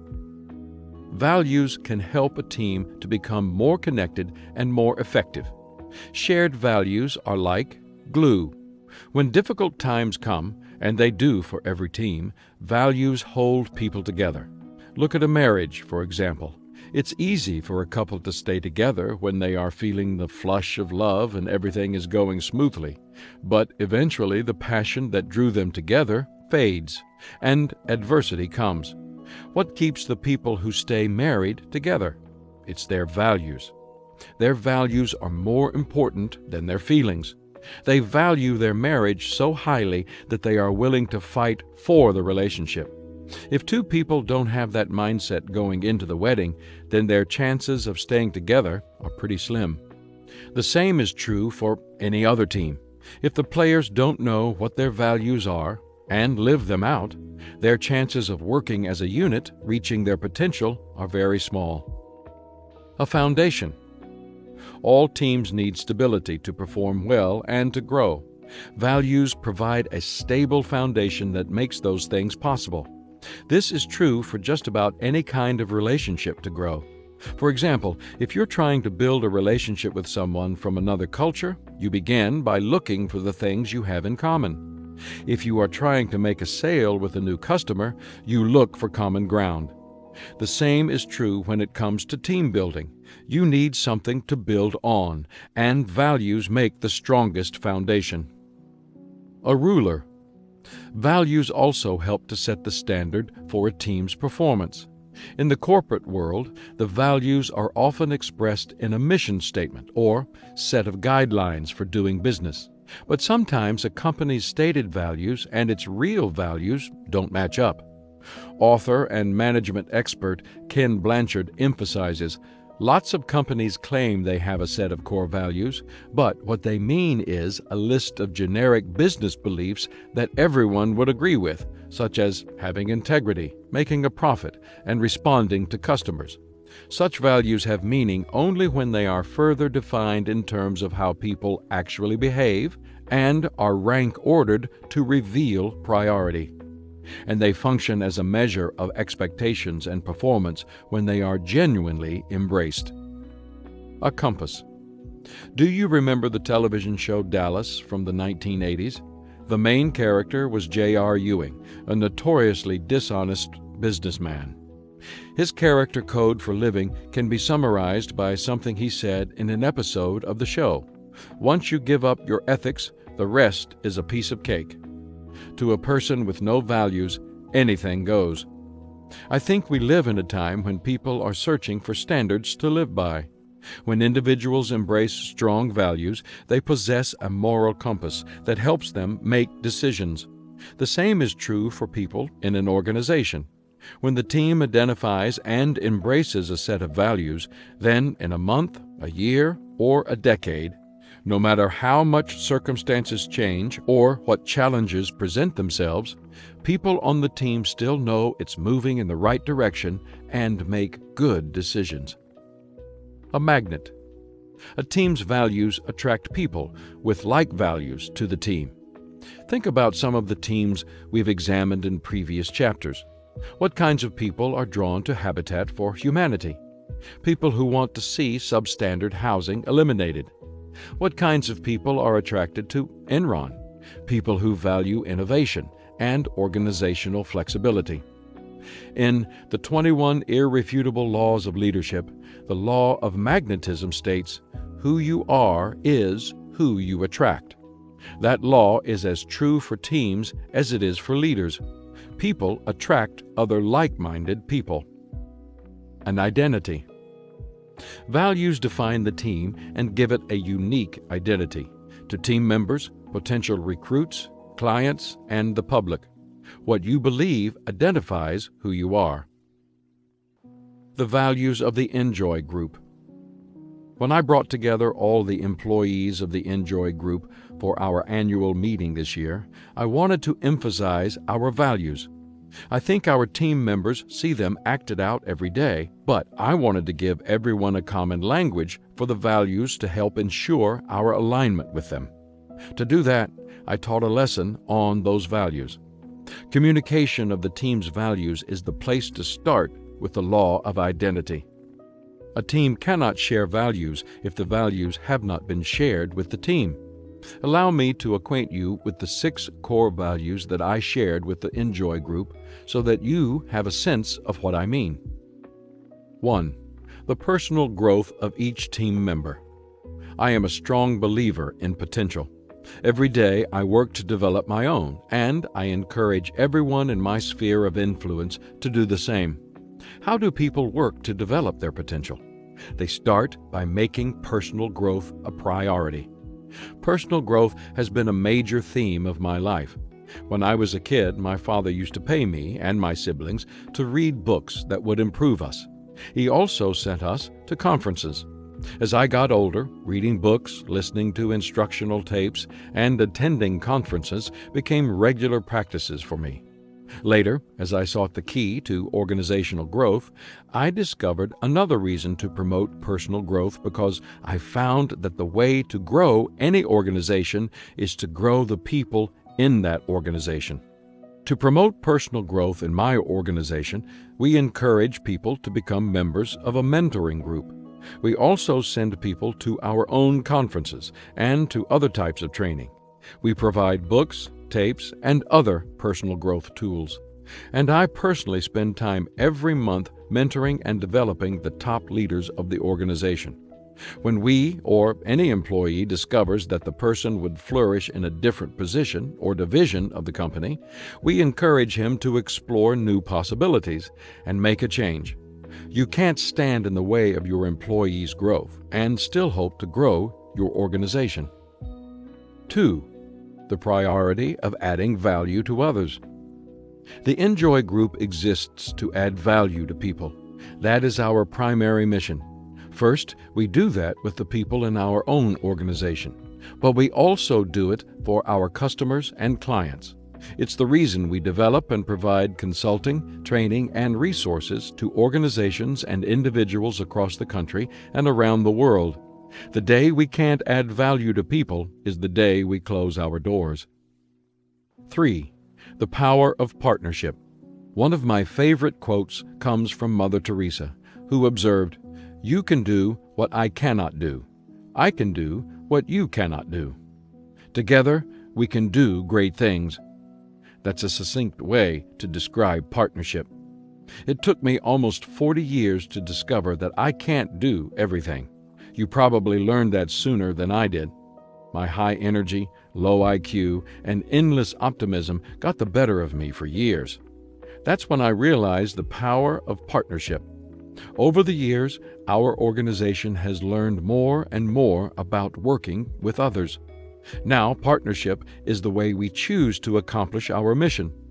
Dave Sutherland, the CEO of the Enjoy Group, likes to remind everyone, Partnership begins the moment that a leader realizes we add value to him, and it ends when his vision is accomplished. In recent years, we have expanded our partnership to include strategic alliances with other organizations. These partnerships have enabled the Enjoy Group to train thousands of leaders in nearly a dozen countries overseas and to give away tens of thousands of books every year to people in developing countries. I've come up with an acronym that describes what partnership means to me. As your partner, we promise to put your needs first in every situation, add value to your personal leadership, recognize we serve a common goal, tailor our services to meet your need, never take for granted the trust placed in us, embody excellence in everything we do, respect everyone's uniqueness. As individuals and as an organization, we can be good partners if we can remember each element. 4. The practice of raising up and developing leaders. Everything rises and falls on leadership. That's why I have dedicated the past 20 years of my life to teaching leadership. That's why I spend so much time finding and developing leaders. The single greatest way to impact an organization is to focus on leadership development. There is almost no limit to the potential of an organization that recruits good people, raises them up as leaders, and continually develops them. 5. The proper stewardship of the organization. Any organization that wants to continue fulfilling its mission must learn to be a good steward of its resources. There are 3 primary ways we do that in our company: managing our assets to get the most out of them, placing our people strategically so that they can give and receive as much as possible, and giving ourselves to worthy causes. If we can do all 3 of these things, then we are maximizing the use of all the resources we have. 6. The purpose of glorifying God. The Enjoy Group is an organization made up primarily of Christians, and our roots are in helping churches and pastors to reach their potential. Because of our heritage and our strong convictions, we believe that everything we do should honor God. Undoubtedly, the values of your organization will be different from ours, and that's as it should be. Your values should reflect the people on the team and their leader. What's important is that you go through the discovery process and embrace the team's values. Once you do, you will better understand your team, its mission, and its potential. Never forget that shared values define the team. That's the law of identity. Values add value to your team. If you've never really thought about how your team's values can reveal its identity and increase its potential, go through the following process with your team. Articulate the values. Spend some think time or bring together a group of key team members to articulate the team's values. Then put them on paper. Compare values with practices. Then watch the team in action. You want to make sure the values you identify match the ones you're living. The alignment of the shared values and the behavior of team members boosts the team's energy and effectiveness. But if they are out of alignment, then the team will suffer. Teach the values. Once you settle what the right values are, you need to teach them to everyone on the team. Do it clearly, creatively, and continually. Practice the values. Values have no value if you don't put them into practice. But if you discover teammates whose actions don't match the team's values, help them make the change necessary to align themselves with the rest of the team. Institutionalize the values. Weave the team's values into the fabric of the team. For example, my friend Bill Hybels, senior pastor of Willow Creek Community Church, identifies community as one of the core values of his church. To reinforce that value, the first third of every leadership meeting, whether it is staff, elders, or the board, is dedicated to building and maintaining the personal relationships among the members of that group. Publicly praise the values. The most fundamental management truth I've ever learned is that what gets rewarded gets done. If you praise and honor the people who epitomize the values of the team, those values get embraced and upheld by other members of the team. There is no better reinforcement.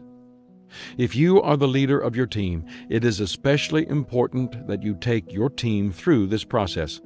Left to themselves, with no help to embrace the values you know to be fundamental, team members will create an identity of their choosing. For better or for worse, the values of the most influential people on the team will become the team's values.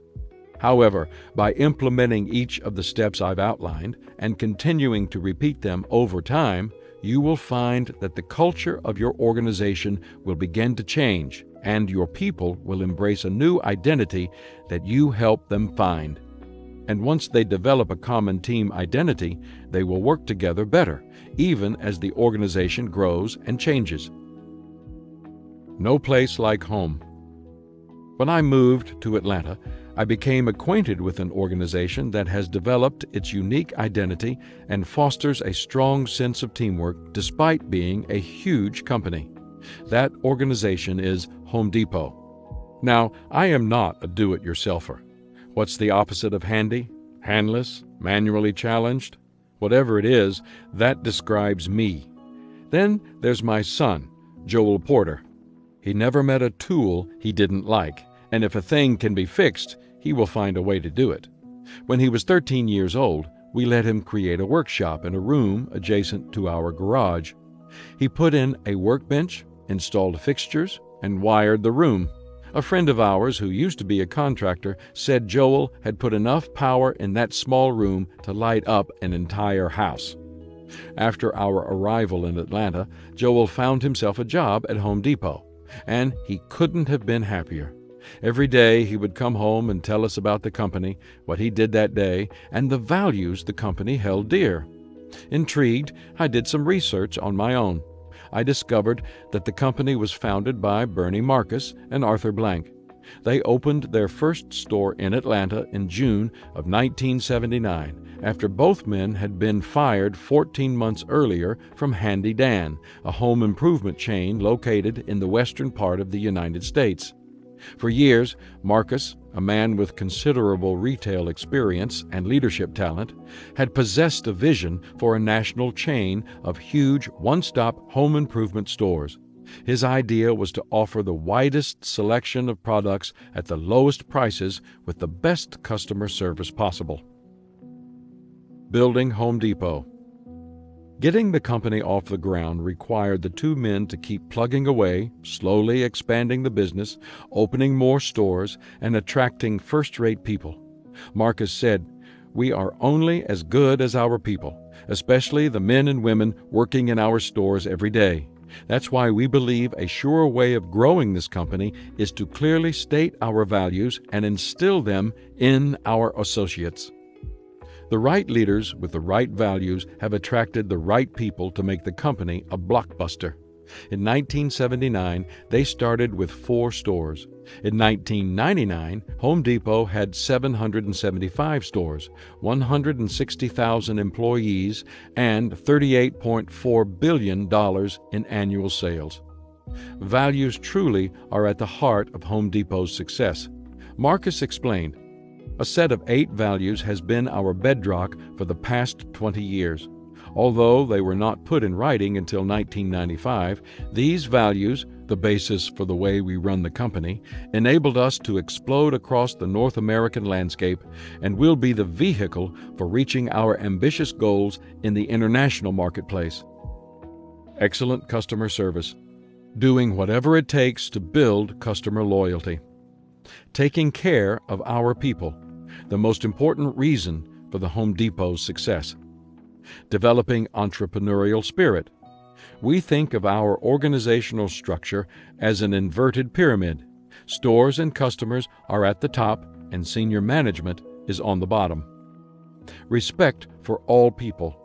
Talent and good people are everywhere, and we can't afford to overlook any source of good people. Building strong relationships with associates, customers, vendors, and communities.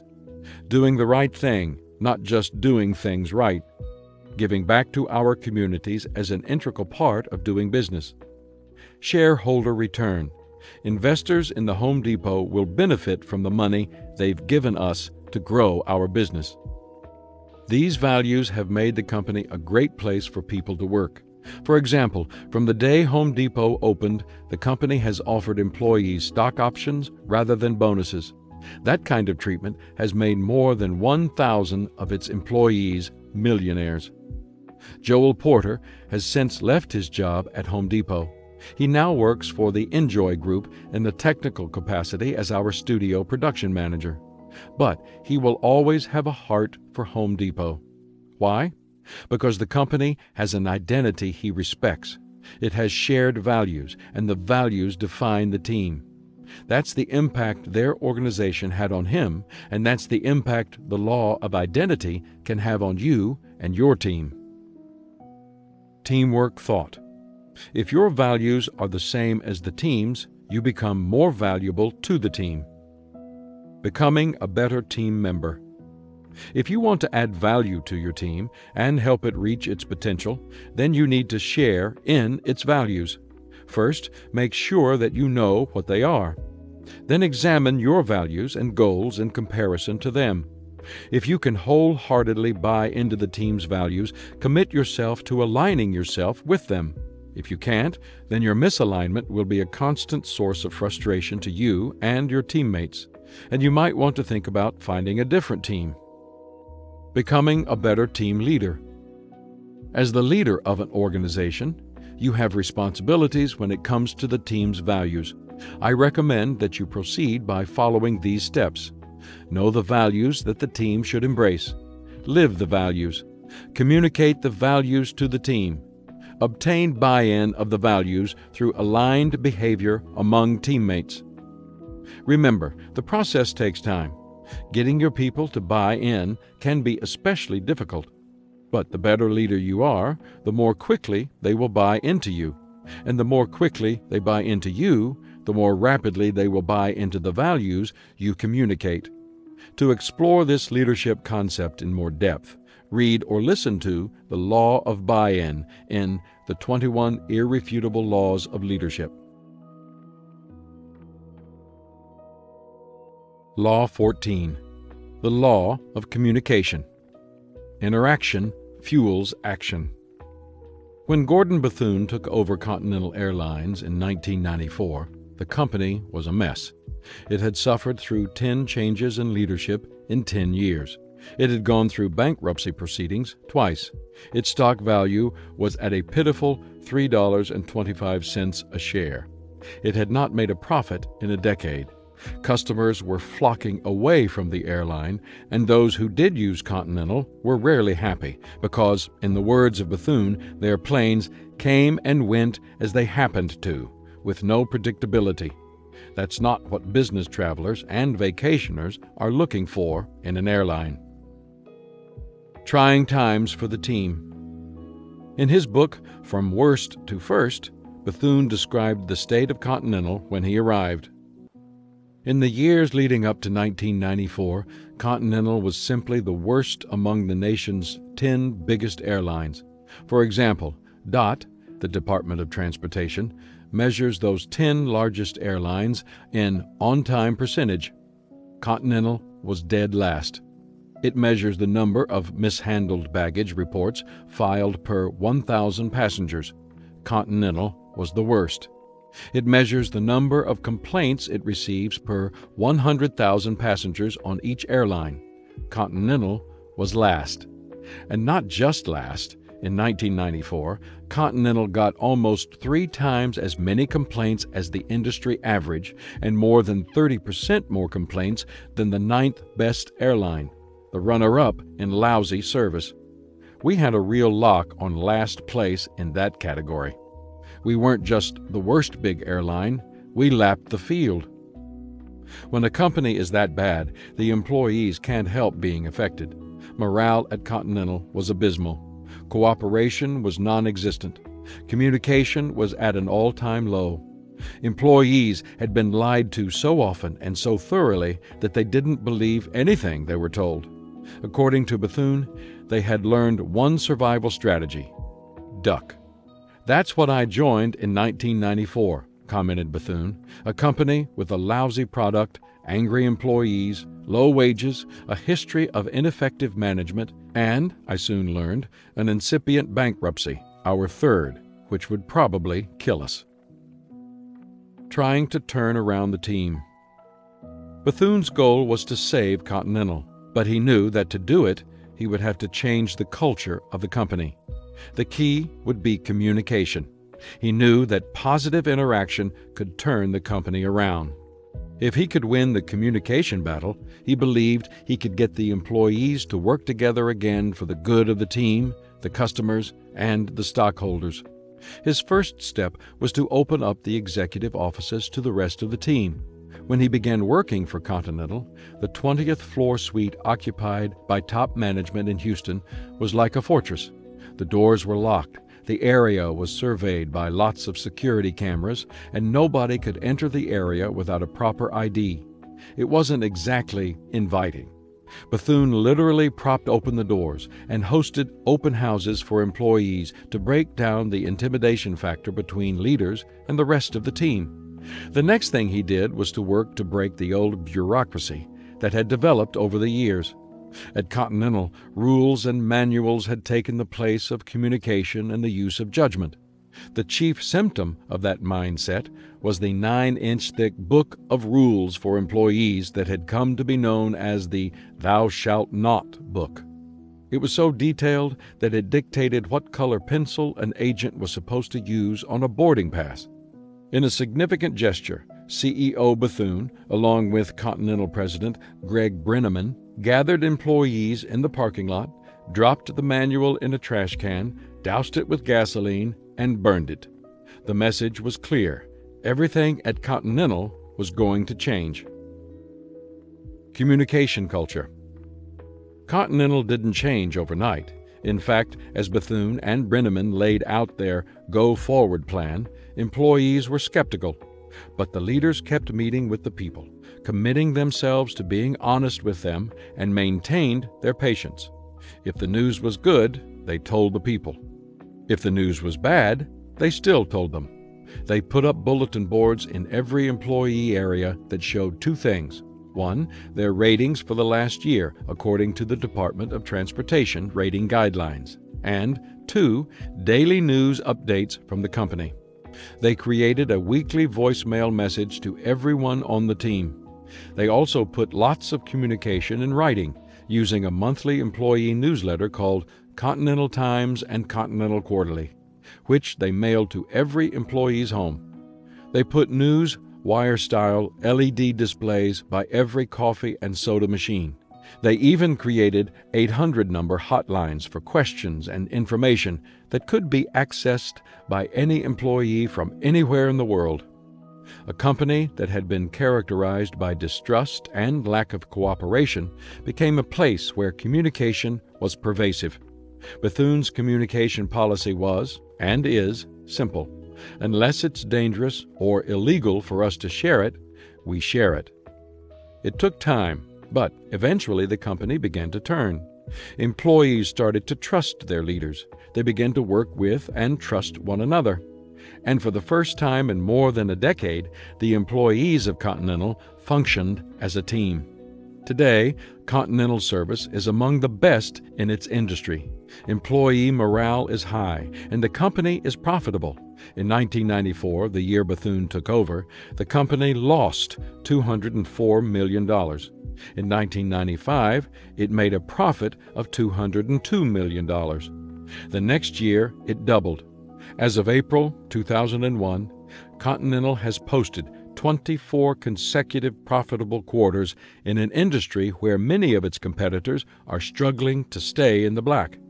The company's stock has split twice, and each share is worth more than 10 times the value it had in 1994. What's in a word? Communication wasn't the entire reason for Continental's success. But without good communication, the company most likely would have continued on autopilot right into its third and final bankruptcy. Creating positive change in an organization requires communication. Interaction fuels action.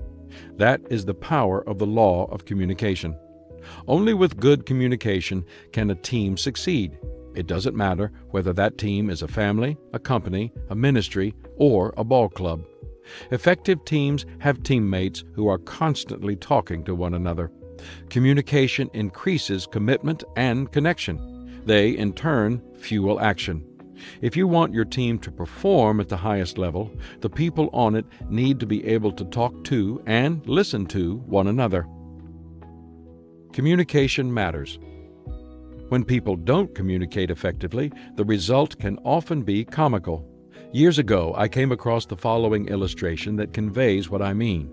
It is made up of a series of memos on a college campus. President to academic VP. Next Thursday, Halley's Comet will appear over this area. This is an event which occurs only once every 75 years. Call the division heads and have them assemble their professors and students on the athletic field and explain this phenomenon to them. If it rains, then cancel the observation and have the classes meet in the gym to see a film about the comet. Academic VP to division chairman. By order of the president, next Thursday, Halley's Comet will appear over the athletic field. If it rains, then cancel classes and report to the gym with your professors and students where you will be shown films, a phenomenal event which occurs only once every 75 years. Division chairman to professors. By order of the phenomenal president, next Thursday, Halley's Comet will appear in the gym. In case of rain over the athletic field, the president will give another order, something which occurs every 75 years. Professor to students. Next Thursday, the president will appear in our gym with Halley's Comet, something which occurs every 75 years. If it rains, the president will cancel the comet and order us all out to our phenomenal athletic field. Student writing home to parents. When it rains next Thursday over the school athletic field, the phenomenal 75-year-old president will cancel all classes and appear before the whole school in the gym, accompanied by Bill Haley and the Comets. Scott Adams, the creator of the Dilbert comic strip, has masterfully described an organization where everyone does his best to undermine communication. The boss sends an employee to work for a year on a project that has been canceled, then later demotes the person for wasting so much time. Members of the marketing department continually think up harebrained products and promote them to the public. Then they ask the engineers to produce them on an impossible timetable. The higher up the organization people are, the more clueless they are. Thinkers are punished, the lazy are rewarded, and every decision is arbitrary. The comic strip is hilarious. What's sad is that too many American workers identify with it. If you've ever been on a team where teammates never let one another know what's going on, then you know how frustrating poor communication can be. The team gets stuck because nobody knows what the real agenda is. Important tasks remain uncompleted because each of two team members believes the other one is taking care of it, or people duplicate others' work. Departments within the organization fight because each believes it is being sabotaged by the other. In the book Empowered Teams, authors Richard Wellens, William Byam, and Gene Wilson state, communication refers to the style and extent of interactions both among members and between members, and those outside the team. It also refers to the way that members handle conflict, decision-making, and day-to-day interactions. A different picture of communication. An excellent example of the complexity and importance of good communication can be seen by watching a professional football team in the half-minute prior to a play. When one play ends, the offensive team has only 40 seconds to get itself ready for the next play. In that time, the quarterback first decides if there is enough time for the team to huddle. If there is, he calls the team members together and gives them the play. If there isn't, he communicates that he will call the play using a code at the line of scrimmage. For many plays at the professional level, the team will line up with players in one formation and then move them around before the play to try to confuse the defense. If time is short, the quarterback will communicate to the players that they should skip the extra steps and just line up in the formation that will be used to run the play. As the 11 offensive players approach the line, each is doing two things: assessing what the defense is doing and paying attention to teammates for communication cues. The linemen who will be blocking pay attention to what kinds of players the other team has in the game and where they are positioned. The center, who hikes the ball to the quarterback, is usually responsible for calling out the blocking scheme to his teammates based on the defense. Meanwhile, the quarterback is assessing the defense. If he thinks the play he has called in the huddle will fail against the defense, he is likely to use a few words to call an alternate play at the line of scrimmage. If the defense is lined up in such a way that the original play will work, but the blocking scheme of the running backs behind him is likely to fail, then he can change their blocking assignments. At the same time, the quarterback, the running backs, and the receivers are watching the defense to see if they are about to do anything unusual, such as sending extra players after the quarterback to tackle him in a blitz. If the offensive players do see a blitz coming, then, without a word, the receivers and running backs change their assignments to a predetermined plan B for that play, and they hope that everyone on the team made the same assessment. Football is an extremely complex sport. The casual observer has no idea so much communication is going on before every play. Sometimes it's subtle. Players call out things in code. They use hand signals. One player may simply point and communicate a lot of information to another teammate. And sometimes a quarterback and a receiver will just give each other a look and communicate enough information to make it possible for them to score on the play. Communication on your team. Communication on your team may not look anything like what happens on a football field, but the success of your team and the ability of your team members to work together are just as dependent on good communication. Allow me to give you some guidelines that will help your team to improve in this area. Every team has to learn how to develop good communication in 4 areas. 1. From leader to teammates. John W. Gardner observed, "If I had to name a single all-purpose instrument of leadership, it would be communication." Perhaps you are familiar with my books on leadership. Then you know that I believe everything rises and falls on leadership. What I haven't mentioned before is that leadership rises and falls on communication. You must be able to communicate to lead others effectively. If you lead your team, give yourself these standards to live by as you communicate to your people. Be consistent. Nothing frustrates team members more than leaders who can't make up their minds. One of the things that won the team over to Gordon Bethune was the consistency of his communication. His employees always knew they could depend on him and what he said. Be clear. Your team cannot execute if the members don't know what you want. Don't try to dazzle anyone with your intelligence. Impress people with your straightforwardness. Be courteous. Everyone deserves to be shown respect, no matter what the position or what kind of history you might have with him. By being courteous to your people, you set the tone for the entire organization. Never forget that because you are the leader, your communication sets the tone for the interaction among your people. Teams always reflect their leaders, and never forget that good communication is never one way. It should not be top-down or dictatorial. The best leaders listen, invite, and then encourage participation. 2.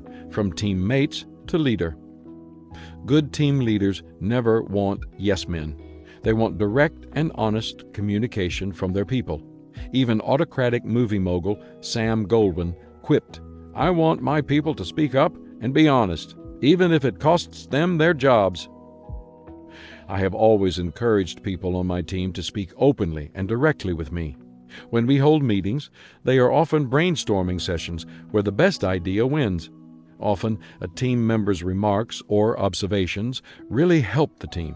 Sometimes we disagree. That's okay, because we've developed strong enough relationships that we can survive conflict. Getting everything out on the table always improves the team. I never want to hear a teammate say, "I could have told you that wouldn't work." If you know it beforehand, that's the time to say it. Besides directness, the other quality team members need to display when communicating with their leaders is respect. Leading a team isn't easy. It takes hard work.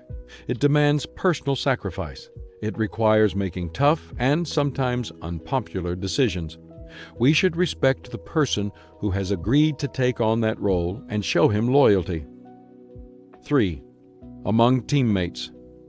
Author Charlie Brower remarked, "Few people are successful unless a lot of other people want them to be." In a team that desires to experience success, all team members must communicate for the common good. That means exhibiting the following qualities. Being supportive. Former NBA player Irvin "Magic" Johnson summed up support by paraphrasing President John F. Kennedy. Ask not what your teammates can do for you. Ask what you can do for your teammates. Communication that is focused on giving rather than getting takes the team to a whole new level. Staying current. Teammates who rehash old problems and continually open old wounds don't work together. And if they don't work together, they're sunk. As Babe Ruth remarked, "You may have the greatest bunch of individual stars in the world, but if they don't play together, the club won't be worth a dime." Being vulnerable. Teams are like little communities, and they develop only when the people in them don't posture with one another. In his book, The Different Drum, psychiatrist M. Scott Peck observes, "If we are to use the word community meaningfully, we must restrict it to a group of individuals who have learned how to communicate honestly with each other, whose relationships go deeper than their masks of composure." Teams succeed or fail based on the way that team members communicate with one another. Martin Luther King Jr. declared, "We must learn to live together as brothers or perish together as fools." If the interaction is strong, then the action teams take can be strong. Interaction fuels action. That's the essence of the law of communication. 4. Between the team and the public. For most teams, communication within the team isn't the only kind that's important. Most teams interact with outsiders in some way, whether the people are clients, customers, or the concerned public.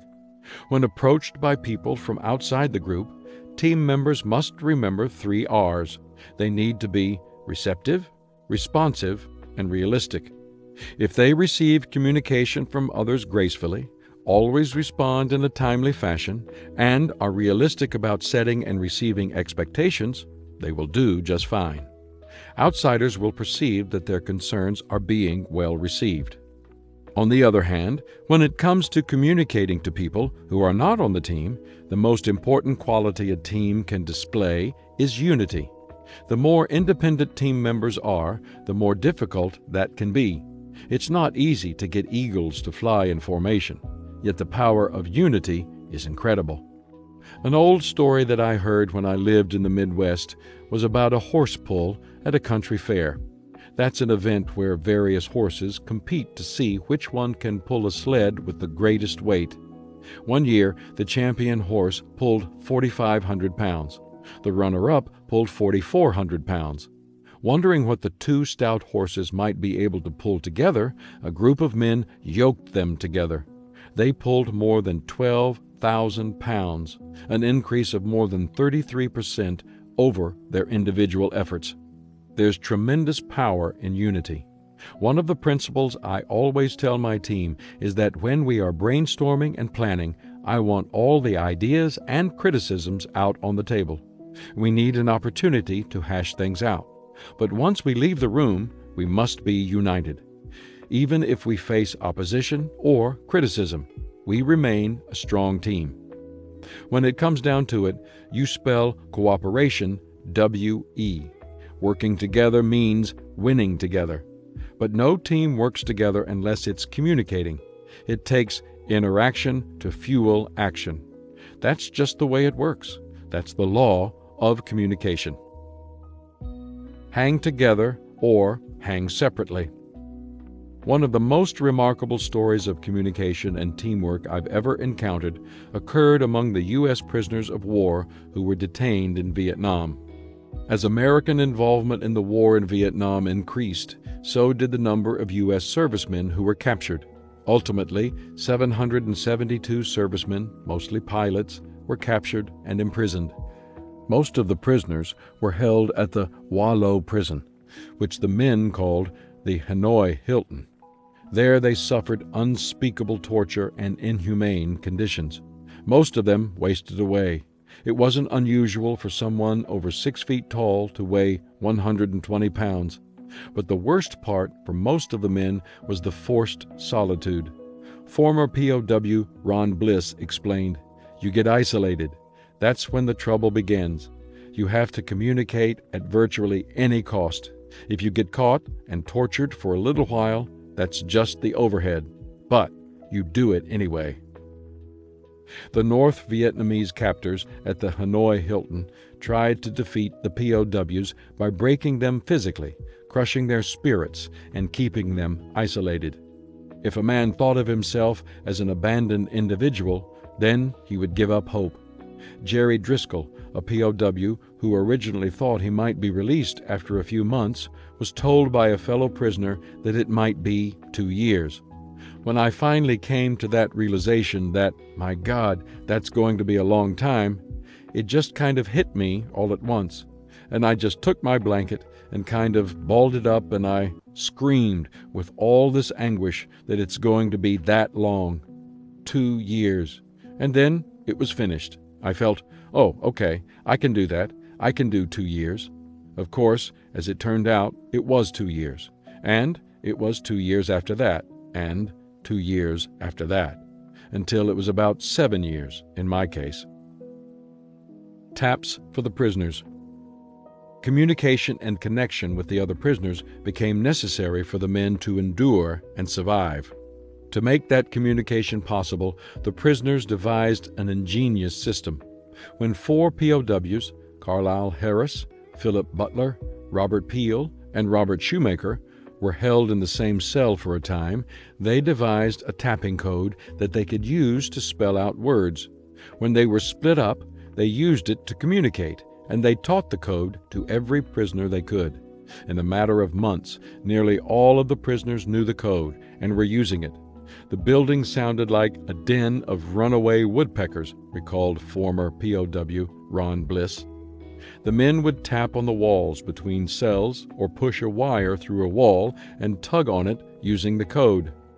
They would sweep or shovel rhythmically, sending each other messages.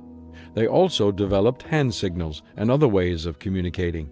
Ex-POW Thomas McNish observed, "We passed the equivalent of war and peace several times over through different methods of communication." Even though the prisoners were kept separate from one another, and many men who talked all the time never saw the others' faces until they were released, they became a team. They worked together. They shared information. They supported one another. They became such a solid unit that they determined none of them would accept release until all of them could obtain it. The one person who did leave early, Seaman Douglas Hegdahl, accepted release only because he was given a direct order by Lieutenant Commander Al Stafford to accept it. And he was given the order for one reason. Hegdahl had memorized the 256 names of fellow prisoners which the men wanted communicated to authorities back home. Finally, in January of 1973, a ceasefire was signed in Paris that made provision for the release of American POWs. They began coming home on February 12th, and on March 29th, the last prisoners left the Hanoi Hilton. In all, 462 prisoners were released. That number might have been far fewer if they had not found, and fought for, a way to communicate with one another. But interaction fuels action, and their connection with one another fueled their ability to endure and to hold together as a team. That's the value of the law of communication. Teamwork thought. Communication increases connection. Becoming a better team member. How committed are you to communicating with the other members of your team? Are you supportive of everyone, even the people who aren't your friends? Are you open and vulnerable, even if it's not pleasant? Are you holding a grudge against anyone on the team? If you are, you need to clear the air. If there are any barriers to good communication standing between you and another team member, you need to remove them. That is your responsibility. Becoming a better team leader. As the leader of an organization, you set the tone for communication. In this chapter, I mentioned that a leader's communication must be consistent, clear, and courteous. But leaders must also be good listeners. When leaders don't listen, they stop gaining wisdom, they stop hearing what isn't being said, team members stop communicating, and their indifference spreads to other areas.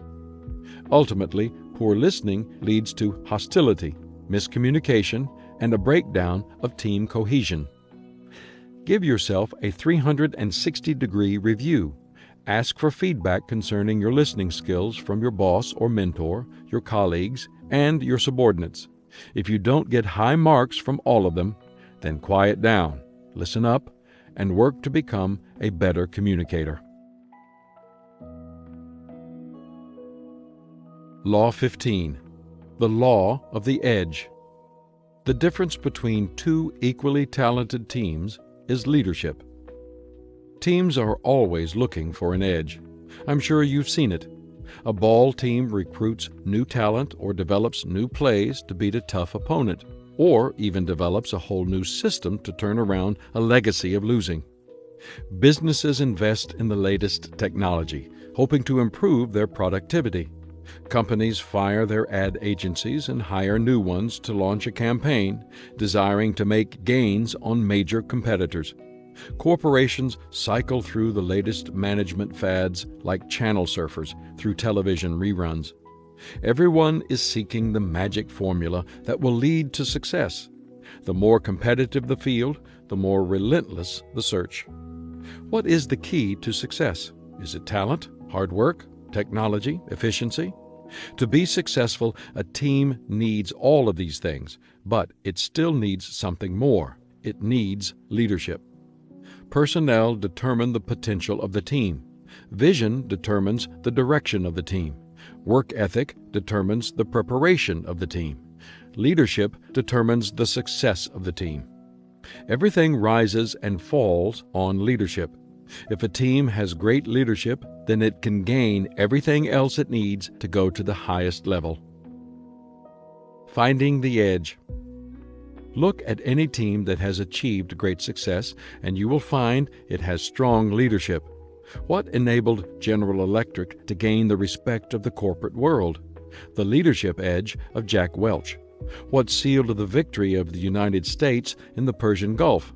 The leadership edge of Generals Norman Schwarzkopf and Colin Powell. What powered the Chicago Bulls to win 6 NBA championships? The leadership edge of Phil Jackson and Michael Jordan. That's why I say the difference between two equally talented teams is leadership. That's the law of the edge. To get a clearer picture of the difference that leadership can make, think of the same players on the same team with different leadership.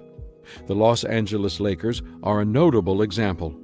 During the late 1990s, they struggled despite having a very talented group of players, including Kobe Bryant, who many hoped would be the next Michael Jordan, and Shaquille O'Neal, the best center in the game. Both players were acquired in 1996, yet they continued to have major problems and never clicked as a team. In 1999, teammate Eddie Jones remarked, "Something isn't right with this team. We're all struggling to keep it together, and with a team that has that much talent, this shouldn't be going on." The next year, the team brought in Phil Jackson, the man who had led the Chicago Bulls to 6 championships, to coach the Lakers. He kept the same team intact with few changes because he knew talent was not the issue. Of his 3 key players, O'Neal, Bryant, and Glenn Rice, Jackson remarked, "I think we have 3 of maybe the most talented players since the time of Kareem and Worthy and Magic. However, Baylor, West, and Chamberlain on the 1968-71 Lakers outshone even those people. They were 3 of the greatest scorers in the game, and yet they couldn't win a championship. So yeah, we got the talent, we got the show, we got everything else. But how do you make all the pieces complement each other? That's really what my specialty is as a coach. Try to bring that to bear, and this team is learning that. Leadership is all about understanding players, bringing them together, and getting them to work together as a team to reach their potential. And Jackson provided it. In only 1 season, the team came together. In 2000, the Lakers won the NBA championship that everyone believed they had the potential to win.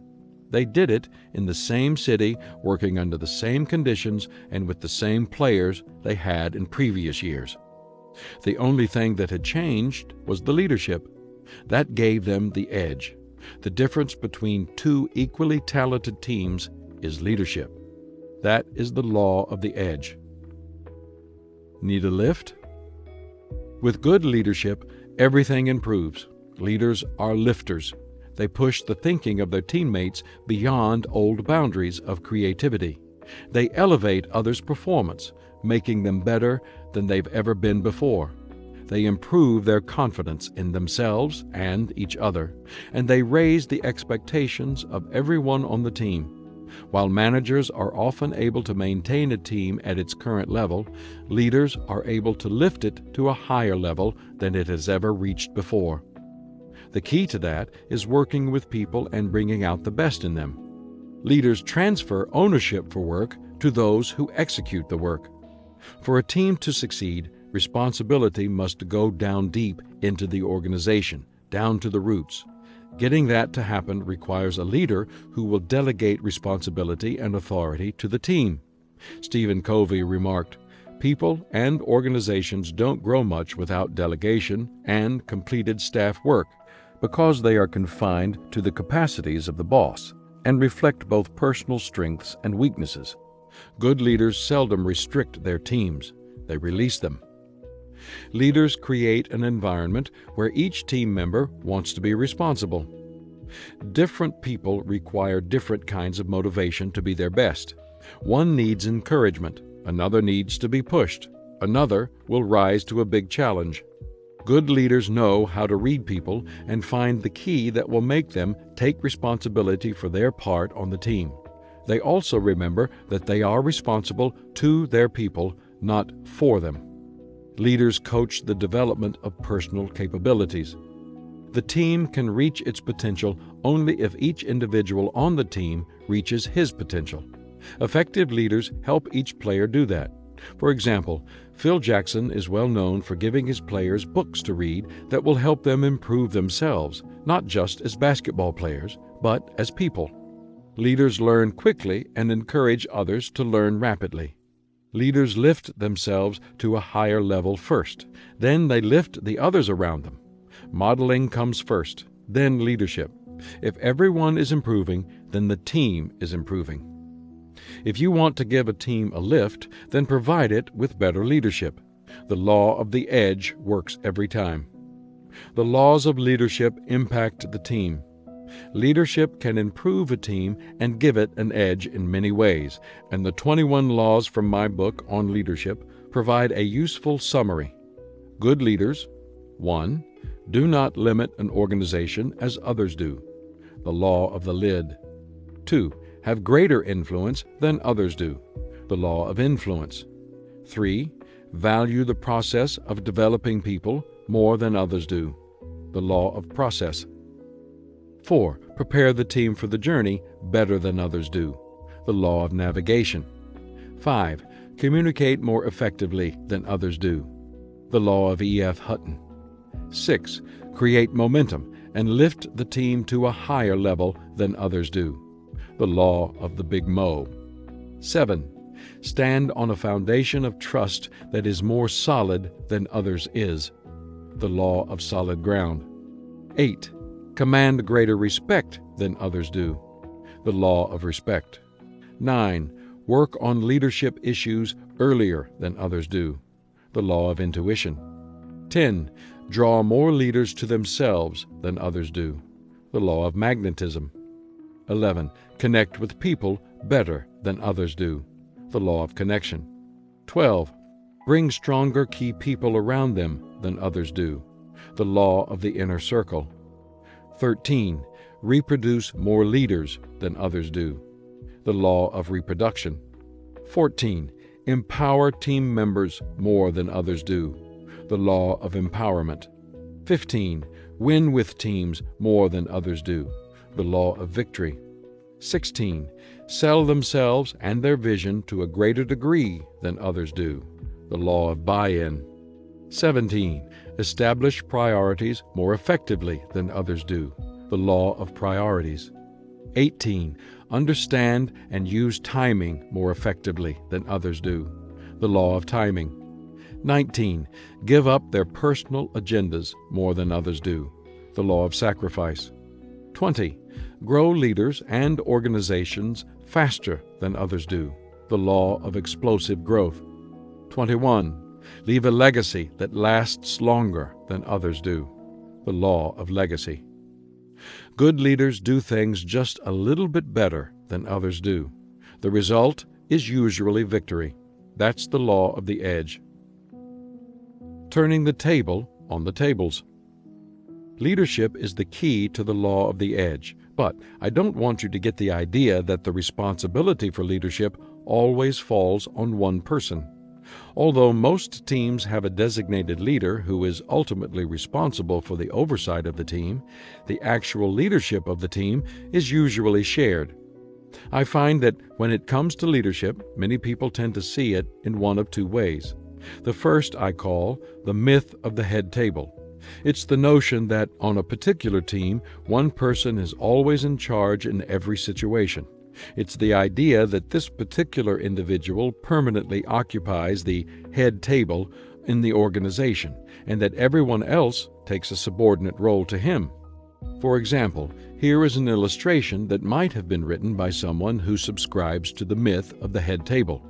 As everyone knows, an executive has practically nothing to do except to decide what is to be done, to tell somebody to do it, to listen to reasons why it should not be done, why it should be done by somebody else, or why it should be done in a different way, to follow up to see if the thing has been done, only to discover that it has not, to inquire why, to listen to excuses from the person who should have done it, to follow up again to see if the thing has been done, only to discover that it has been done incorrectly, to point out how it should have been done, to conclude that as long as it has been done, it may as well be left where it is, to wonder if it is not time to get rid of a person who cannot do a thing right, to reflect that the person probably has a spouse and large family, and that certainly any successor would be just as bad, or maybe worse, to consider how much simpler and better the thing would have been done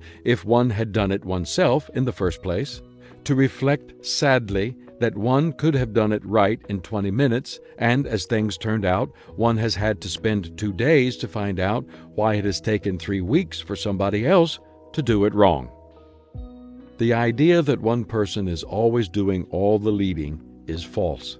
The same person should not always lead the team in every situation. The challenge of the moment often determines the leader for that challenge because every person on the team has strengths that come into play. Let me illustrate this point. Even though I lead the Enjoy group as its founder, I don't always lead the team. Other people on the team have gifts, skills, and abilities that I do not possess. When we moved our offices, along with the employees, their equipment, our supplies and computers, our information and communication systems, the job required sophisticated navigating and incredible planning skills. The most obvious person to lead the team was Frank Hartman, a logistical thinker, exceptional planner, and detailed administrator. Frank created the plan for the move.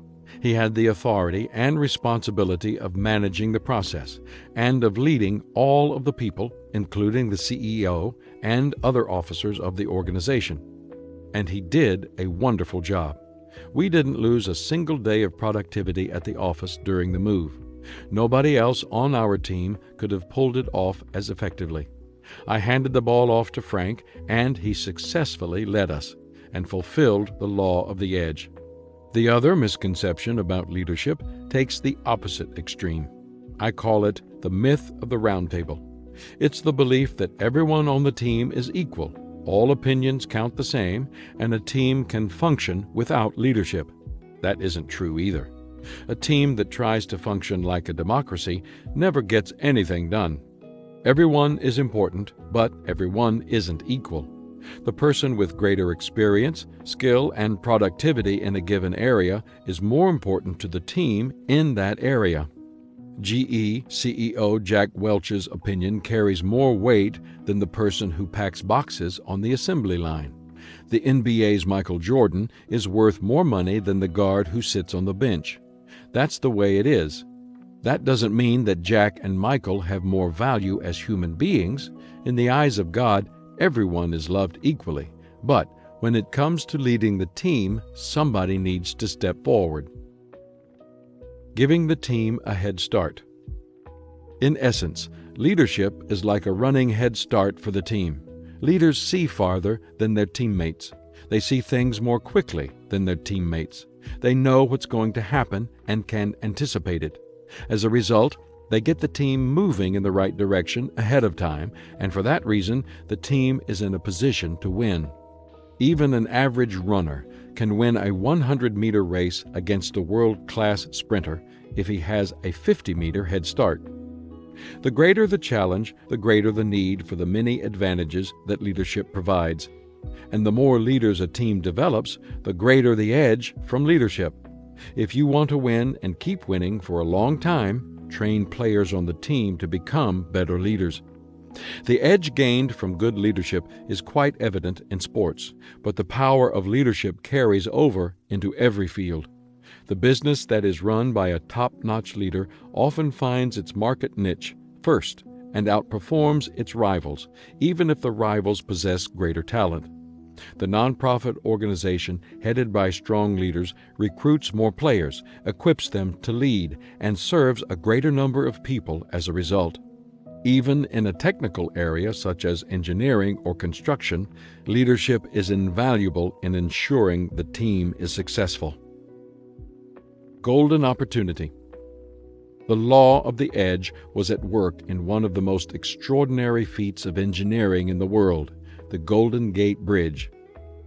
Completed in 1937, the bridge had the longest main span of any suspension bridge in the world, until the construction of the Verrazano Narrows Bridge was finished in New York City in 1964.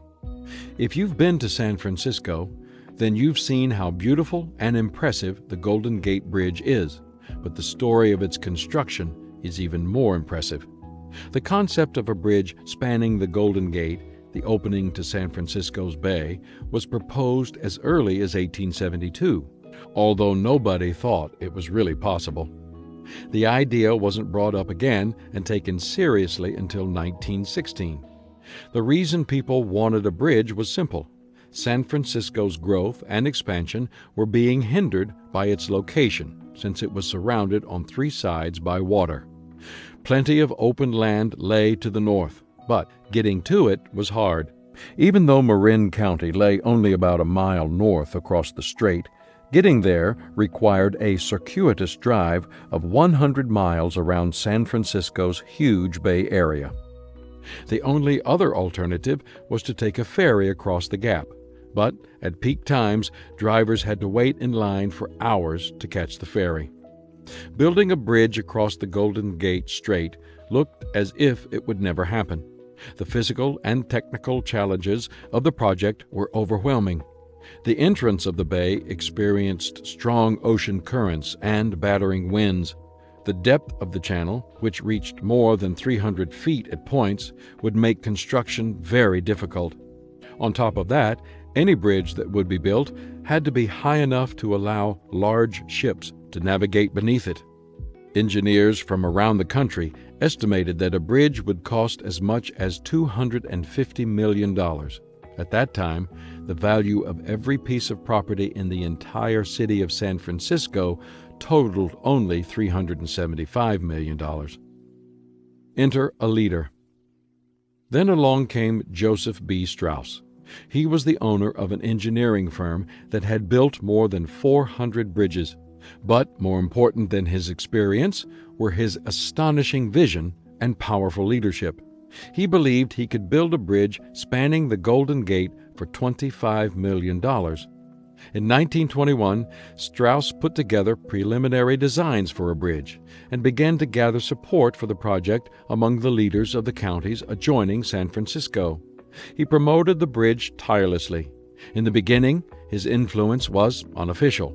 But in time, after the formation of the Golden Gate Bridge and Highway District, he was named chief engineer of the proposed project. If it hadn't been for a leader like Strauss, the bridge never would have been built. For 12 years, he fought every imaginable obstacle and opponent to the project. When the San Francisco political machine, including the city's chief engineer, Michael O'Shaughnessy, opposed him, he met with leaders and citizens in every county to raise grassroots support. When the Army Corps of Engineers and the War Department, which controlled the land on both sides of the strait, threatened to withdraw approval, Strauss went to Washington and persuaded the Secretary of War to guarantee the government's cooperation. When the Golden Gate Bridge and Highway District experienced a severe cash flow problem, Strauss met with Amedeo P. Giannini, founder of Bank of America. In just a few hours, he was able to persuade Giannini to buy bonds immediately to keep the project going, and commit to buy more the next time they were offered. Strauss overcame powerful special interest groups, environmentalists, labor problems, and the ravages of the Great Depression, which hit in the middle of the process. His energy and influence were astounding. A leader who didn't get in his own way. One of Strauss's greatest strengths was his ability to attract good leaders and engineers. To make the project successful, he brought in the best bridge designers in the world. When he realized that his original design for the bridge was inadequate and could endanger the project, he abandoned it and relied on his leaders to create something better. Strauss had an unusual ability, remarked author John Vanderzee, to locate and draw to him men of greater abilities than his own, men who would accept his leadership. Strauss was the leader's leader, and no matter what difficulty was thrown at him, he handled it. He was a natural leader who understood how to influence others. Vanderzee observed, Strauss was, if anything, stronger at marketing and promoting ideas than he was at conceiving them. He seemed to know instinctively whom to reach, whom to get to, and persuade, who were the decision-makers, the people who mattered in any given situation. Finally breaking ground. In 1933, construction finally began on the bridge. Again, Strauss hired the best engineers he could find to oversee construction. That was no small task. The team who built the bridge put in 25 million hours of work on it, but the actual construction of the bridge seemed almost easy by comparison to what had been necessary before the process could begin. When the bridge was completed, Strauss remarked that it had taken him 2 decades to convince people that the bridge was feasible, but only 4 years to actually build it, and he completed it just in time. He died at age 68, the year after the bridge was finished. Look behind the scenes of any major undertaking, and you will always find a strong leader.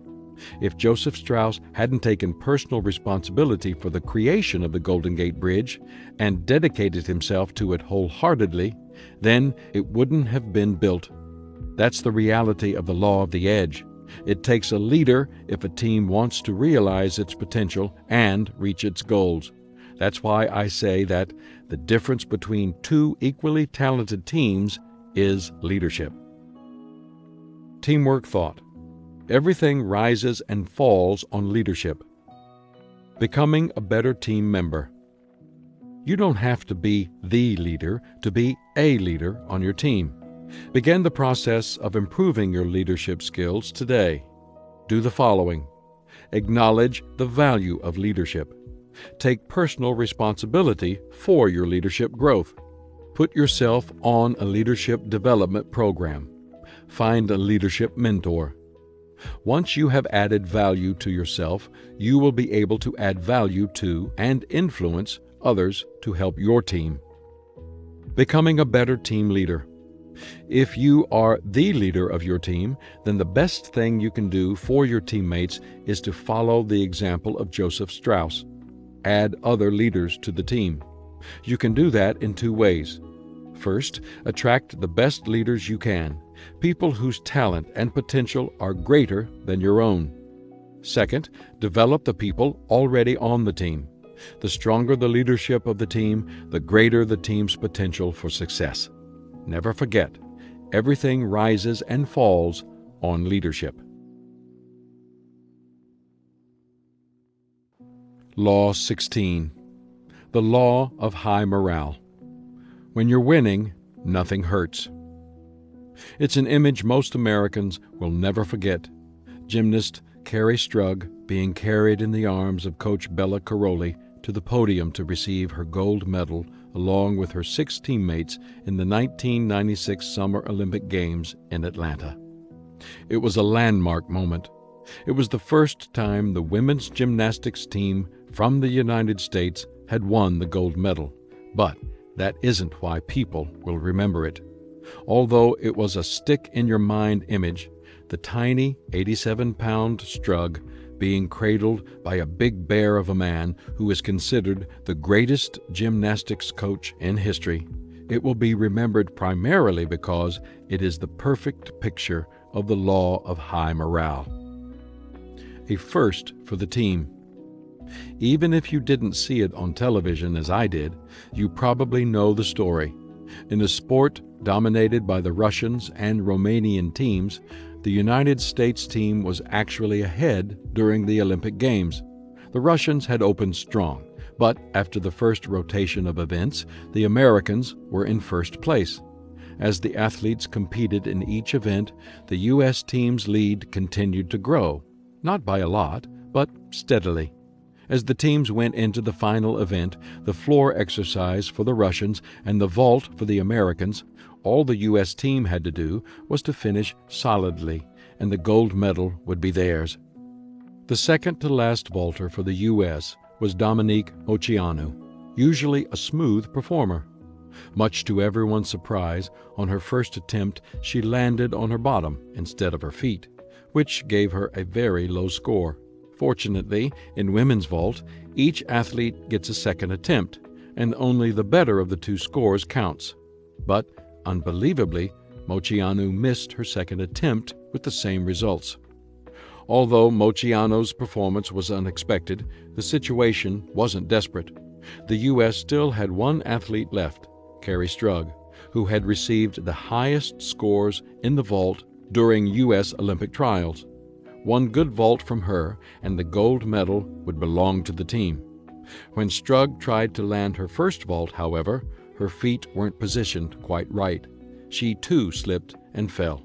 Worse yet, she injured herself, and she still needed to complete another vault for the team. The situation was desperate. After the fact, some commentators remarked that the U.S. could have won without Strug's second vault. But at that moment, Russian gymnast Rosalia Galieva was still to compete in the floor exercise.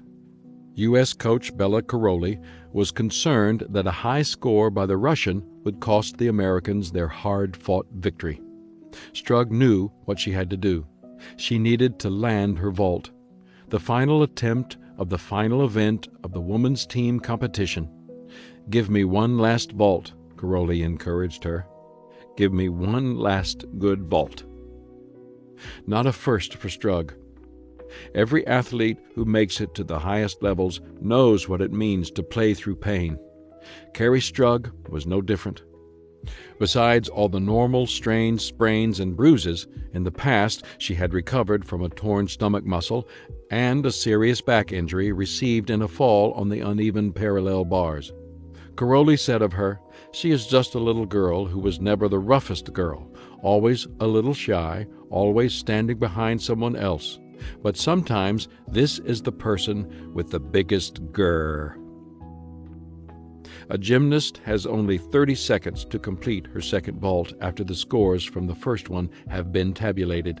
In those moments, Strug focused herself. She later remembered, "I knew something was wrong with me. I heard something snap. I kept telling myself not to fall on the vault or the gold would slip away and all that hard work and effort would fall apart in a few seconds. I just said a little prayer and asked God to help me out. Pain or gain?" What Strug didn't know then was that 2 ligaments in her left ankle had torn during her first vault. But that didn't matter. She flew down the runway, hit the beat board, sprang off the vault with her hands, and went flying through the air. Miraculously, she landed solidly on both feet. Then she felt excruciating pain. Standing on one foot, she quickly saluted the judges, then crumpled to the floor. She landed her vault, got her score, and the entire team received its gold medal. After that, the girl who had always been in the background, who had never been the star of her gym, became the star of the Olympic team. Everyone seemed to appreciate the sacrifice she made.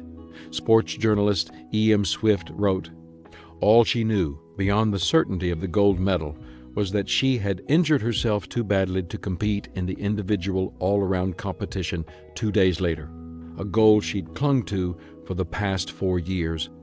This was her moment of greatest triumph, also her moment of greatest disappointment.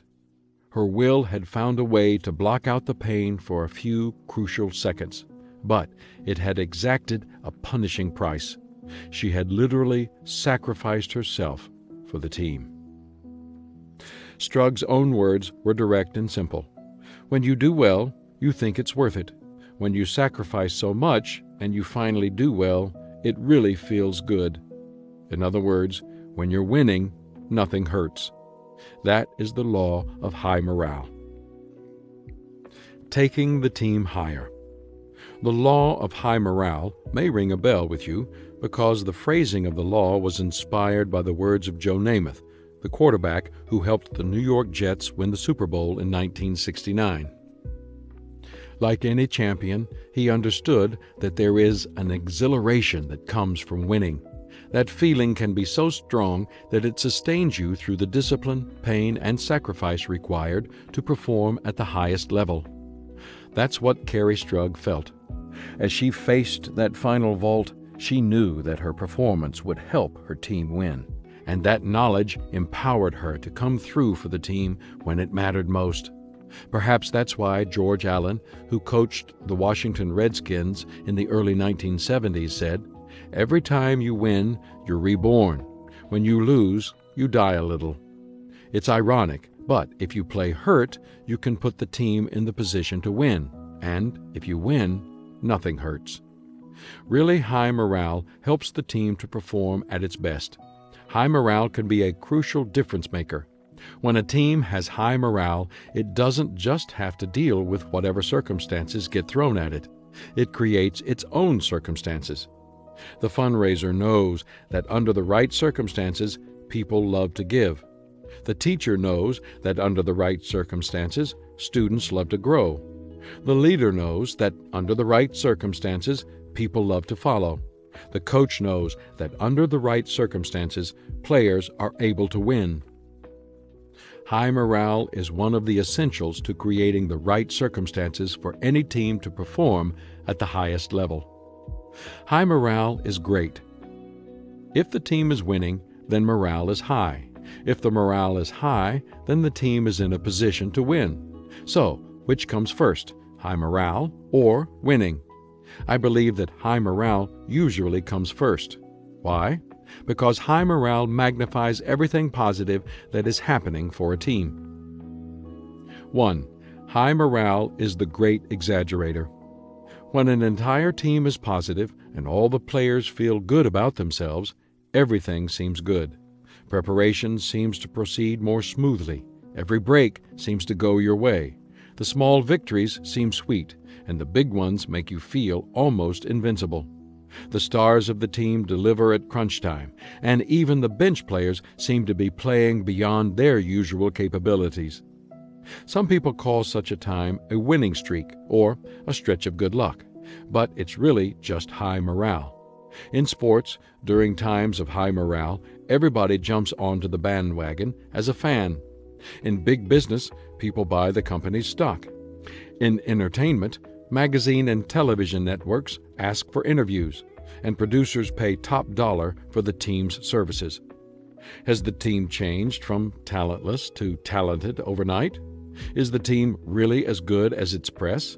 Probably not. The team is enjoying the great exaggerator at work. 2. High morale is the great elevator. When a team possesses high morale, the performance of its people goes to a whole new level.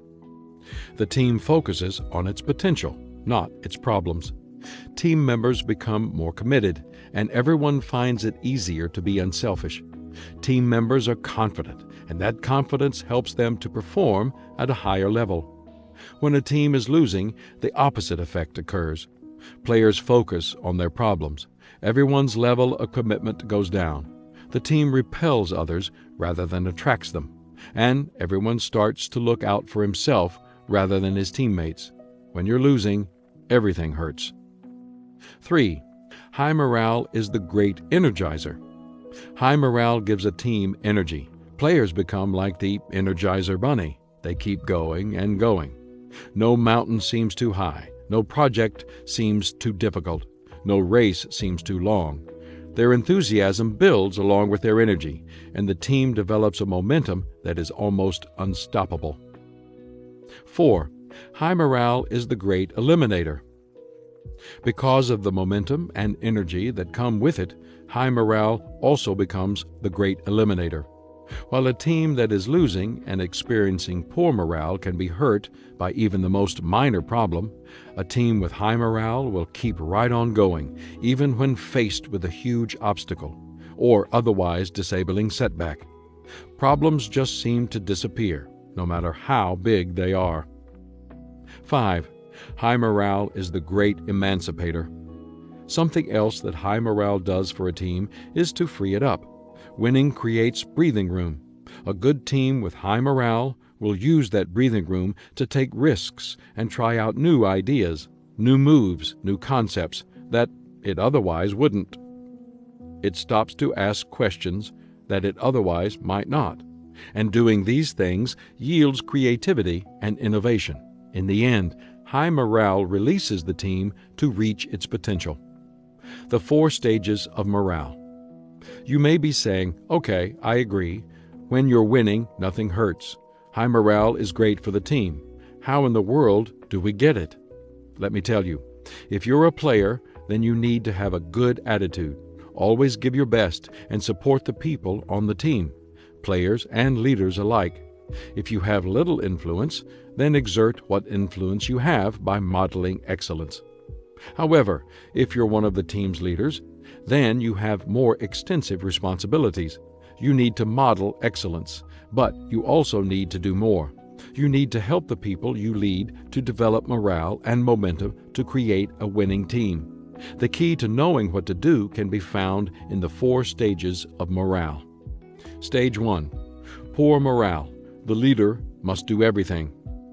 Nothing is more unpleasant than being on a team when nobody wants to be there. When that is the case, the team is usually negative, feels lethargic, or has no hope. That is often the atmosphere found in a team that is losing. If you are in that situation, then do the following. Investigate the situation. Start by addressing what the team is doing wrong. Begin by fixing what's broken. That alone won't give the team high morale, but it will stop giving players reasons to have poor morale. Initiate belief. A team will change only when people believe in themselves. As the leader, you must initiate that belief. Show people you believe in yourself and them. Create energy. The desire to change without the energy to change just frustrates people. To bring a greater level of energy to the team, you need to be energetic. Work with energy long enough, and someone on the team will eventually come alongside you and join you. Then another person will. Eventually, the energy will spread. Communicate hope. The deepest need of players at this stage is hope. As Napoleon Bonaparte said, leaders are dealers in hope. Help them to see the potential of the team. In stage 1, the only way to get the ball rolling is to start pushing it yourself. As the leader, you can't wait for anyone else to do it. Stage 2, low morale. The leader must do productive things. In the beginning, any movement is a noteworthy victory. But to create positive morale, you need to pick up some speed. You need to be productive. After all, you can't steer a parked car. Get the team moving. Model behavior that is a high return. People do what people see. The best way for them to learn what you expect of them is to model it yourself. Develop relationships with people of potential. To get any team going in the right direction, you need players who can produce. At this stage, your team may have some producers. If it does, develop relationships with them. If it doesn't, then find the people who have the potential to be productive and start with them. Don't ask too much of them too soon. Leaders touch a heart before they ask for a hand. That's why you want to begin by building relationships. Set up small victories and talk teammates through them. Nothing helps people grow in skill and confidence like having some wins under their belts. That's what you want to give the people on your team. Once again, begin with the people who have the most potential. Their small victories will help less talented team members to gain confidence and success. Communicate vision. As I've already explained in the law of the compass, vision gives team members direction and confidence. Keep the vision before your team continually. Once you've got the team really moving, then you begin to steer. Stage 3. Moderate morale. The leader must do difficult things. Do you remember what it was like when you first got your driver's license? Maybe before you received it, you enjoyed just sitting in the driver's seat of a car and imagining what it would be like to drive. Later, when you had your license, you were allowed to take out the car. Just going for a drive was probably a thrill. It didn't really matter where you went. But as you got older, just driving wasn't enough. Having a destination became significant. The same is true with the team. Getting the team together and moving add up to an accomplishment, but where you're going matters. To change from simply moving the team to moving the team in the right direction, you must do difficult things that help the team to improve and develop high morale. You need to make changes that make the team better. You already understand the law of the chain. Just remember that leaders are responsible for minimizing the damage any team member can do because of weakness or attitude, and for maximizing the effectiveness of all team members by placing them in their proper niches. Often these actions require tough decisions. Receive the buy-in of team members. It's one thing to cast vision to the team. It's another to get your teammates to buy in. Yet, to build higher morale, you must do that. The teammates must buy into you as a leader, embrace the values and mission of the team, and align themselves with your expectations. If you can do all that, you will be able to take the team where it needs to go. Communicate commitment. Part of the process of getting people to buy in comes from showing them your commitment. The law of buy-in from the 21 Irrefutable Laws of Leadership says that people buy into the leader, then the vision. If you have consistently demonstrated high competence, good character, and strong commitment, you have laid the foundation for your people to buy in. Develop and equip members for success. Nothing builds morale like success. Most people are not capable of achieving success on their own. They need help, And that is one of the primary reasons for anyone to lead them. If you invest in your teammates, then you help them and the team succeed. The two toughest stages in the life of the team are the first stage, when you are trying to create movement in a team that's going nowhere, and the third stage, when you must become a change agent. These are the times when leadership is most needed, and stage 3 is the make or break time for a leader. If you can succeed in stage 3, then you will be able to create high morale on your team. Stage 4, high morale. The leader must do little things. In stage 4, your job as a leader is to help the team maintain high morale and momentum. Keep the team focused and on course. High morale leads to winning, and winning maintains morale. That's why it's important to keep team members focused. If they lose focus or get off course, then they'll stop winning. And remember, the farther you intend to go, the greater the impact of an error in direction. If you want to cross a street, being a degree or two off course doesn't hurt you. If you want to cross the ocean, miscalculating by a few degrees can get you into a lot of trouble. Communicate success. Knowing what they're doing right helps people stay on track. You can indicate that by communicating the team's success. Nothing boosts morale like winning and then celebrating it. Remove morale mashers. Once the team is rolling on the right direction, keep it rolling. The law of the Big Mo from the 21 Irrefutable Laws of Leadership says that momentum is a leader's best friend. Leaders see before others do, so they need to protect the team from the things that will hurt the team. Allow other leaders to lead. A leader who prepares other team members to lead and then turns them loose to do it accomplishes two things. First, he uses the momentum the team already has to create new leaders for the team. It's easier to make new leaders successful if they are part of a successful team. Second, he increases the leadership of the team, and that makes the team even more successful. A leader who continually does that can create a cycle of success that feeds the team's high morale. The process of building high morale takes strong leadership, and it takes time. When I think of someone who was a master at that process, I think of Ronald Reagan. When he took office as President of the United States in 1981, morale in the country was at the lowest it had been since the Great Depression. People had lost faith in the American government following Watergate.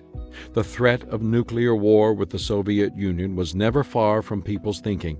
Inflation was out of control, oil prices were up, and interest rates were off the charts. People could not have been more discouraged. Ronald Reagan helped people to believe in the country again. Under his presidency, the economy revived, the Cold War ended, the Berlin Wall fell, and people believed in themselves and their country again. High morale at home. You don't need to have the power of a president or the ability of an Olympic athlete to practice the law of high morale. You can apply the principle to your business, your volunteer service, or even your family. In fact, when the law of high morale is working at its best, the leader boosts the morale of the team, and the team boosts the morale of the leader. That's the way it should be. When you're winning, nothing hurts. Let me tell you about a team where the members continually inspire one another and build up one another to such an extent that their morale is high, and they keep winning despite the pain they feel. They are the father and son team of Dick and Rick Hoyt. When Rick Hoyt was born in 1962, his parents possessed the typical excited expectations of first-time parents. But then they discovered that during Rick's birth, his umbilical cord had been wrapped around his neck, cutting off the oxygen to his brain. Later, Rick was diagnosed with cerebral palsy. When he was 8 months old, his father, Dick, remembers, the doctors told us we should put him away. He'd be a vegetable all his life. But Rick's parents wouldn't do that. They were determined to raise him like any other kid. An uphill battle. Sometimes that was tough. Rick is a quadriplegic who cannot speak because he has limited control of his tongue. But Rick's parents worked with him, teaching him everything they could and including him in family activities. When Rick was 10, his life changed. Engineers from Tufts University created a device that enabled him to communicate via computer. The first words he slowly and painstakingly punched out were, "Go Bruins." That's when the family, who had been following the NHL's Boston Bruins in the playoffs, found out Rick was a sports fan. In 1975, after a long battle, the family was finally able to get Rick into public school, where he excelled despite his physical limitations. Rick's world was changing. It changed even more 2 years later. When Rick found out that a fundraising 5K race, 3.1 miles, was being put on to help a young athlete who had been paralyzed in an accident, he told his father that he wanted to participate. Dick, a lieutenant colonel in the Air National Guard, who has since retired, was in his late 30s and out of shape, but he agreed to run and push his son in a modified wheelchair. When they crossed the finish line, second to last, Dick recalls Rick flashed the biggest smile you ever saw in your life. After the race, Rick wrote out this simple message: "Dad, I felt like I wasn't handicapped." After that day, their lives would never be the same again. Working together. What does a father do when his son, who has never been out of a wheelchair, says that he loves to race? He becomes his boy's hands and feet. That's the day Team Hoyt was born. Dick got Rick a more sophisticated racing chair. Then the quadriplegic teenager and the out-of-shape dad began running together, and not casually. Before long, they were training seriously, and in 1981, they ran in their first Boston Marathon together. Since then, they haven't missed a Boston Marathon in 20 years. After 4 years of running marathons, the two decided that they were ready for another challenge, triathlons, which combined swimming, cycling, and running. That was no small challenge, especially since Dick would have to learn how to swim. But he did. Dick explained, "He's the one who has motivated me, because if it wasn't for him, I wouldn't be out there competing. What I'm doing is loaning Rick my arms and legs so he can be out there competing like everyone else." Of all the races in the world, one is considered the toughest, the Ironman Triathlon in Hawaii. The race consists of 3 back-to-back legs, a 2.4-mile swim, a 112-mile bike race, and a full marathon run of 26.2 miles. It's an excruciating test of stamina for any individual. In 1989, Dick and Rick competed in the race together. For the swimming portion, Dick towed a small boat with Rick in it. Then he biked for the 112 miles with Rick in a seat on the bicycle's handlebars. By the time they got to the running leg, Dick was exhausted. But it's in such situations that the law of high morale kicks in. All Dick had to do was to think of the words of his son. "When I'm running, my disability seems to disappear. It is the only place where truly I feel as an equal. Due to all the positive feedback, I do not feel handicapped at all. Rather, I feel that I am the intelligent person that I am with no limits." When you're winning, nothing hurts. By continuing to run, Dick would be winning for his son, and that's what makes all the training and pain worthwhile. Dick loaded Rick into his running chair, and off they went to finish the Ironman. The pair finished the race in little over 13 hours and 43 minutes, a very strong time. Since then, Rick has earned his college degree, and he works at Boston University helping to design computer systems for people with disabilities. And of course, he still competes with his father, who is now more than 60 years old. As of March 2001, Team Hoyt has completed a total of 731 races. They had run 53 marathons and 135 triathlons, including 4 races at Ironman distances. And they still keep running. "There is nothing in the world that both of us can't conquer together," says Dick. He should know. For almost 25 years, he and his teammate have been reaping the rewards of the law of high morale. Teamwork thought. When you do good, you feel good.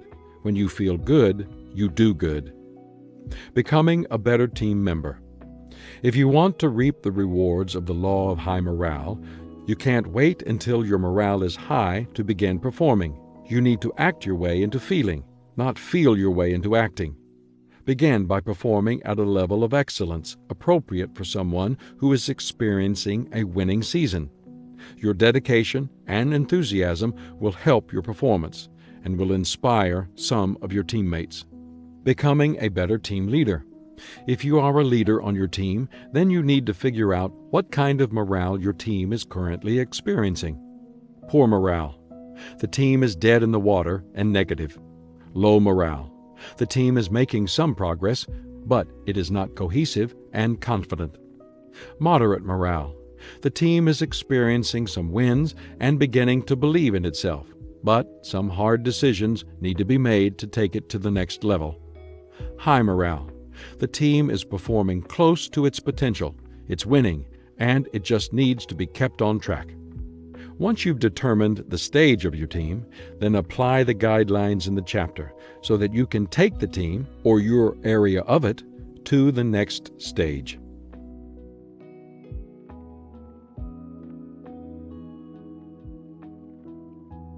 Law 17. The law of dividends. Investing in the team compounds over time. He's one of the greatest team builders in all of sports, yet you've probably never heard of him. Here is a list of these impressive accomplishments.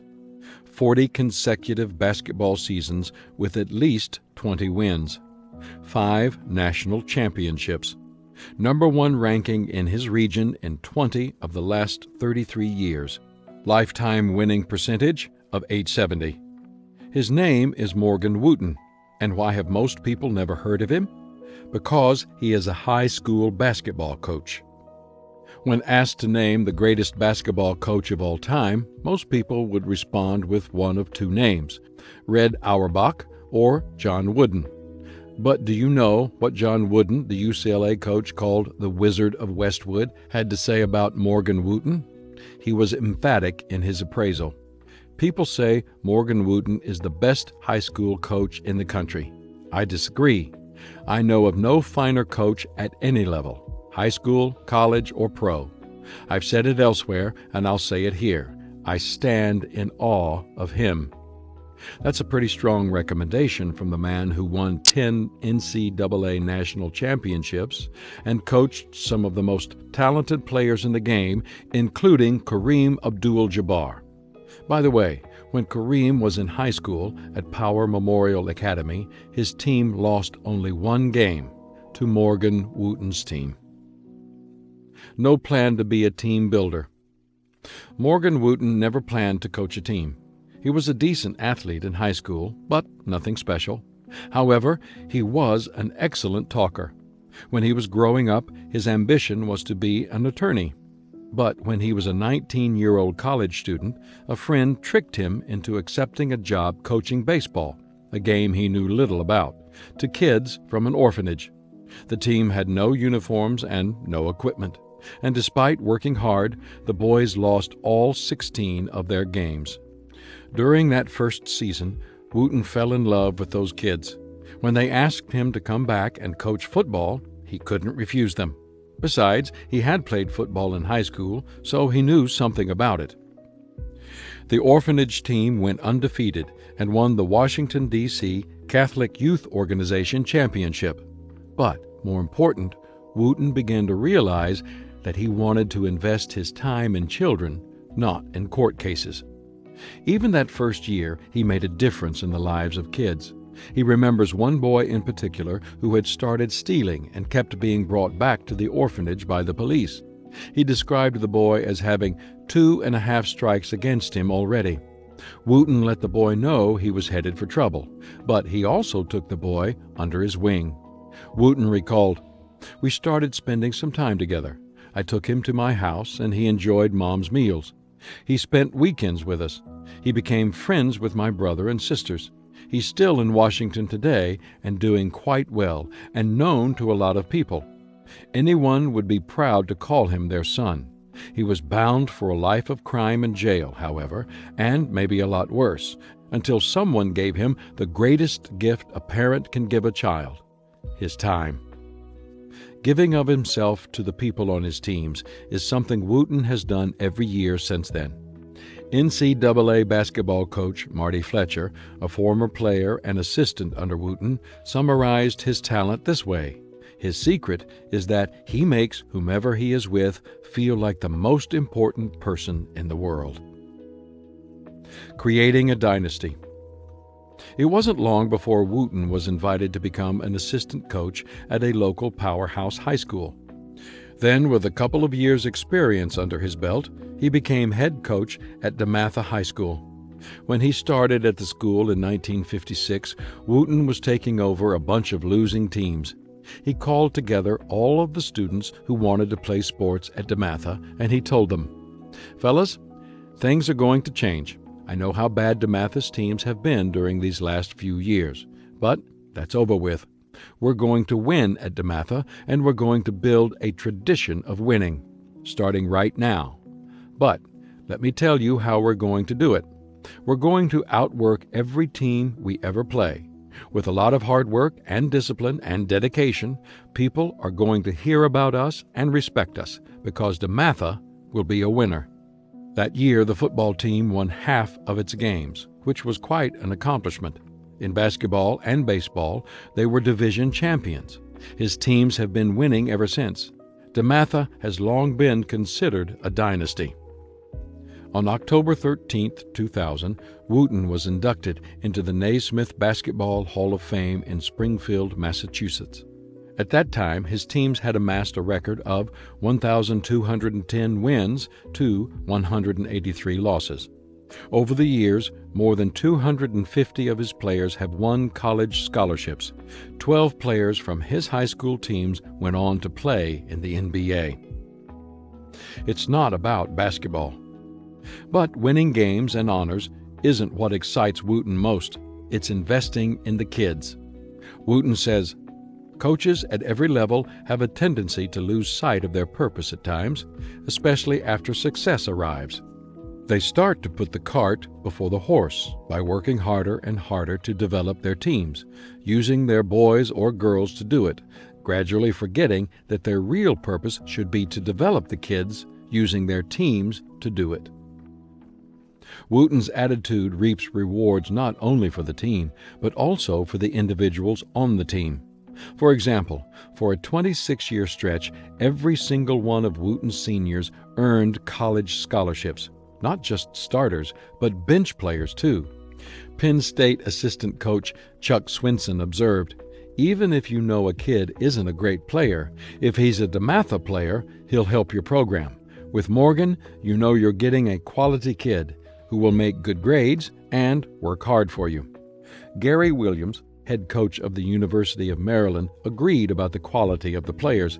His players are so fundamentally sound, do so many things right, that they may not improve as much as kids in another program who haven't been as well coached.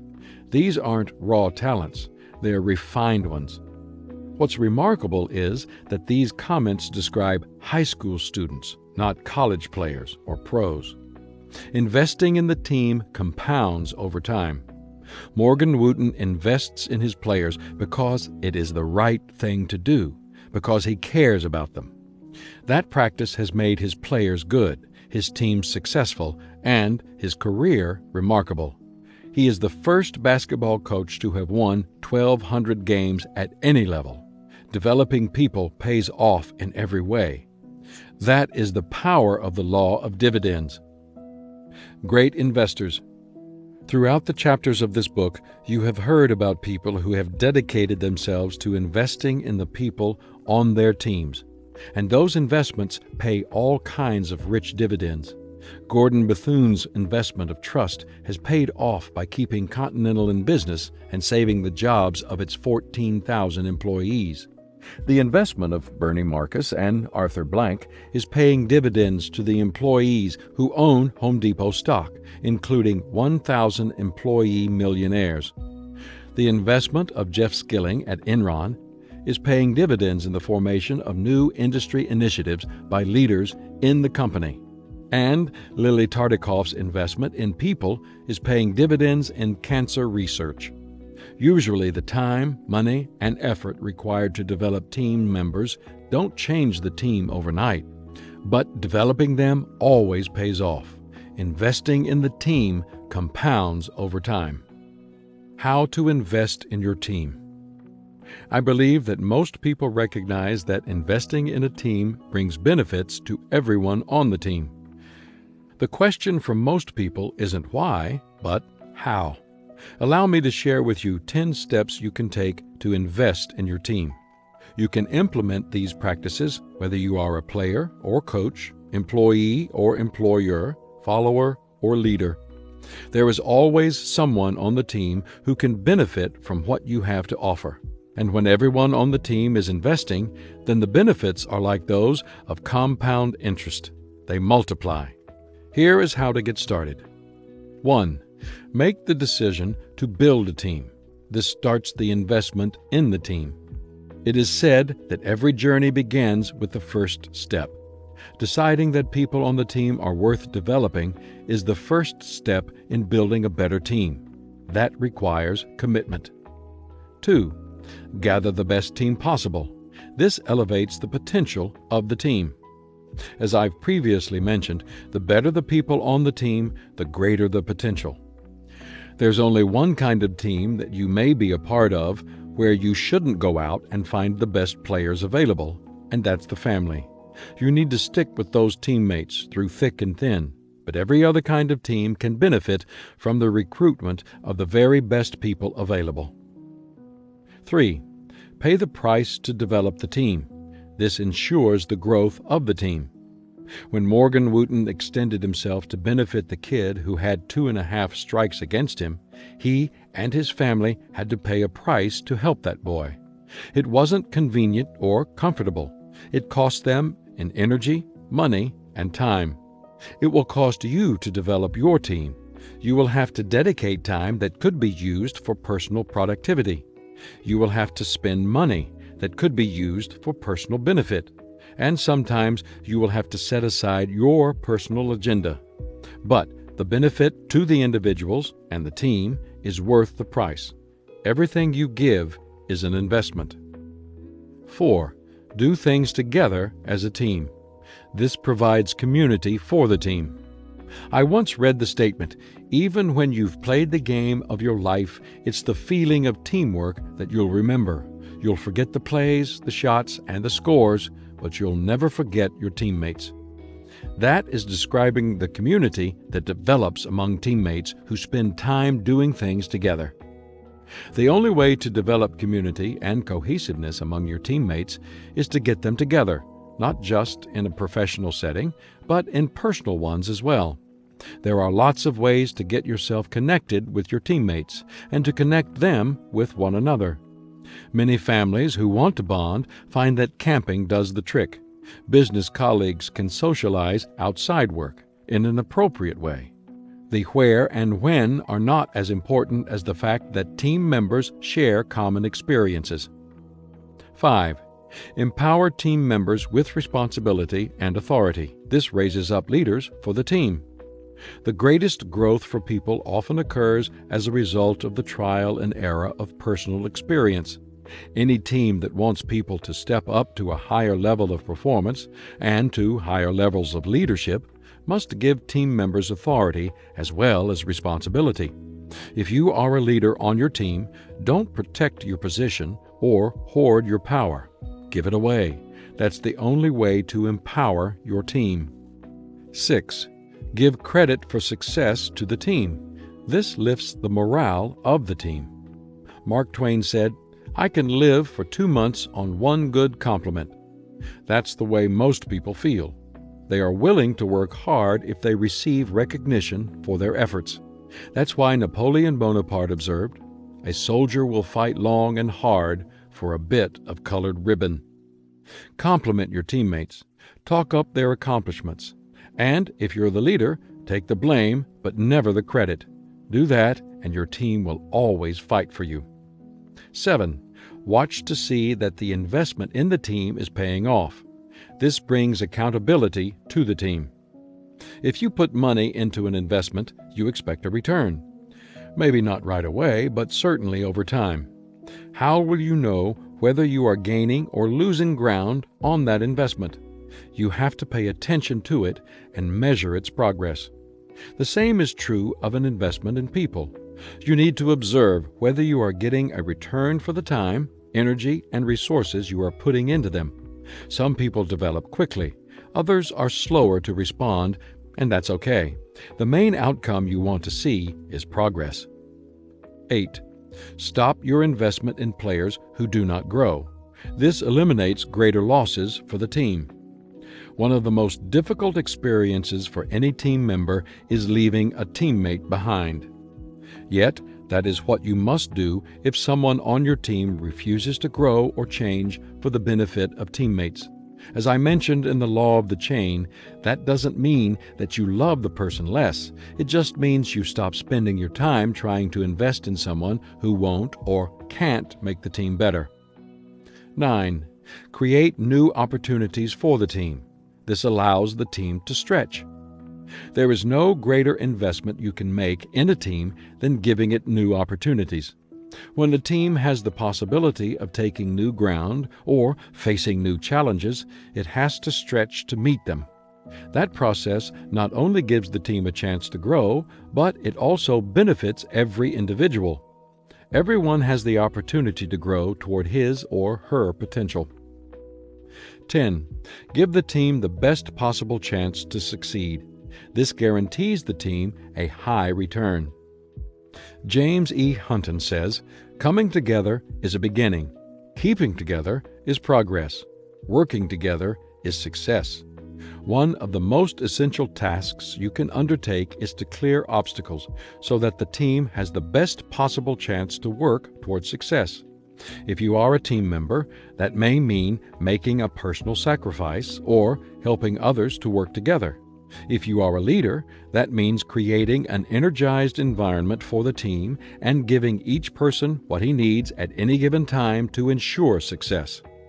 Investing in a team almost guarantees a high return for the effort because a team can do so much more than individuals.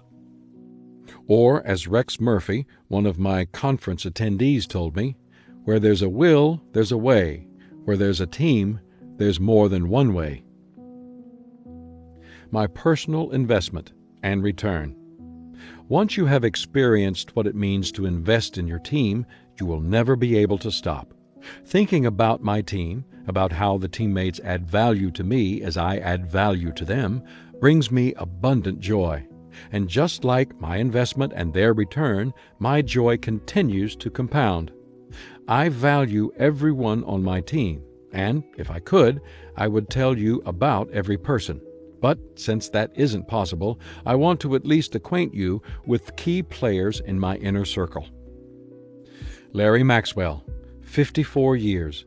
He loves me unconditionally. He has taken the Enjoy group to a whole new level, asks great questions, keeps our team focused, protects me. He's my big brother.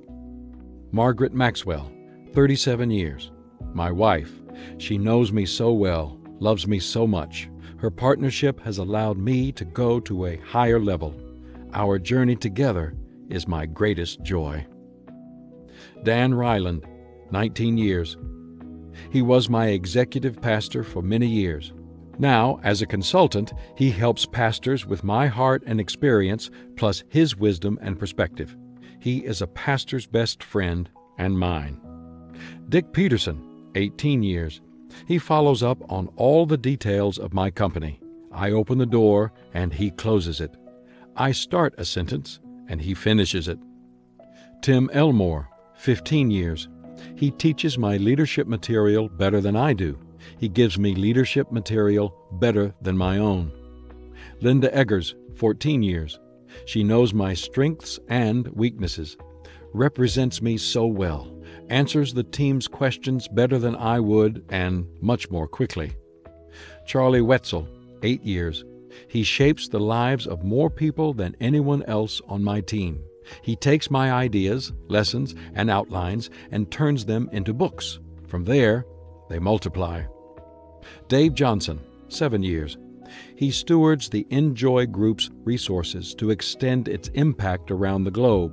He is a financial wizard who loves and understands me. Kevin Small, 7 years. He has unlimited energy and unlimited potential. Sees an opportunity a mile away. I love pouring myself into him. The return is huge. Dave Sutherland, 7 years. He's my #1 guy. He's the man, a great thinker. He can grow the company without me. When I give him the ball, it's always a touchdown. Kirk Nowry, 5 years. He represents me so well and loves pastors and local churches. Every night he tells the story of how we can add value through ISS. Every night we get that opportunity. Doug Carter, 5 years. He loves to share the mission of Equip, my nonprofit organization, with others. He helps business people go from success to significance. He has taken me to a whole new level.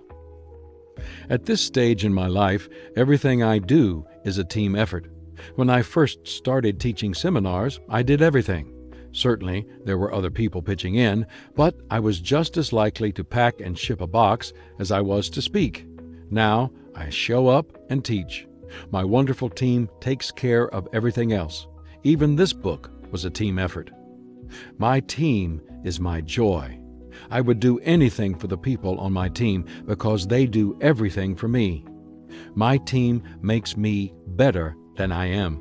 My team multiplies my value to others. My team enables me to do what I do best. My team gives me more time. My team represents me where I cannot go. My team provides community for our enjoyment. My team fulfills the desires of my heart. If your current team experiences are not as positive as you would like, then it's time to increase your level of investment. Building a team for the future is just like developing a financial nest egg. It may start slowly, but what you put in brings a high return, similar to the way that compound interest works with finances. Try it, and you will find that the law of dividends really works. Investing in the team compounds over time. Teamwork thought. Is the team's investment in you paying off? Becoming a better team member. Are you giving a good return for what your teammates are investing in you?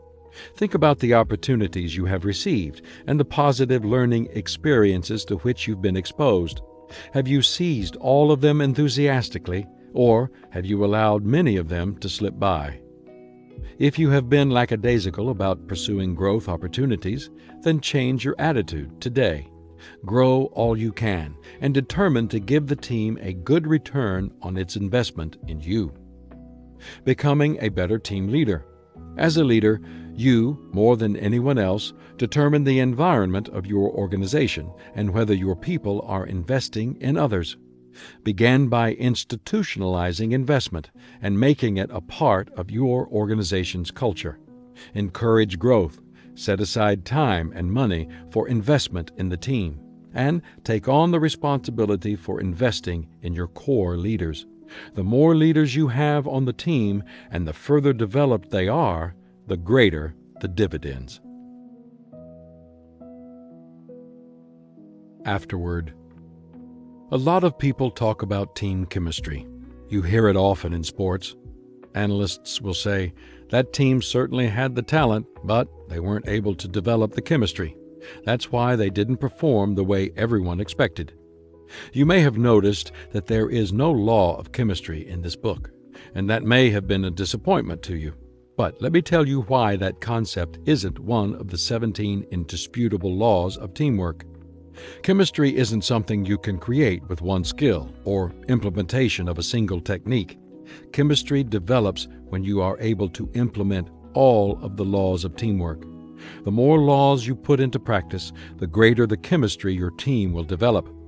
Each time a player finds his niche on the team, it helps to create positive chemistry. Each time a weak link is replaced by a better player from the bench, it creates better chemistry. When a catalyst steps up to the plate and makes something happen for the first time, or when a leader finds a way to help the team perform at a higher level, it creates good chemistry. When players finally count on one another, it makes the chemistry better. Every time another law comes to life for the team, the chemistry gets that much better, and the team gets that much stronger. I hope you have enjoyed learning about the laws of teamwork. More important, I hope they will help you develop the team of your dreams. Embrace them, and you will empower your team. That is my promise to you.